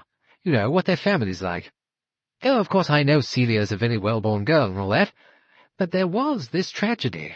Mutual suicide, I believe, but nobody has really been able to enlighten me at all on what led to it, or what led up to it, shall we say. I have no actual friends who were friends in common with the Ravenscrofts, and so it is very difficult for me to have ideas. I know Celia is a charming girl and all that, but one would like to know more." "I understand from my friend Mrs. Oliver that you wanted to know something specifically. You wanted to know, in fact, what you said you wanted to know," said Mrs. Oliver, chipping in with some firmness, "was whether Celia's father shot her mother and then himself, or whether Celia's mother shot her father and then herself." "I feel it makes a difference," said Mrs. Burton-Cox. "Yes, definitely. I feel it makes a difference." "A very interesting point of view," said Poirot. His tone was not very encouraging. "Oh, the emotional background, shall I say, the emotional events that led up to all this. In a marriage, you must admit one has to think of the children. The children, I mean, that are to come, I mean heredity. I think now we realize that heredity does more than environment. It leads to a certain formation of character, and certain very grave risks that one might not want to take." "True," said Poirot. "The people who undertake the risks are the ones that have to make the decision. Your son and this young lady, it will be their choice." "Oh, I know. Not mine. Parents are never allowed to choose, are they, or even to give any advice? But I would like to know something about it. Yes, I would like to know very much." "If you feel that you would undertake any investigation, I suppose is the word you would use. But perhaps I'm being a very foolish mother, you know, over-anxious about my dear son. Mothers are like that." She gave a little whinny of laughter, putting her head slightly on one side. "Perhaps," she said as she tipped up the sherry glass, "perhaps you will think about it. And I also will let you know perhaps the exact points and things that I'm worried about." She looked at her watch. Oh dear, I'm late for another appointment. I shall have to go. I'm so sorry, dear Mrs. Oliver, to have to run away so soon, but you know what it is. I had great difficulties finding a taxi this afternoon. One after another just turned his head aside and drove straight past me. Already difficult, isn't it? I think Mrs. Oliver has your address, has she not? I will give you my address, said Poirot. He removed a card from his pocket and handed it to her. Yes, I see. Monsieur Hercule Poirot. You're French, is that right? I am Belgian, said Poirot. Yes, Belgique. Yes, I quite understand. I'm so pleased to have met you, and I feel so hopeful. Oh dear, I must go. Very, very fast. Shaking Mrs. Oliver warmly by the hand, then extending the same hand to Poirot, she left the room, and the door sounded in the hall. Well, what do you think of that? Said Mrs. Oliver. What do you? Said Poirot. Well, she ran away, said Mrs. Oliver. She ran away. You frightened her in some way. Yes, said Poirot. I think you have judged quite right. She wanted me to get things out of Celia. She wanted me to get some knowledge out of Celia, some expression, some sort of secret she suspected was there, but she doesn't want a real proper investigation, does she? I think not, said Poirot. That is interesting. Very interesting. She is well-to-do, you think? I should say so. Her clothes are expensive. She lives at an expensive address. She is... It's difficult to make out. She's a pushing woman and a bossy woman. She sits on a lot of committees. There's nothing, suspicious about her. I've asked a few people. Nobody likes her very much, but she's the sort of public-spirited woman who takes part in politics, all those sorts of things. Then what is wrong with her? Said Poirot. You think there's something wrong with her? Or do you just not like her, like I do? I think there is something there that she does not want to come to light, said Poirot. Oh. And are you going to find out what it is? Well, naturally, if I can, said Poirot. It may not be easy. She is in retreat. She was in retreat when she left us here. She was afraid of what questions I was going to ask her. Yes, it is interesting, he sighed. One will have to go back, you know, even farther than one thought. What, back into the past again? Yes, somewhere in the past. In more cases than one, there is something that one will have to know before one can come back again to what happened. What is it now, 15 years? 20 years ago? At a house called Overcliff. Yes, one will have to go back again. Well, that's that, said Mrs. Oliver. And now, what is there to do? What is this list of yours? I have heard a certain amount of information through police records on what was found in the house. You will remember that among the things there were 4 wigs. Yes, said Mrs. Oliver. You said that 4 wigs were too many. It seemed a little excessive, said Poirot. I have also got certain useful addresses, the address of a doctor that might be helpful. The doctor? Oh, you mean the family doctor? No, not the family doctor. The doctor who gave evidence at an inquest on a child who met with an accident, either pushed by an older child or possibly by someone else. You mean by the mother? Possibly the mother, possibly by someone else who was in the house at the time. I know the part of England where that happened, and Superintendent Garraway has been able to trace him through sources known to him and also through journalistic friends of mine who were interested in this particular case. And you're going to see... He must be a very old man by now. It is not him I shall go to see, it is his son. His son is also qualified as a specialist in various forms of mental disorders. I have an introduction to him, and he might be able to tell me something interesting. There have also been inquiries into a case of money. What do you mean by money? Well, there are certain things we have to find out. That is one of the things in anything which might be a crime. Money. Who has money to lose by something happening? Who has money to gain by something happening? That one has to find out. Well, they must have found out in the case of the Ravenscrofts. Yes, that was all quite natural, it seems. They had both made normal wills, leaving in each case the money to the other partner. The wife left her money to the husband, and the husband left his money to his wife. Neither of them benefited by what happened because they both died, so that the people who did profit were the daughter, Celia, and the younger child, Edward, who I gather is now at the university abroad. Well, that won't help. Neither of the children were there, or could have had anything to do with it.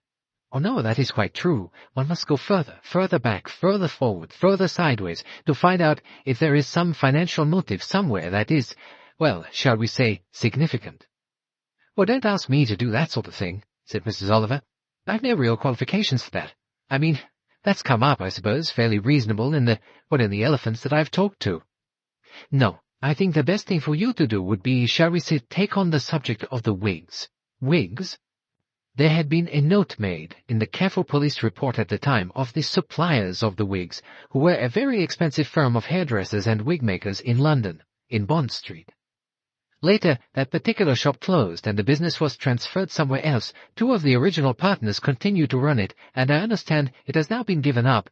But I have here an address of one of the principal fitters and hairdressers, and I thought perhaps it would come more easily if inquiries were made by a woman. Ah, said Mrs. Oliver. Me? Yes, you. All right, what do you want me to do? Pay a visit to Cheltenham, to an address I shall give you, and there you will find a Madame Rosenthal, a woman no longer young, but who was a very fashionable maker of ladies' hair adornments of all kinds, and who was married, I understand, to another in the same profession, a hairdresser who specialized in surmounting the problems of gentlemen's baldness, toupees, and other things. Oh dear, said Mrs. Oliver, the jobs you do give me to do. Do you think they'll remember anything about it? Elephants will remember, said Hercule Poirot. Oh, and who are you going to ask questions of? This doctor you talked about. For one, yes. And what do you think he'll remember? Not very much, said Poirot, but it seems to me possible that he might have heard about a certain accident. It must have been an interesting case, you know. There must be records of the case history. You mean of the twin sister? Yes, there were 2 accidents, as far as I can hear, connected with her. One when she was a young mother living in the country, at Hatter's Green, I think the address was, and again later when she was in Malaya. Each time an accident which resulted in the death of a child. I might learn something about— You mean that as they were twin sisters, that Molly, my Molly I mean, might also have had mental disability of some kind? I don't believe it for a minute. She wasn't like that. She was affectionate, loving, very good-looking, emotional, and— Oh, she was a terribly nice person. Yes, so it would seem. And a very happy person on the whole, would you say? Yes, she was a happy person, a very happy person. Oh, I know I never saw anything of her later in life, of course. She was living abroad, but it always seemed to me, on the very rare occasions when I got a letter or went to see her, that she was a happy person. And the twin sister you did not really know? No. Well, I think she was— Well, quite frankly, she was in an institution of some kind, I think, on the rare occasions that I saw Molly. She wasn't at Molly's wedding, not as a bridesmaid even. That is odd in itself. I still don't see what you're going to find out from that. Or just information, said Poirot. Chapter 14. Dr. Willoughby. Hercule Poirot got out of the taxi, paid the fare and a tip, verified the fact that the address he had come to was the address corresponding to that written down in his little notebook, took carefully a letter from his pocket, addressed to Dr. Willoughby, mounted the steps to the house, and pressed the bell. The door was opened by a manservant. On reception of Poirot's name, he was told that Dr. Willoughby was expecting him. He was shown into a small, comfortable room, with bookshelves up the side of it. There were 2 armchairs drawn to the fire, and a tray with glasses on it, and 2 decanters. Dr. Willoughby rose to greet him. He was a man between 50 and 60, with a lean, thin body, a high forehead, dark-haired, and with very piercing grey eyes. He shook hands and motioned him to a seat. Poirot produced the letter from his pocket. Ah, yes. The doctor took it from him, opened it, read it, and then placed it beside him, looked at Poirot with some interest. I had already heard, he said, from Superintendent Garraway, and also, I may say, from a friend of mine in the Home Office, who also begged me to do what I can for you in the matter that interests you. It is a rather serious favour to ask, I know, said Poirot, but there are reasons which make it important for me. Important for you after this number of years? Yes, of course. I shall quite understand if those particular events have passed out of your mind altogether. I can't say that they've done that. I am interested, as you may have heard, in special branches of my profession, and have been for many years. But your father, I know, was a very celebrated authority on them. Yes, he was. It was a great interest in his life. He had a lot of theories, some of them triumphantly proved right, and some of them which proved disappointing. It is, I gather, a mental case you're interested in. A woman. Her name was Dorothea Preston Gray. Yes, I was quite a young man at the time. I was already interested in my father's line of thought, although my theories and his did not always agree.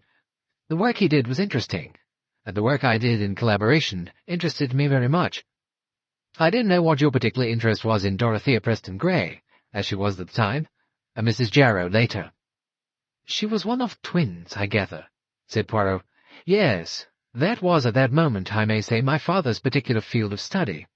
There was a project on hand at that time to follow up the general lives of selected pairs of identical twins, those who were brought up in the same environment, those who through various chances of life were brought up in entirely different environments, to see how alike they remained, how similar the things were that happened to them. Two sisters, perhaps, or two brothers, who had hardly spent any of their life together, and yet in an extraordinary way the same things seemed to happen to them at the same time. It was all, indeed it has been, all extremely interesting. However, that is not your interest in the matter, I gather?"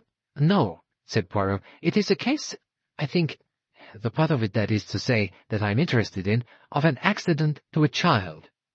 "And that is so. It was in Surrey, I think." "Yes, a very pleasant area, that, in which people lived. Not very far from Camberley, I think. Mrs. Jarrow was a young widow at that time, and she had two small children. Her husband had recently died in an accident. She was, as a result—" "Mentally disturbed?" asked Poirot. No, she was not thought to be so. She was deeply shocked by her husband's death, and had a great sense of loss, but she was not recovering very satisfactorily in the impression of her own doctor. He did not quite like the way her convalescence was tending, and she did not seem to be getting over her bereavement in the way that he would have liked. It seemed to be causing her rather peculiar reactions. Anyway, he wanted a consultation, and my father was asked by him to come and see what he could make of it. He found her condition interesting, and at the same time he thought it held very decided dangers, and he seemed to think that it would be as well if she was put under observation in some nursing home where particular care could be taken. Things like that. Even more so after the case when this accident to the child happened. There were two children, and according to Mrs. Jarrow's account of what happened, it was the older child, a girl, who attacked the little boy who was 4 or 5 years younger than she was, hitting him with a garden spade or hoe, so that he fell into an ornamental pond they had in the garden and was drowned. Well, these things, as you know, happen quite often among children. Children are pushed in a perambulator into a pond sometimes because an older child, being jealous, thinks that Mummy will have so much less trouble if only Edward or Donald or whatever his name is wasn't here, or it would be much nicer for her. It all results from jealousy. There did not seem to be any particular cause or evidence of jealousy in this case, though. The child had not resented the birth of her brother. On the other hand, Mrs. Jarrow had not wanted this second child. Although her husband had been pleased to have this second child coming, Mrs. Jarrow did not want it. She had tried 2 doctors with the idea of having an abortion, but did not succeed in finding one who would perform what was then an illegal operation. It was said by one of the servants, and also by a boy who was bringing a telegram, I believe, to the house, that it was a woman who attacked the boy, and not the other child. And one of the servants said very definitely she had been looking out of the window, and that it was her mistress. She said, "I don't think the poor thing knows what she is doing nowadays. You know, just since the master died she's been in, such a state as never was. Well, as I say, I don't know exactly what you want to know about the case. A verdict was brought in of accident. It was considered to be an accident, and the children had been said to be playing together, pushing each other, etc., and that therefore it was undoubtedly a very unfortunate accident. It was left at that. But my father, when consulted, and after a conversation with Mrs. Jarrow and certain tests, questionnaires, sympathetic remarks to her, and questions, he was quite sure she had been responsible for what happened. According to his advice, it would be advisable for her to have mental treatment." "But your father was quite sure that she had been responsible?" "Yes. There was a school of treatment at the time which was very popular, and which my father believed in.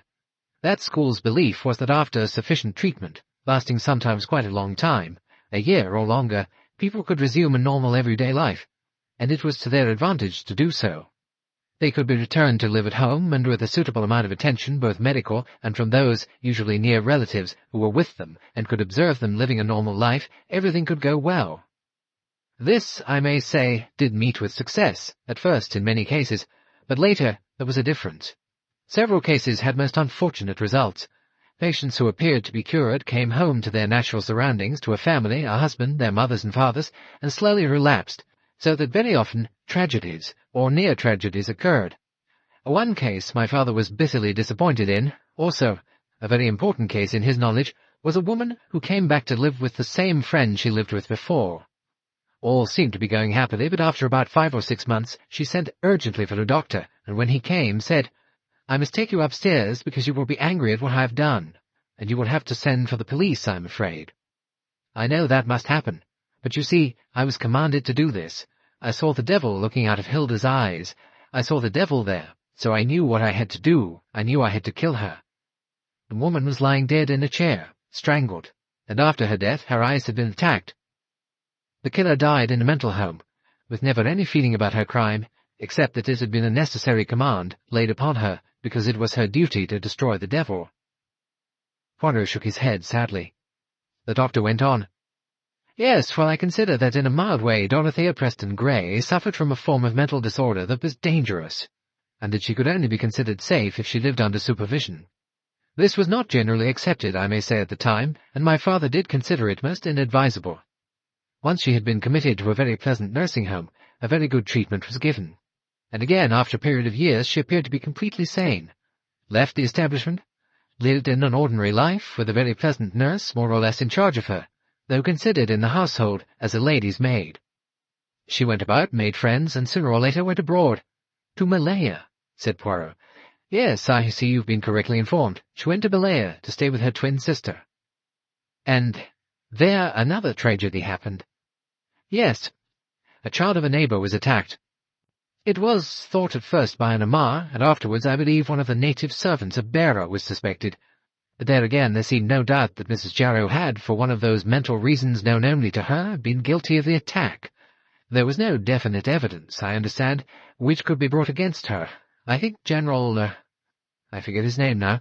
Ravenscroft? Said Poirot. Yes, General Ravenscroft agreed to arrange for her to go back to England and again undergo medical treatment. Is that what you wanted to know? Yes, said Poirot. That is what I have partly heard already, but mainly, I may say, by hearsay, which is not dependable. What I want to ask you was, this was a case concerned with identical twins. What about the other twin, Margaret Preston Gray, afterwards the wife of General Ravenscroft? Was she likely to be affected by the same malady? There was never any medical case about her. She was perfectly sane. My father was interested, visited her once or twice, and talked to her, because he had so often seen cases of almost identical illnesses or mental disturbances happen between identical twins who had started life very devoted to each other. Only started life, you said. Yes, on certain occasions a state of animosity can arise between identical twins. It follows on a first keen protective love, one for the other, but it can degenerate into something which is nearer hatred, if there is some emotional strain that could trigger it off or could arouse it, or any emotional crisis to account for animosity arising between two sisters. I think there might have been that there. General Ravenscroft, as a young subaltern or captain or whatever he was, fell deeply in love, I think, with Dorothea Preston Gray, who was a very beautiful girl. Actually the more beautiful of the two. She also fell in love with him. They were not officially engaged, but General Ravenscroft transferred his affections fairly soon to the other sister, Margaret, or Molly as she was called. He fell in love with her, and asked her to marry him. She returned his affection, and they were married as soon as it became feasible in his career. My father had no doubt that the other twin, Dolly, was bitterly jealous of her sister's marriage, and that she continued to be in love with Alistair Ravenscroft and to resent his marriage. However, she got over it all. Married another man in due course, a thoroughly happy marriage, it seemed, and later she used frequently to go to visit the Ravenscrofts, not only on that one occasion in Malaya, but later when they were in another station abroad, and after they returned home. She was by that time apparently cured again, was no longer in any kind of mental dejection, and lived with a very reliable nurse companion and a staff of servants. I believe, or so my father had always told me, that Lady Ravenscroft, Molly, remained very devoted to her sister. She felt very protective towards her, and loved her dearly. She wanted often, I think, to see more of her than she did, but General Ravenscroft was not so keen on her doing so. I think it possible that the slightly unbalanced Dolly, Mrs. Jarrow, continued to feel a very strong attachment to General Ravenscroft, which I think may have been embarrassing and difficult for him, though I believe that his wife was quite convinced that her sister had got over any feelings of jealousy or anger.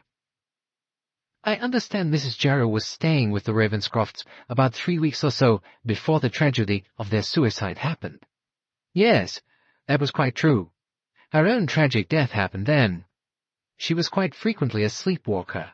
She went out one night walking in her sleep and had an accident, falling down a portion of the cliff to which a pathway which had been discarded appeared to lead. She was found the next day, and I believe died in hospital without recovering consciousness. Her sister Molly was extremely upset and bitterly unhappy about this. But I would like to say, which you probably want to know, I do not think that this can in any way be held responsible for the subsequent suicide of the married couple who were living so happily together. Grief for a sister's, or a sister-in-law's, death would hardly lead you to commit suicide, certainly not to a double suicide. Unless, perhaps, said Hercule Poirot, Margaret Ravenscroft had been responsible for her sister's death.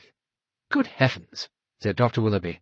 Surely you are not suggesting that it was Margaret who followed her sleepwalking sister, and that it was Margaret's hand that was stretched out to push Dorothea over the cliff edge? I refuse absolutely, said Dr. Willoughby, to accept any such idea. With people, said Hercule Poirot, one never knows. Chapter 15. Eugene and Rosenthal, hairstylists and beauticians. Mrs. Oliver looked at Cheltenham with approval. As it happened, she had never been to Cheltenham before. How nice, said Mrs. Oliver to herself, to see some houses that are really like houses, proper houses. Casting her mind back to youthful days, she remembered that she had known people, or at least her relations, her aunts had known people, who lived at Cheltenham. Retired people usually, army or navy. It was the sort of place, she thought, where one would like to come and live if one had spent a good deal of time abroad. It had a feeling of English security, good taste, and pleasant chat and conversation. After looking in one or two agreeable antique shops, she found her way to where she wanted, or rather, Hercule Poirot wanted her to go. It was called the Rose Green Hairdressing Saloons. She walked inside it and looked around. 4 or 5 people were in the process of having things done to their hair. A plump young lady left her client and came forward with an inquiring air. "Mrs. Rosenthal?" said Mrs. Oliver, glancing down at a card. "I understand she said she could see me if I came here this morning. I don't mean," she added, "having anything done to my hair, but I wanted to consult her about something, and I believe a telephone call was made, and she said that if I came at 11:30 she could spare me a short time." "Oh, yes," said the girl. "I think Madam is expecting someone." She led the way through a passage down a short flight of steps and pushed a swing door at the bottom of it.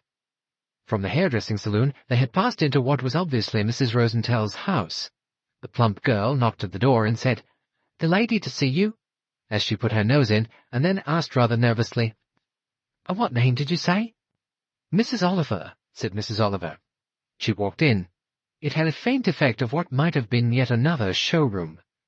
There were curtains of rose gauze and roses on the wallpaper, and Mrs. Rosenthal, a woman Mrs. Oliver thought of as roughly her own age, or possibly a good many years older, was just finishing what was obviously a cup of morning coffee. "Mrs. Rosenthal?" said Mrs. Oliver. "Yes?" "You did expect me?" "Oh, yes. I didn't quite understand what it was all about. The lines are so bad on the telephone. That is quite all right. I have about half an hour to spare. Would you like some coffee?" "No, thank you," said Mrs. Oliver. "I won't keep you any longer than I need. It is just something that I want to ask you about, that you may happen to remember. You have had quite a long career, I understand, in the hairdressing business." "Oh, yes. I'm quite thankful to give over to the girls now. I don't do anything myself these days." "Perhaps you still advise people?" "Oh, yes, I do that." Mrs. Rosenthal smiled. She had a nice, intelligent face, with well-arranged brown hair, with somewhat interesting grey streaks in it here and there. "I'm not sure what it's all about." "Well, really, I wanted to ask you a question about, well, I suppose in a way about wigs generally. We don't do as much in wigs now as we used to do. You had a business in London, didn't you?" "Yes, first in Bond Street, and then we moved to Sloane Street. But it's very nice to live in the country after all that, you know." "Oh, yes, my husband and I are very satisfied here. We're on a small business, but we don't do much in the wig line nowadays," she said, "though my husband does advise and get wigs designed for men who are bald. It really makes a big difference, you know, to many people in their business if they don't look too old, and it often helps in getting a job." "I can quite imagine that," said Mrs. Oliver. From sheer nervousness she said a few more things in the way of ordinary chat, and wondered how she would start on her subject. She was startled when Mrs. Rosenthal leant forward and said suddenly, "You are Ariadne Oliver, aren't you? The novel writer?" "Yes," said Mrs. Oliver. "As a matter of fact, She had her usual somewhat shamefaced expression when she said this, that was habitual to her. "Yes, I do write novels.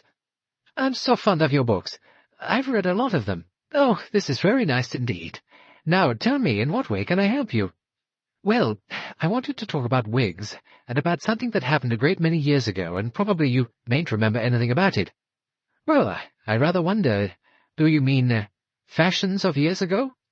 "Not exactly. It's a woman, a friend of mine. Actually, I was at school with her.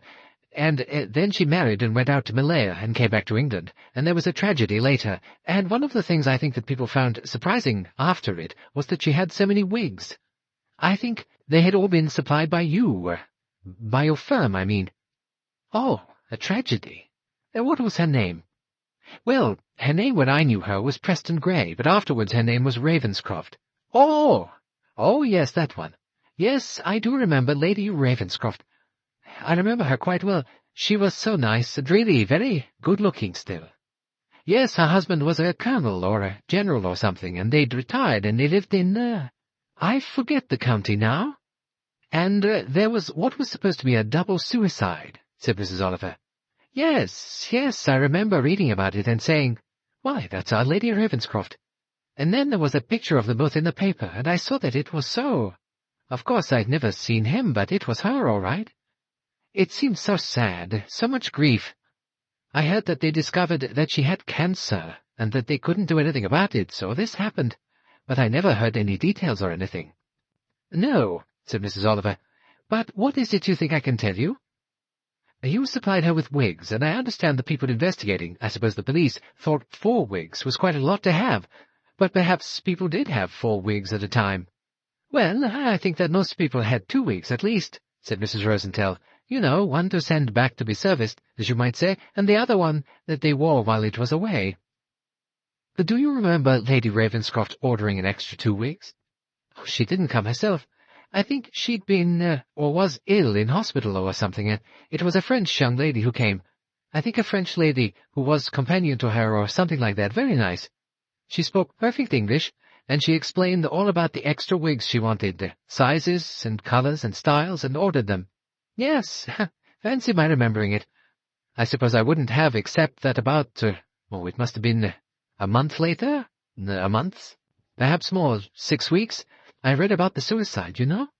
I'm afraid they gave her bad news at the hospital or wherever she was, and so she just couldn't face living any more, and her husband felt he couldn't face life without her." Mrs. Oliver shook her head sadly, and continued her inquiries.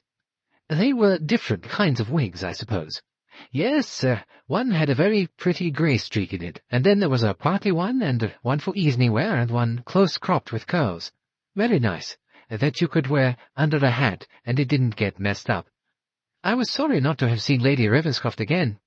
Even apart from her illness, she had been very unhappy about her sister, who had recently died, a twin sister." "Yes, twins are very devoted, aren't they?" said Mrs. Oliver. "She'd always seemed such a happy woman before," said Mrs. Rosenthal. Both women sighed. Mrs. Oliver changed the subject. "Do you think that I'd find a wig useful?" she asked. The expert stretched out a hand and laid it speculatively on Mrs. Oliver's head. "I wouldn't advise it. You've got a splendid crop of hair, very thick still. I imagine," a faint smile came to her lips, "you enjoy doing things with it. How clever of you to know that. It's quite true. I enjoy experimenting. It's such fun." "You enjoy life altogether, don't you?" "Yes, I do. I suppose it's the feeling that one never knows what might be going to happen next." "Yet that feeling," said Mrs. Rosenthal, "is just what makes so many people never stop worrying." Chapter 16. Mr. Goby Reports. Mr. Goby came into the room and sat, as indicated by Poirot, in his usual chair. He glanced round him before choosing what particular piece of furniture or part of the room he was about to address. He settled, as often before, for the electric fire, not turned on at this time of year. Mr. Goby had never been known to address the human being he was working for directly. He selected always the cornice, a radiator, a television set, a clock, sometimes a carpet or a mat. Out of a briefcase he took a few papers. "Well," said Hercule Poirot, "you have something for me." "I have collected various details," said Mr. Goby. Mr. Goby was celebrated all over London, indeed possibly all over England, and even further, as a great purveyor of information. How he performed these miracles nobody ever really quite knew. He employed a not excessive staff. Sometimes he complained that his legs, as he sometimes called them, were not as good as they used to be.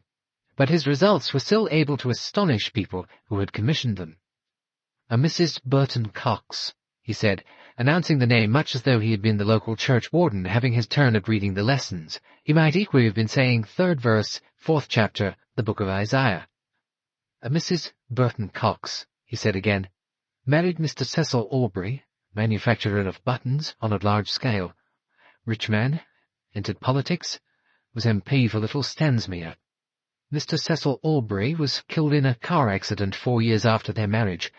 The only child of the marriage died in an accident shortly afterwards. Mr Aubrey's estate was inherited by his wife, but was not as much as had been expected, since the firm had not been doing well of late years. Mr Aubrey also left quite a considerable sum of money to a Miss Kathleen Fenn, with whom it seemed he had been having intimate relations quite unknown to his wife. Mrs Burton-Cox continued her political career. Some 3 years after that she adopted a child which had been born to Miss Kathleen Fenn. Miss Kathleen Fenn insisted that the child was the son of the late Mr Aubrey. This, from what I have been able to learn in my inquiries, is somewhat difficult to accept," continued Mr Goby. "Miss Fenn had had many relationships, usually with gentlemen of ample means and generous dispositions, but after all, so many people have their price, have they not? I'm afraid this is quite a serious bill I may have to send you in." "Continue," said Hercule Poirot. "Mrs Aubrey, as she then was, agreed to adopt the child. A short while later she married Major Burton-Cox.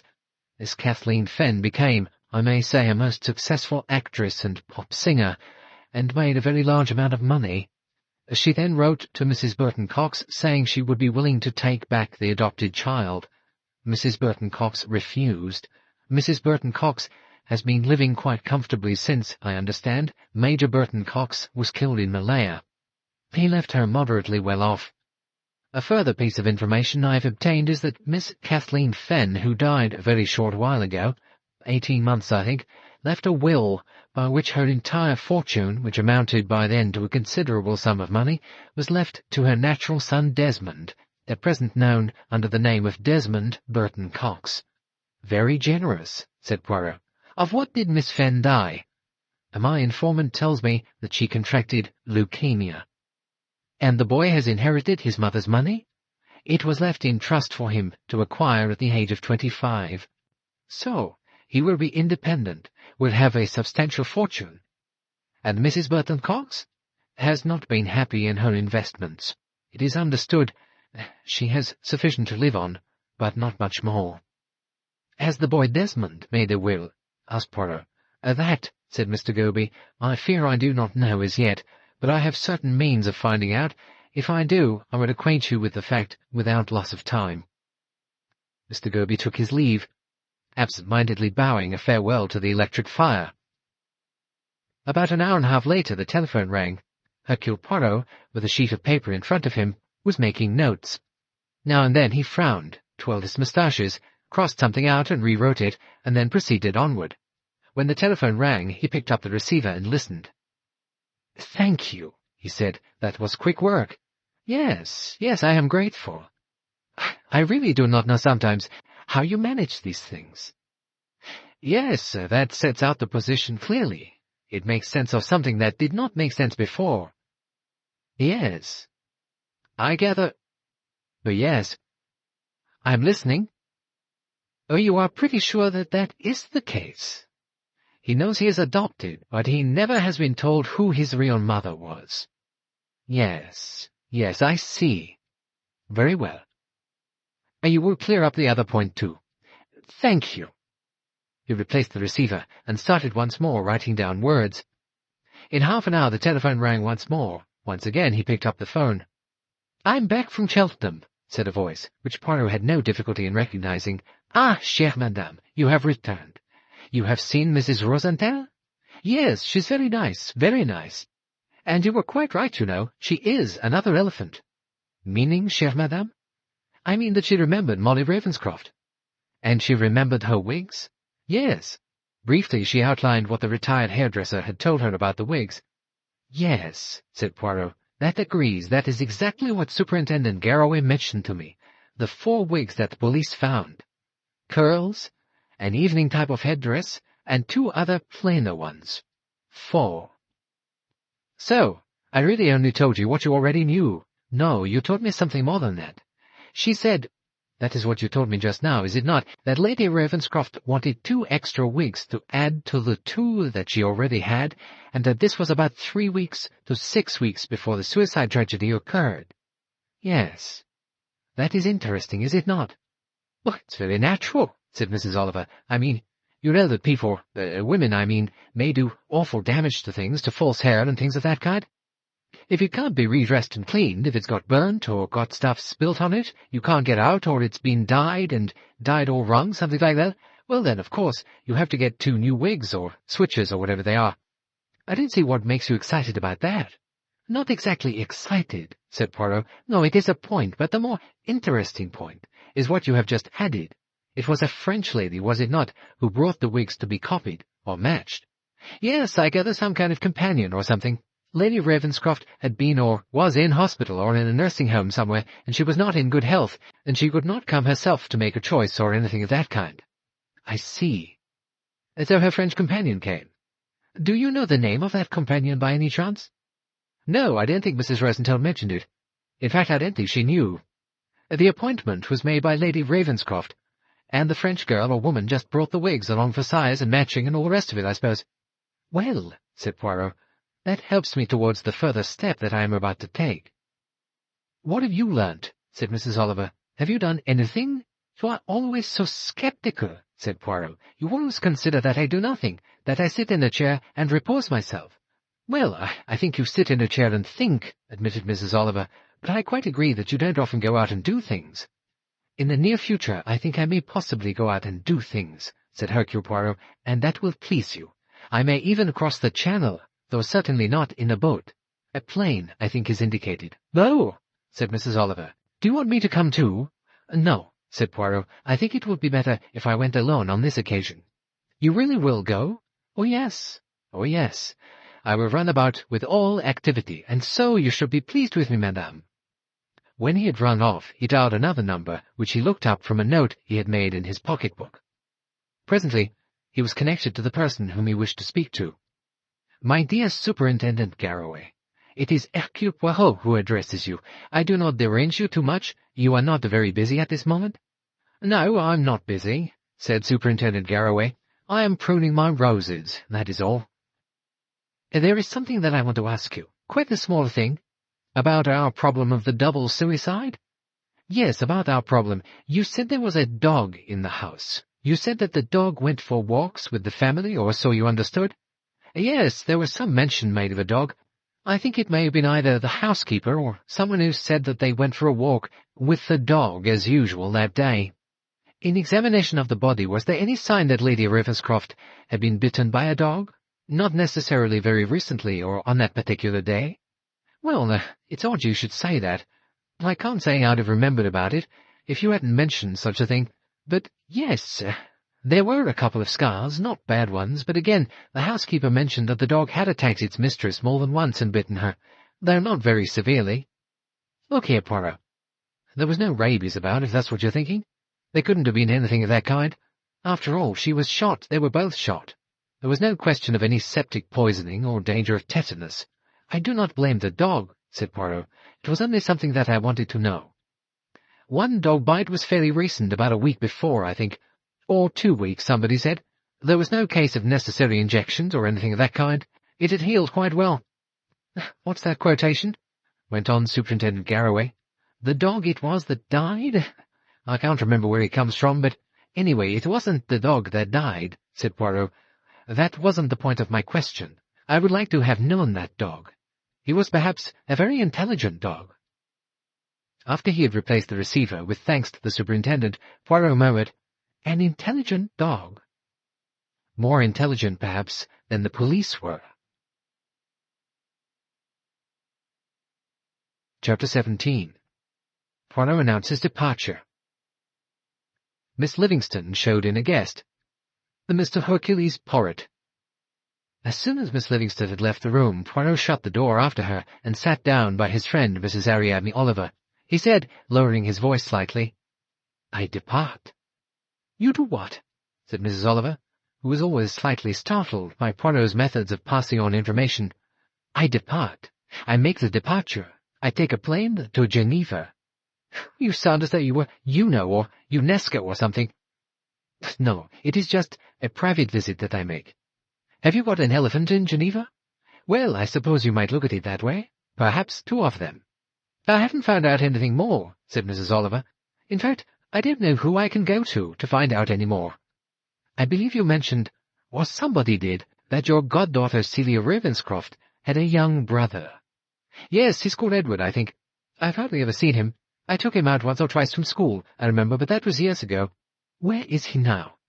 "He's at university, in Canada, I think, or he's taking some engineering course there. Do you want to go and ask him things?" "No, not at the moment. I should just like to know where he is now. But I gather he was not in the house when this suicide happened. Well, you're not thinking for a moment that he did it, are you? I mean, shot his father and his mother, both of them. I know boys do sometimes. Very queer they are sometimes, when they're at a funny age." "He was not in the house," said Poirot. "That I know already from my police reports. Have you found out anything else interesting? You look quite excited." "I am excited in a way. I have found out certain things that may throw light upon what we already know." "Well, what throws light on what?" "It seems to me possible now that I can understand why Mrs. Burton-Cox approached you as she did and tried to get you to obtain information for her about the facts of the suicide of the Ravenscrofts." "You mean she wasn't just being a nosy Parker?" "No, I think there was some motive behind it. This is where perhaps money comes in." "Money? What's money got to do with that? She's quite well off, isn't she? She has enough to live upon, yes, but it seems that her adopted son, whom she regards apparently as her true son, he knows that he was adopted, although he knows nothing about the family from which he came. It seems that when he came of age, he made a will, possibly urged by his adopted mother to do so. Perhaps it was merely hinted to him by some friends of hers or possibly by some lawyer that she had consulted. Anyway, on coming of age, he may have felt that he might as well leave everything to her, to his adopted mother. Presumably at that time he had nobody else to leave it to." "Well, I don't see how that leads to wanting news about a suicide, don't you?" "She wanted to discourage the marriage. If young Desmond had a girlfriend, if he proposed to marry her in the near future, which is what a lot of young people do nowadays, they won't wait to think it over. In that case, Mrs. Burton-Cox would not inherit the money he left, since the marriage would invalidate any earlier will, and presumably if he did marry his girl, he would make a new will, leaving everything to her, and not to his adopted mother." "And you mean Mrs. Burton-Cox didn't want that? She wanted to find something that would discourage him from marrying the girl. I think she hoped and probably really believed, as far as that goes, that Celia's mother killed her husband, afterwards shooting herself. That is the sort of thing that might discourage a boy. Even if her father killed her mother, it is still a discouraging thought. It might quite easily prejudice and influence a boy at that age." "You mean he'd think that if her father or mother was a murderer, the girl might have murderous tendencies?" "Not quite as crude as that, but that might be the main idea, I should think." "But he wasn't rich, was he? An adopted child?" "He didn't know his real mother's name, or who she was, but it seems that his mother, who was an actress and a singer, and who managed to make a great deal of money before she became ill and died, wanted at one time to get her child returned to her. And when Mrs. Burton-Cox would not agree to that, I should imagine she thought about this boy a great deal, and decided that she would leave her money to him. He will inherit this money at the age of 25, but it is held in trust for him until then, so of course Mrs. Burton-Cox doesn't want him to marry, or only to marry someone that she really approves of, or over whom she might have influence." "Well, yes, that seems to be fairly reasonable. She's not a nice woman, though, is she?" "No," said Poirot. "I do not think her a very nice woman. And that's why she didn't want you coming to see her and messing about with things and finding out what she was up to." "Possibly," said Poirot. "Anything else you've learnt?" "Yes, I have learnt, and that is only a few hours ago really, when Superintendent Garraway happened to ring me up about some other small matters, But I did ask him, and he told me that the housekeeper, who was elderly, had very bad eyesight. Well, does that come into it anywhere? It might, said Poirot. He looked at his watch. I think, he said, it is time that I left. You are on your way to catch your plane at the airport? No, my plane does not leave until tomorrow morning, but there is a place I have to visit today, a place that I wish to see with my own eyes. I have a car waiting outside now to take me there. What is it you want to see? Mrs. Oliver asked with some curiosity. Not so much to see, to feel. Yes, that is the right word, to feel and to recognize what it will be that I feel. Chapter 18. Interlude. Hercule Poirot passed through the gate of the churchyard. He walked up one of the paths, and presently, against a moss-grown wall, he stopped, looking down on a grave. He stood there for some minutes, looking first at the grave, then at the view of the downs and the sea beyond. Then his eyes came back again. Flowers had been put recently on the grave, a small bunch of assorted wildflowers, the kind of bunch that might have been left by a child. But Poirot did not think that it was a child who had left them. He read the lettering on the grave. To the memory of Dorothea Jarrow, died September the 15th, 1960. Also of Margaret Ravenscroft, died October the 3rd, 1960, sister of above. Also of Alistair Ravenscroft, died October the 3rd, 1960. Her husband. In their death they were not divided. Forgive us our trespasses, as we forgive those that trespass against us. Lord, have mercy upon us. Christ, have mercy upon us. Lord, have mercy upon us. Poirot stood there a moment or two.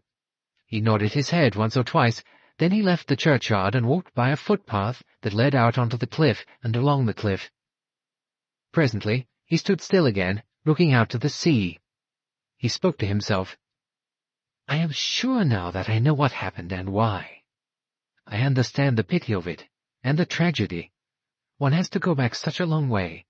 In my end is my beginning. Or should one put it differently, in my beginning was my tragic end. The Swiss girl must have known. But will she tell me? The boy believes she will, for their sakes. The girl and the boy. They cannot accept life, unless they know. Chapter 19. Maddie and Zélie. Mademoiselle Roussel? Said Hercule Poirot. He bowed. Mademoiselle Roussel extended her hand. About 50, Poirot thought. A fairly imperious woman. Would have her way. Intelligent, intellectual, satisfied, he thought, with life as she had lived it, enjoying the pleasures, and suffering the sorrows life brings. I have heard your name, she said. You have friends, you know, both in this country and in France. I do not know exactly what I can do for you. Oh, I know that you explained in the letter that you sent me. It is an affair of the past, is it not? Things that happened? Not exactly things that happened, but the clue to things that happened many, many years ago. But sit down, yes, yes. That chair is quite comfortable, I hope. There are some petit fours, and the decanter is on the table. She was quietly hospitable without any urgency. She was unworried, but amiable. You were at one time a governess in a certain family, said Poirot, the Preston Greys. Perhaps now you can hardly remember them. Oh yes, one does not forget, you know. Things that happened when you were young. There was a girl and a boy about 4 or 5 years younger in the family I went to. They were nest children. Their father became a general in the army. There was also another sister? Ah, yes, I remember. She was not there when I first came. I think she was delicate. Her health was not good. She was having treatment somewhere. You remember their Christian names? Margaret, I think, was one. The other one, I am not sure of it now. Dorothea? Ah, yes. A name I have not often come across, but they called each other by shorter names. Molly and Dolly. They were identical twins, you know. Remarkably alike. They were both very handsome young women. And they were fond of each other? Yes, they were devoted.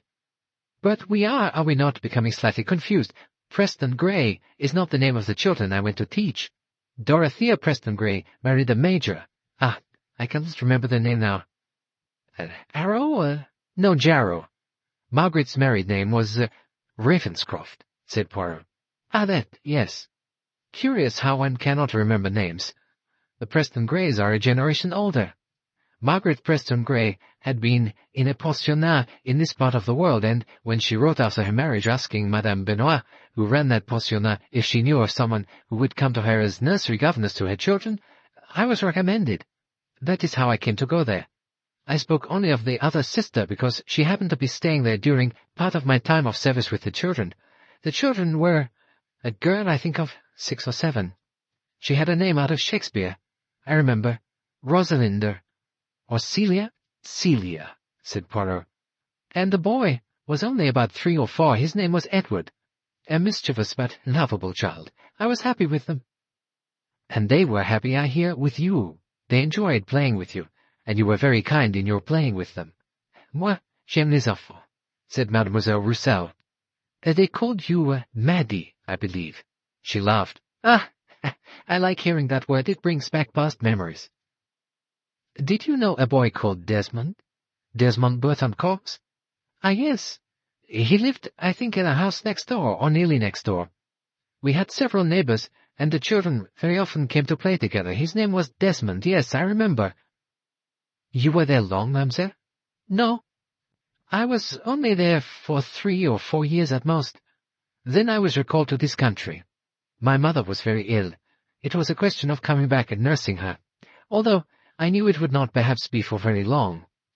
And that was true. She died 1.5 or 2 years at the most after I returned here. After that, I started a small pensionnat out here, taking in rather older girls who wanted to study languages and other things.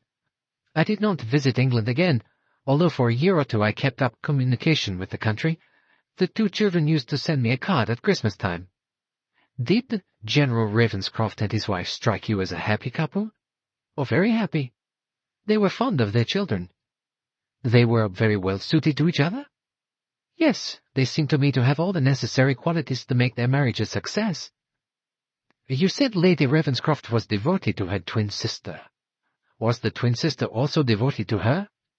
Well, I had not very much occasion of judging. Frankly, I thought that the sister, Dolly as they called her, was very definitely a mental case. Once or twice she acted in a very peculiar manner. She was a jealous woman, I think, and I understood that she had at one time thought she was engaged or was going to be engaged to General Ravenscroft. As far as I could see, he'd fallen in love with her first, and then later, however, his affections turned towards her sister, which was fortunate, I thought, because Molly Ravenscroft was a well-balanced and very sweet woman. As for Dolly, sometimes I thought she adored her sister, sometimes that she hated her. She was a very jealous woman, and she decided too much affection was being shown to the children. There is one who could tell you about all this better than I. Mademoiselle Mouhouha.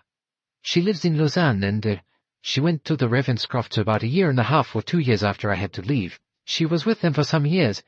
Later, I believe she went back as companion to Lady Ravenscroft when Celia was abroad at school. I am going to see her. I have her address, said Poirot. She knows a great deal that I do not, and she is a charming and very reliable person. It was a terrible tragedy that happened later. She knows, if anyone does, what led to it. She is very discreet. She has never told me anything. Whether she will tell you, I do not know. She may do. She may not. Poirot stood for a moment or two, looking at Mademoiselle Mouhouha. He had been impressed by Mademoiselle Roussel. He was impressed also by the woman who stood waiting to receive him. She was not so formidable. She was much younger, at least 10 years younger, he thought, and she had a different kind of impressiveness. She was alive, still attractive, eyes that watched you and made their own judgment on you, willing to welcome you, looking with kindliness on those who came her way, but without undue softness. Here is someone, thought Hercule Poirot, very remarkable. I am Hercule Poirot, mademoiselle. I know. I was expecting you either today or tomorrow. Ah, you received a letter from me? No, it is not that still in the post. Our posts are a little uncertain. No, I had a letter from someone else. From Celia Ravenscroft? No, it was a letter written by someone in close touch with Celia. A boy, or a young man, whichever we like to regard him as, called Desmond Burton-Cox. He prepared me for your arrival. Ah, I see. He is intelligent, and he wastes no time, I think. He was very urgent that I should come and see you. So I gathered. There's trouble, I understand, trouble that he wants to resolve, and so does Celia. They think you can help them? Yes, and they think that you can help me. They are in love with each other and wish to marry. Yes, but there are difficulties being put in their way. Ah, by Desmond's mother, I presume. So he lets me understand. There are circumstances, or have been circumstances, in Celia's life that have prejudiced his mother against his early marriage to this particular girl. Ah, because of the tragedy, for it was a tragedy. Yes, because of the tragedy. Celia has a godmother, who was asked by Desmond's mother to try to find out from Celia the exact circumstances under which that suicide occurred. There is no sense in that, said Mademoiselle Mouhura. She motioned with her hand. Sit down, please sit down. I expect we shall have to talk for some little time. Yes, Celia could not tell her godmother, Mrs. Ariadne Oliver, the novelist, is it not? Yes, I remember. Celia could not give her the information because she has not got the information herself. She was not there when the tragedy occurred, and no one told her anything about it, is that right? Yes, that is right. It was thought inadvisable. Ah. And do you approve of that decision, or disapprove of it? It's difficult to be sure, very difficult. I have not been sure of it in the years that have passed since then, and there are quite a lot. Celia, as far as I know, has never been worried. Worried, I mean, as to the why and wherefore. She's accepted it as she would have accepted an aeroplane accident or a car accident, something that resulted in the death of her parents. She spent many years in a pensionnat abroad. Actually, I think the pensionnat was run by you, Mademoiselle Mouhura. That is quite true. I have retired recently. A colleague of mine is now taking it on. But Celia was sent out to me, and I was asked to find for her a good place for her to continue her education, as many girls do come to Switzerland for that purpose. I could have recommended several places. At the moment, I took her into my own. And Celia asked you nothing? Did not demand information? No. It was, you see, before the tragedy happened. Oh, I did not quite understand that. Celia came out here some weeks before the tragic occurrence. I was at that time not here myself. I was still with General and Lady Ravenscroft. I looked after Lady Ravenscroft, acting as companion to her, rather than as governess to Celia, who was still at that moment in boarding school. But it was suddenly arranged that Celia should come to Switzerland and finish her education there. Lady Ravenscroft had been in poor health, had she not? Yes, nothing very serious. Nothing as serious as she had herself feared at one time, but she had suffered a lot of nervous strain and shock and general worry. You remained with her? A sister, whom I had living in Lausanne, received Celia on her arrival and settled her into the institution, which was only for about 15 or 16 girls, but there she would start her studies and await my return.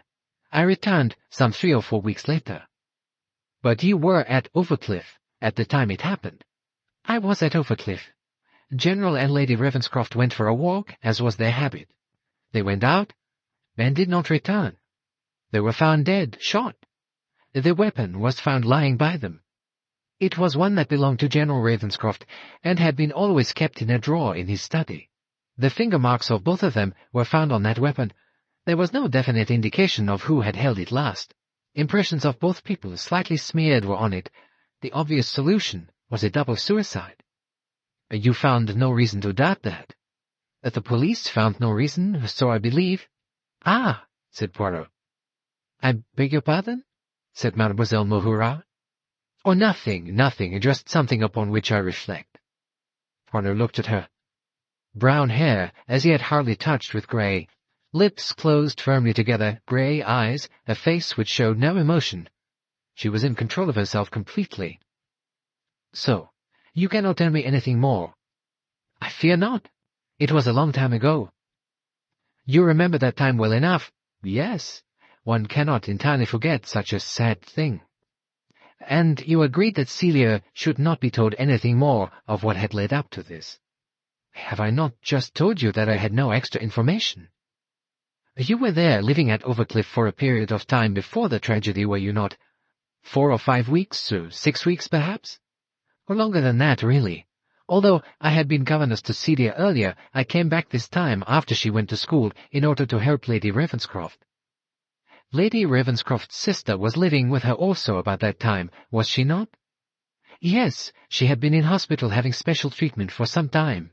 She had shown much improvement, and the authorities had felt, the medical authorities I speak of, that she would do better to lead a normal life with her own relations, and the atmosphere of a home. As Celia had gone to school, it seemed a good time for Lady Ravenscroft to invite her sister to be with her. Were they fond of each other, these two sisters? It was difficult to know, said Mademoiselle Mouverat. Her brows drew together. It was as though what Poirot had just said aroused her interest. I have wondered, you know. I have wondered so much since, and at the time, really. They were identical twins, you know. They had a bond between them, a bond of mutual dependence and love, and in many ways they were very alike. But there were always ways in which they were not alike. You mean... I should be glad to know just what you mean by that. Oh, this has nothing to do with the tragedy, nothing of that kind, but there was a definite, as I shall put it, a definite physical or mental flaw, whichever way you like to put it. Some people nowadays hold the theory that there is some physical cause for any kind of mental disorder. I believe that it is fairly well recognized by the medical profession that identical twins are born either with a great bond between them, a great likeness in their characters, which means that although they may be divided in their environment, where they are brought up, the same things would happen to them at the same time of life. They would take the same trend. Some of the cases quoted as medical example seem quite extraordinary. 2 sisters, one living in Europe, one say in France, the other in England. They have a dog of the same kind which they choose at about the same date. They marry men singularly alike. They give birth, perhaps, to a child almost within a month of each other. It is as though they have to follow the pattern wherever they are and without knowing what the other one is doing. Then there is the opposite to that, a kind of revulsion, a hatred almost, that makes one sister draw apart or one brother reject the other as though they seek to get away from the sameness, the likeness, the knowledge, the things they have in common, and that can lead to very strange results. I know, said Poirot. I have heard of it. I have seen it once or twice. Love can turn to hate very easily. It is easier to hate where you have loved than it is to be indifferent where you have loved. Ah, you know that, said Mademoiselle Mouverat. Yes, I have seen it, not once but several times. Lady Ravenscroft's sister was very like her? I think she was still very like her in appearance, though if I may say so, the expression on her face was very different.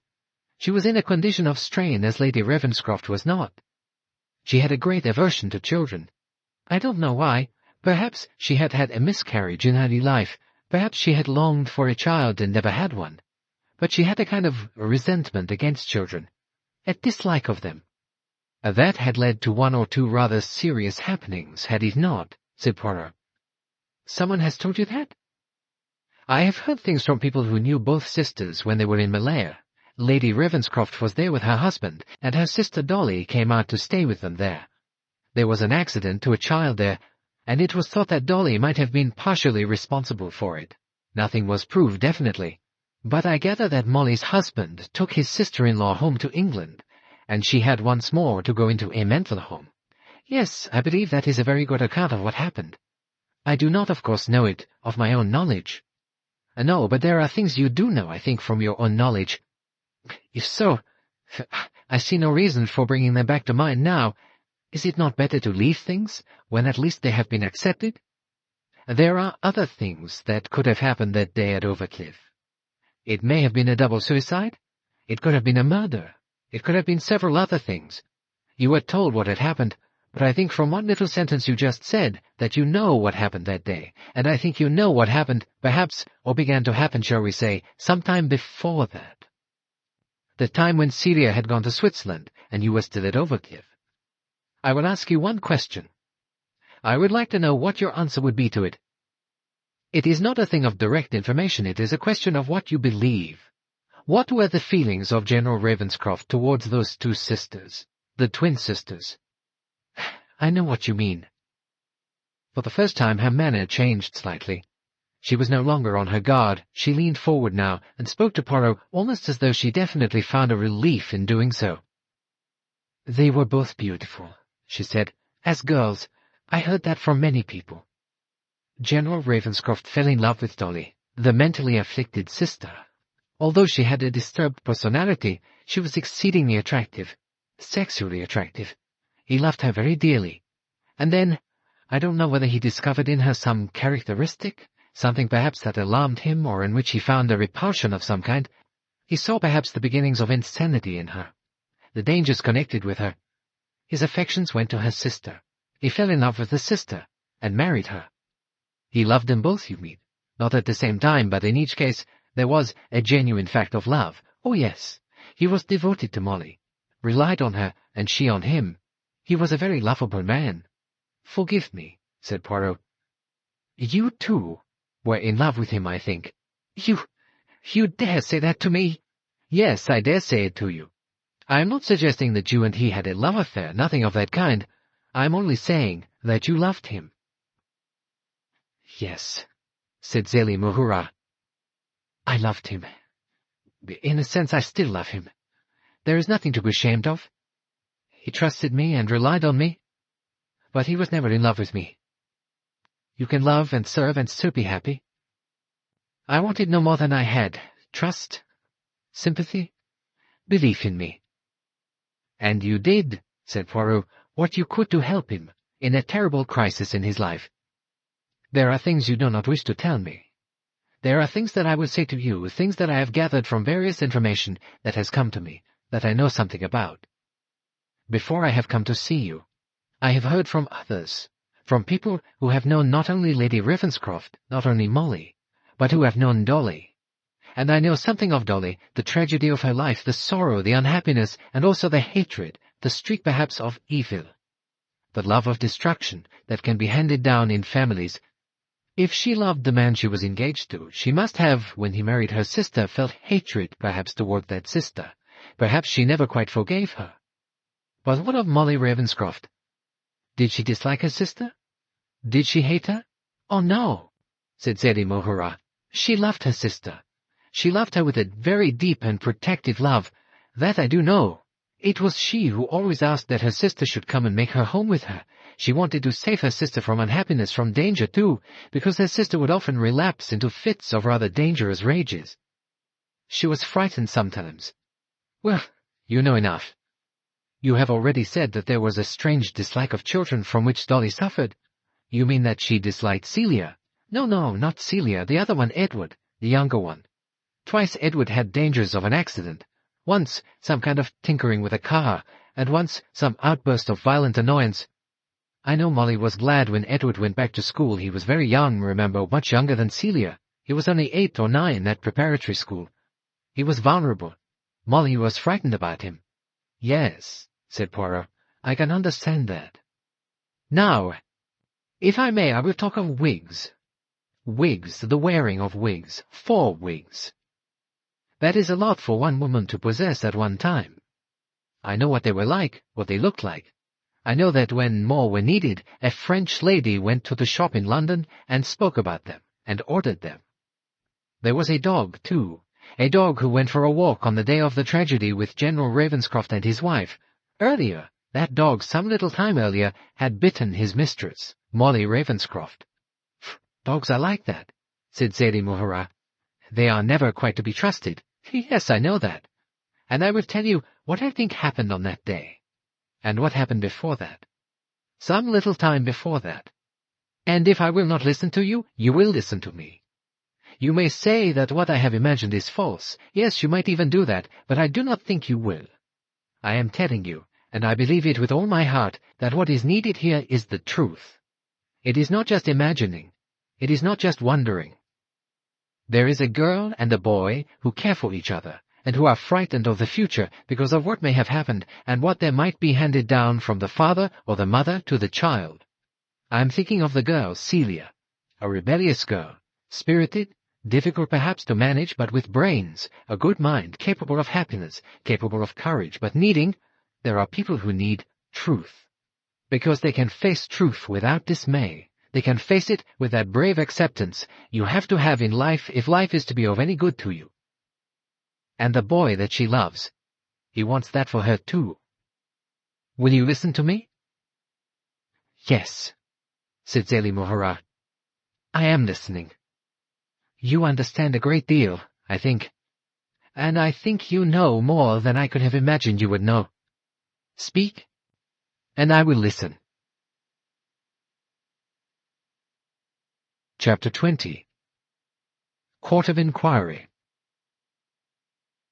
Once more Hercule Poirot stood on the cliff overlooking the rocks below and the sea breaking against them. Here, where he stood, the bodies of a husband and wife had been found. Here, 3 weeks before that, a woman had walked in her sleep and fallen to her death. Why had these things happened? That had been Superintendent Garraway's question. Why? What had led to it?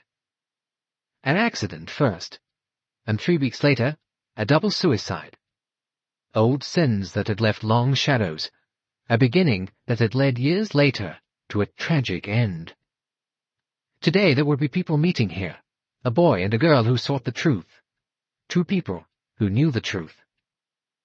Hercule Poirot turned away from the sea and back along the narrow path that led to a house once called Overcliff. It was not very far. He saw cars parked against a wall. He saw the outline of a house against the sky, a house that was clearly empty, that needed repainting. A house agent's board hung there, announcing that this desirable property was for sale. On the gate, the word Overcliff had a line drawn over it, and the name Down House replaced it. He went to meet 2 people who were walking towards him. One was Desmond Burton-Cox, and the other was Celia Ravenscroft. "I got an order from the house agent," said Desmond, "saying we wanted to view it, or however they put it. I've got the key in case we want to go inside. It's changed hands twice in the last 5 years, but there wouldn't be anything to see there now, would there?" "I shouldn't think so," said Celia. "After all, it's belonged to lots of people already. Some people called Archer who first bought it, and then somebody called Fallowfield, I think. They said it was too lonely, and now these last people are selling it too. Perhaps they were haunted." "Do you really believe in haunted houses?" said Desmond. "Well, now, of course I didn't think so really," said Celia. "But this might be, mightn't it? I mean the sort of things that happened, the sort of place it is and everything." "I do not think so," said Poirot. "There was sorrow here, and death, but there was also love." A taxi came along the road. "I expect that's Mrs. Oliver," said Celia. "She said she'd come by train and take a taxi from the station." 2 women got out of the taxi. One was Mrs. Oliver, and with her was a tall, elegantly dressed woman.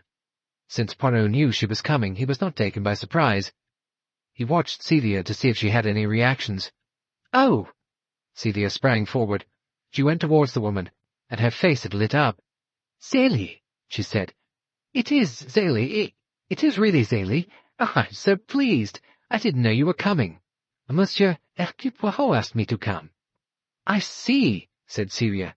Yes, I suppose I see. But I didn't—" She stopped. She turned her head and looked at the handsome boy standing beside her. "Desmond, was it you?" "Yes. I wrote to Mademoiselle Moucherat, to Zélie, if I may still call her that." "You can always call me that, both of you," said Zélie. "I was not sure I wanted to come. I did not know if I was wise to come. That I still do not know, but I hope so." "I want to know," said Celia. "We both want to know. Desmond thought you could tell us something." "Monsieur Poirot came to see me," said Zélie. "He persuaded me to come today." Celia linked her arm in Mrs. Oliver's. "I wanted you to come too, because you put this in hand, didn't you? You got Monsieur Poirot, and you found out some things yourself, didn't you?" "People told me things," said Mrs. Oliver. "People whom I thought might remember things. Some of them did remember things. Some of them remembered them right, and some of them remembered them wrong. That was confusing. Monsieur Poirot says that does not really matter." "No," said Poirot. "It is just as important to know what is hearsay and what is certain knowledge, because from one you can learn facts, even if they are not quite the right facts, or had not got the explanation that you think they had." With the knowledge that you got from me, madame, from the people whom you designated elephants—" He smiled a little. "Elephants?" said Mademoiselle Zélie. "It is what she called them," said Poirot. "Elephants can remember," explained Mrs. Oliver. "That was the idea I started on, and people can remember things that happened a long time ago, just like elephants can. And not all people, of course, but they can usually remember something. There were a lot of people who did. I turned a lot of things I heard over to Monsieur Poirot, and he has made a sort of, if he was a doctor I should call it a sort of diagnosis, I suppose. I made a list," said Poirot, "a list of things that seemed to be pointers to the truth of what happened all those years ago. I shall read the various items to you to see perhaps if you, who were concerned in all this, feel that they have any significance. You may not see their significance, or you may see it plainly. One wants to know," said Celia, "was it suicide, or was it murder? Did somebody, some outside person, kill both my father and my mother, shoot them for some reason we don't know about, some motive? I shall always think that there was something of that kind, or something else. It's difficult, but we will stay here, I think," said Poirot. "We will not go into the house as yet. Other people have lived in it, and it has a different atmosphere. We will perhaps go in, if we wish, when we have finished our court of inquiry here." "It's a court of inquiry, is it?" said Desmond. "Yes, a court of inquiry into what happened."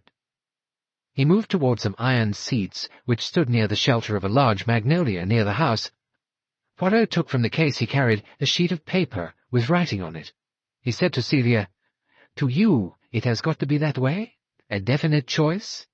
Suicide or murder?" "One of them must be true," said Celia. "I shall say to you that both are true, and more than those two. According to my ideas, we have here not only a murder and also a suicide, but we have as well what I shall call an execution. And we have a tragedy also, a tragedy of two people who loved each other and who died for love. A tragedy of love may not always belong to Romeo and Juliet. It is not necessarily only the young who suffer the pains of love and are ready to die for it. No, there is more to it than that." "I don't understand," said Celia. "Not yet." "Shall I understand?" said Celia. "I think so," said Poirot. "I will tell you what I think happened, and I will tell you how I came to think so. The first thing that struck me was the things that were not explained by the evidence that the police examined. Some things were very commonplace, were not evidence at all, you'd think. Among the possessions of the dead Margaret Ravenscroft were 4 wigs. He repeated with emphasis, 4 wigs. He looked at Zélie. "She did not use a wig all the time," said Zélie. "Only occasionally, if she travelled or if she had been out and got very dishevelled and wanted to tidy herself in a hurry, or sometimes she'd use one that was suitable for evening wear." "Yes," said Poirot, "it was quite the fashion at that particular date. People certainly, when they travelled abroad, usually had a wig or 2 wigs, but in her possession were 4 wigs. 4 wigs seemed to me rather a lot. I wondered why she needed 4. According to the police whom I asked, it was not that she had any tendency to baldness.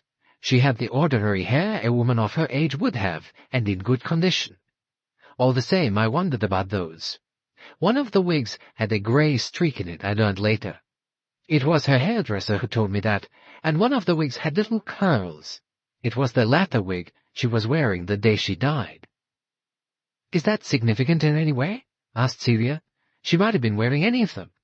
"She might. I also learned the housekeeper told the police that she had been wearing that particular wig almost all the time for the last few weeks before she died. It appeared to be her favorite one. But I can't see. There was also a saying that Superintendent Garraway quoted to me. Same man, different hat." "It gave me furiously to think," Celia repeated. "I don't see," Poirot said. "There was also the evidence of the dog." "The dog? What did the dog do?" "The dog bit her. The dog was said to be devoted to its mistress. But in the last few weeks of her life, the dog turned on her more than once and bit her quite severely." "Do you mean it knew she was going to commit suicide?" Desmond stared. "No, something much simpler than that. I don't—" Poirot went on. "No, it knew what no one else seemed to know. It knew she was not its mistress. She looked like its mistress. The housekeeper, who was slightly blind and also deaf, saw a woman who wore Molly Ravenscroft's clothes, and the most recognizable of Molly Ravenscroft's wigs, the one with little curls all over the head. The housekeeper said only that her mistress had been rather different in her manner the last few weeks of her life. Same man, different hat, had been Garraway's phrase. And the thought, the conviction came to me then, same wig, different woman. The dog knew. He knew by what his nose told him. A different woman, not the woman he loved, a woman whom he disliked and feared. And I thought, suppose that woman was not Molly Ravenscroft. But who could she be? Could she be Dolly, the twin sister? But that's impossible, said Celia. No, it was not impossible. After all, remember, they were twins. I must come now to the things that were brought to my notice by Mrs. Oliver, the things people told her or suggested to her. The knowledge that Lady Ravenscroft had suggested to her, the knowledge that Lady Ravenscroft had recently been in hospital or in a nursing home, and that she perhaps had known that she suffered from cancer, or thought that she did. Medical evidence was against that, however. She still might have thought she did, but it was not the case. Then I learnt little by little the early history of her and her twin sister, who loved each other very devotedly as twins do, did everything alike, wore clothes alike. The same things seemed to happen to them. They had illnesses at the same time, they married about the same time, or not very far removed in time. And eventually, as many twins do, instead of wanting to do everything in the same fashion and the same way, they wanted to do the opposite, to be as unlike each other as they could, and even between them grew a certain amount of dislike. More than that. There was a reason in the past for that. Alistair Ravenscroft, as a young man, fell in love with Dorothea Preston Grey, the elder twin of the two. But his affection shifted to the other sister, Margaret, whom he married. There was jealousy then, no doubt, which led to an estrangement between the sisters. Margaret continued to be deeply attached to her twin, but Dorothea no longer was devoted in any way to Margaret. That seemed to me to be the explanation of a great many things. Dorothea was a tragic figure.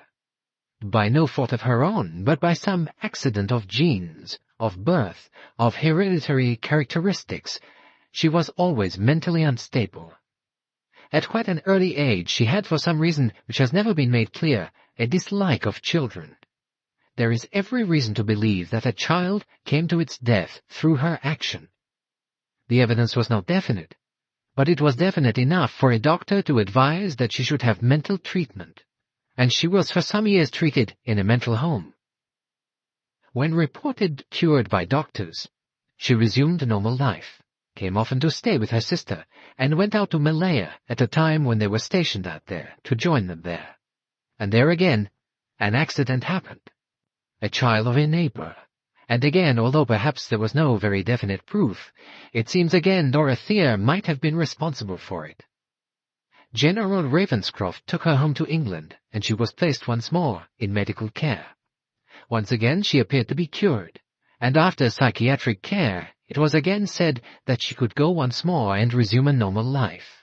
Margaret believed this time that all would be well, and thought that she ought to live with them so they could watch closely for any signs of any further mental disability. I don't think the General Ravenscroft approved. I think he had a very strong belief that, just as someone can be born deformed, spastic, or crippled in some way, she had a deformity of the brain, which would recur from time to time, and that she would have to be constantly watched and saved from herself in case some other tragedy happened. "Are you saying," asked Desmond, "that it was she who shot both the Ravenscrofts?" "No," said Poirot. "That is not my solution. I think what happened was that Dorothea killed her sister, Margaret. They walked together on the cliff one day, and Dorothea pushed Margaret over. The dormant obsession of hatred and resentment of the sister who, though so like herself, was sane and healthy, was too much for her. Hate, jealousy, the desire to kill all rose to the surface and dominated her. I think that there was one outsider who knew, who was there at the time that this happened. I think you knew, Mademoiselle Zélie."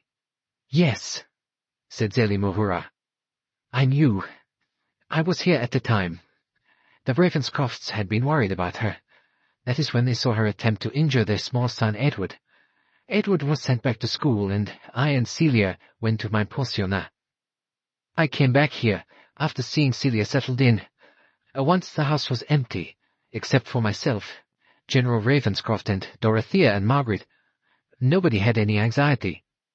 And then, one day, it happened. The two sisters went out together. Dolly returned alone. She seemed in a very queer and nervous state. She came in and sat down at the tea-table. It was then General Ravenscroft noticed that her right hand was covered with blood. He asked her if she had had a fall. She said, "Oh, no, it was nothing at all. I got scratched by a rosebush." But there were no rosebushes on the downs. It was a purely foolish remark, and we were worried. If she had said a gorsebush, we might have accepted the remark. General Ravenscroft went out, and I went after him. He kept saying as he walked, "Something has happened to Margaret. I'm sure something has happened to Molly." We found her, on a ledge, a little way down the cliff. She had been battered with a rock and stones. She was not dead, but she had bled heavily. For a moment we hardly knew what we could do. We dared not to move her. We must get a doctor, we felt, at once. But before we could do that, she clung to her husband. She said, gasping for breath, "Yes, it was Dolly. She didn't know what she was doing. She didn't know, Alistair. You mustn't let her suffer for it. She's never known the things she does or why. She can't help it. She's never been able to help it. You must promise me, Alistair. I think I'm dying now." No, we won't have time to get a doctor, and the doctor couldn't do anything. I've been lying here bleeding to death, and I'm very close to death. I know that, but promise me you'll save her. Promise me you won't let the police arrest her. Promise me she'll not be tried for killing me, nor shut up for life as a criminal. Hide me somewhere so that my body won't be found. Please, it's the last thing I ask you. You whom I love more than anything in the world. If I could live for you, I would, but I'm not going to live. I can feel that. I crawled a little, but that was all I could do. Promise me, and you, Zelly, you love me too, I know. You've loved me and been good to me and looked after me always. You loved the children. So you must save Dolly. You must save poor Dolly, please. For all the love we have for each other, Dolly must be saved." "And then?" said Poirot. "What did you do?" "It seems to me that you must, in some way between you." "Yes. She died, you know. She died within about 10 minutes of those last words. And I helped him. I helped him to hide her body. It was a place a little further along the cliff. We carried her there, and there were rocks and boulders and stones, and we covered her body as best we could. There was no path to it, really, or no way. You had to scramble. We put her there. All Alistair said again and again was, 'I promised her. I must keep my word. I don't know how to do it. I don't know how anyone can save her. I don't know, but—' Well, we did do it. Dolly was in the house. She was frightened, desperate with fright, but at the same time she showed a horrible kind of satisfaction. She said, 'I always knew. I've known for years that Molly was really evil. She took you away from me, Alistair. You belonged to me, but she took you away from me, and made you marry her, and I always knew. Now I'm frightened. What'll they do to me? What'll they say? I can't be shut up again. I can't. I shall go mad. You won't let me be shut up. They'll take me away and they'll say I'm guilty of murder. It wasn't murder. I just had to do it. Sometimes I do have to do things. I wanted to see the blood, you know. I couldn't wait to see Molly die, though I ran away. But I knew she would die. I just hoped you wouldn't find her. She just fell over the cliff. People would say it was an accident." "It's a horrible story," said Desmond. "Yes," said Celia, "it's a horrible story. But it's better to know. It's better to know, isn't it? I can't even feel sorry for her. I mean for my mother. I knew she was sweet. I know there was never any trace of evil in her. She was good all through, and I know. I can understand why my father didn't want to marry Dolly. He wanted to marry my mother because he loved her, and he found out by then that there was something wrong with Dolly, something bad and twisted. But how? How did you do it all?" "We told a good many lies," said Zélie. "We hoped the body would not be found, so that later perhaps it might be removed in the night or something like that, to somewhere where it could look as though she'd fallen down into the sea. But then we thought of the sleepwalking story. What we had to do was really quite simple. Alistair said, 'It's frightening, you know, but I promised I swore to Molly when she was dying. I swore I'd do as she asked. There's a way, a possible way to save Dolly, if only Dolly can do her part. I don't know if she's capable of it, I said. Do what? And Alistair said, pretend she's Molly, and that it's Dorothea who walked in her sleep and fell to her death. We managed it, took Dolly to an empty cottage we knew of, and I stayed with her there for some days. Alistair said Molly had been taken to hospital suffering from shock after the discovery that her sister had fallen over the cliff whilst walking in her sleep that night. Then we brought Dolly back, brought her back as Molly, wearing Molly's clothes and Molly's wig. I got extra wigs, the kind with the curls which really did disguise her. The dear old housekeeper, Janet, couldn't see very well. Dolly and Molly were really very much alike, you know, and their voices were alike. Everyone accepted quite easily that it was Molly, behaving rather peculiarly now and then because of still suffering from shock. It all seemed quite natural. That was the horrible part of it. But how could she keep it up? Asked Celia. It must have been dreadfully difficult. No, she did not find it difficult. She had got, you see, what she wanted, what she had always wanted. She had got Alistair. But Alistair, how could he bear it? He told me why, and how. On the day he had arranged for me to go back to Switzerland, he told me what I had to do, and then he told me what he was going to do. He said, there is only one thing for me to do. I promised Margaret that I wouldn't hand Dolly over to the police, that it should never be known that she was a murderess, that the children were never to know that they had a murderess for an aunt. No one need ever know that Dolly committed murder. She walked in her sleep and fell over the cliff. A sad accident, and she will be buried here, in the church, and under her own name. How can you let that be done? I asked. I couldn't bear it. He said, because of what I am going to do. You have got to know about it. You see, he said, Dolly has to be stopped from living. If she's near children, she'll take more lives. Poor soul, she's not fit to live. But you must understand, Zilly, that because of what I am going to do, I must pay with my own life, too. I shall live here quietly for a few weeks with Dolly playing the part of my wife. And then there will be another tragedy. I didn't understand what he meant. I said, another accident? Sleepwalking again? And he said, no. What will be known to the world is that I and Molly have both committed suicide. I don't suppose the reason will ever be known. They may think it's because she was convinced she had cancer, or that I thought so. All sorts of things may be suggested. But you see, you must help me, Zélie. You are the only person who really loves me and loves Molly and loves the children. If Dolly has got to die, I am the only person who must do it. She won't be unhappy or frightened. I shall shoot her, and then myself.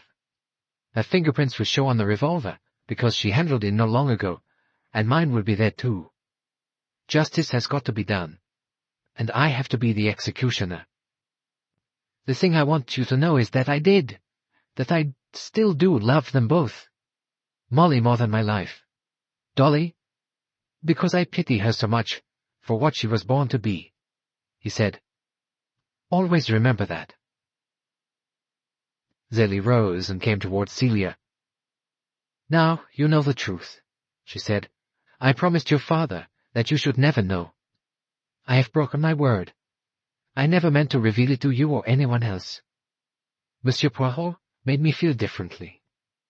But it's such a horrible story. I understand how you felt, said Celia. Perhaps you were right from your point of view, but I'm glad to know, because now a great burden seems to have been lifted off me. Because now, said Desmond, we both know. And it's something we'll never mind about knowing. It was a tragedy. As Monsieur Poirot here has said, it was a real tragedy of two people who loved each other. But they didn't kill each other because they loved each other. One was murdered, and the other executed a murderer for the sake of humanity, so that more children shouldn't suffer. One can forgive him if he was wrong, but I didn't think he was wrong. She was a frightening woman always, said Celia. Even when I was a child I was frightened of her, but I didn't know why. But I do know why now.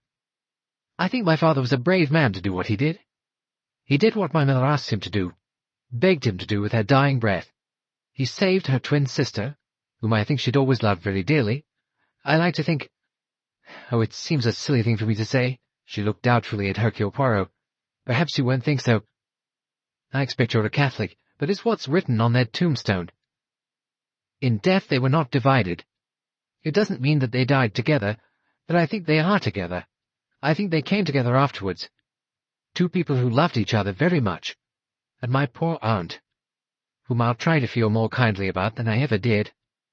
My poor aunt didn't have to suffer for what she couldn't perhaps help herself doing.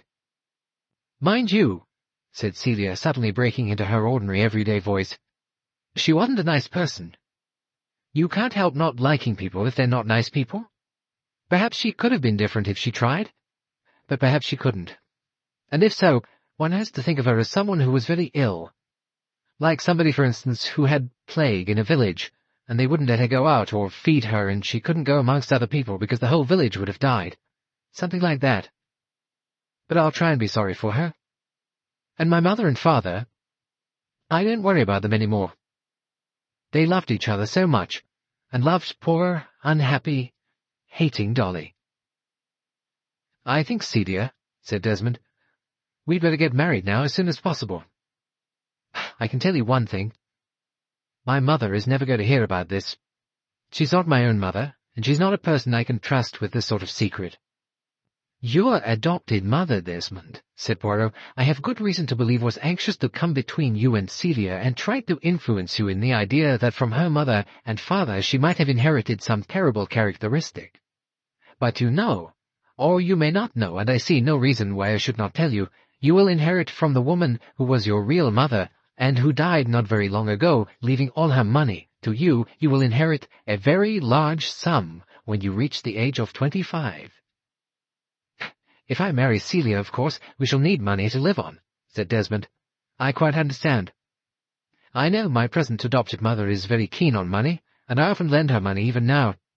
She suggested my seeing a lawyer the other day because she said it was very dangerous now that I was over 21, not leaving a will behind me. I suppose she thought she'd get the money. I had thought of probably leaving nearly all the money to her, but of course, now Celia and I are getting married, I shall leave it to Celia. And I didn't like the way my mother tried to put me against Celia. I think your suspicions are entirely correct, said Poirot. I dare say she could tell herself that she meant it all for the best, that Celia's origin is something that you ought to know if there is a risk for you to take. But, all right, said Desmond, but I know I'm being unkind. After all, she adopted me and brought me up and all the rest of it, and I dare say if there's enough money I can settle some of it on her. Celia and I will have the rest, and we're going to be happy together. After all, there are things that'll make us feel sad from time to time. But we shan't worry any more, shall we, Celia? No, said Celia. We'll never worry again. I think they were rather splendid people, my mother and father. Mother tried to look after her sister all her life. But I suppose it was a bit too hopeless. You can't stop people from being like they are. Ah, dear children, said Celia. Forgive me for calling you children, because you are not. You are a grown man and a woman. I know that. I am so pleased to have seen you again and to know that I have not done any harm in what I did. You haven't done any harm at all, and it's lovely seeing you, dear Zélie. Celia went to her and hugged her. I've always been terribly fond of you, she said. And I was very fond of you too when I knew you, said Desmond. When I lived next door, you had lovely games you played with us. The two young people turned. Thank you, Mrs. Oliver, said Desmond. You've been very kind, and you've put in a lot of work, I can see that. Thank you, Monsieur Poirot. Yes, thank you, said Celia. I'm very grateful. They walked away, and the others looked after them. Well, said Zélie, I must leave now. She said to Poirot, What about you? Will you have to tell anyone about this? There is one person I might tell in confidence, a retired police force officer. He is no longer actively in the service now. He is completely retired. I think he would not feel it his duty to interfere with what time has now wiped out. If he was still in active service, it might be different. It's a terrible story, said Mrs. Oliver. Terrible. And all those people I talked to. Yes, I can see now. They all remembered something. Something that was useful in showing us what the truth was, although it was difficult to put together. Except for Monsieur Poirot, who could always put things together out of the most extraordinary things, like wigs and twins. Poirot walked across to where Zélie was standing, looking out over the view. "You do not blame me," he said, "for coming to you, persuading you to do what you have done?" "No, I am glad. You have been right. They are very charming, those two. And they are well suited, I think. They will be happy.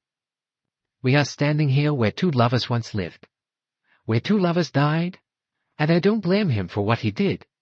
It may have been wrong. I suppose it was wrong, but I can't blame him. I think it was a brave act, even if it was a wrong one." "You loved him too, did you not?" said Hercule Poirot. "Yes, always. As soon as I came to the house, I loved him dearly. I don't think he knew it. There was never anything, what you call, between us. He trusted me and was fond of me. I loved them both him and Margaret. There is something I would like to ask you. He loved Dolly as well as Molly, didn't he? Right up to the end he loved them both, and that's why he was willing to save Dolly. Why Molly wanted him to. Which did he love the best of those sisters, I wonder?" "That is a thing I shall perhaps never know," said Zélie. "I never did. Perhaps I never shall." Poirot looked at her for a moment, then turned away. He rejoined Mrs. Oliver. "We will drive back to London. We must return to everyday life, forget tragedies and love affairs." "Elephants can remember," said Mrs. Oliver, "but we are human beings, and mercifully, human beings can forget."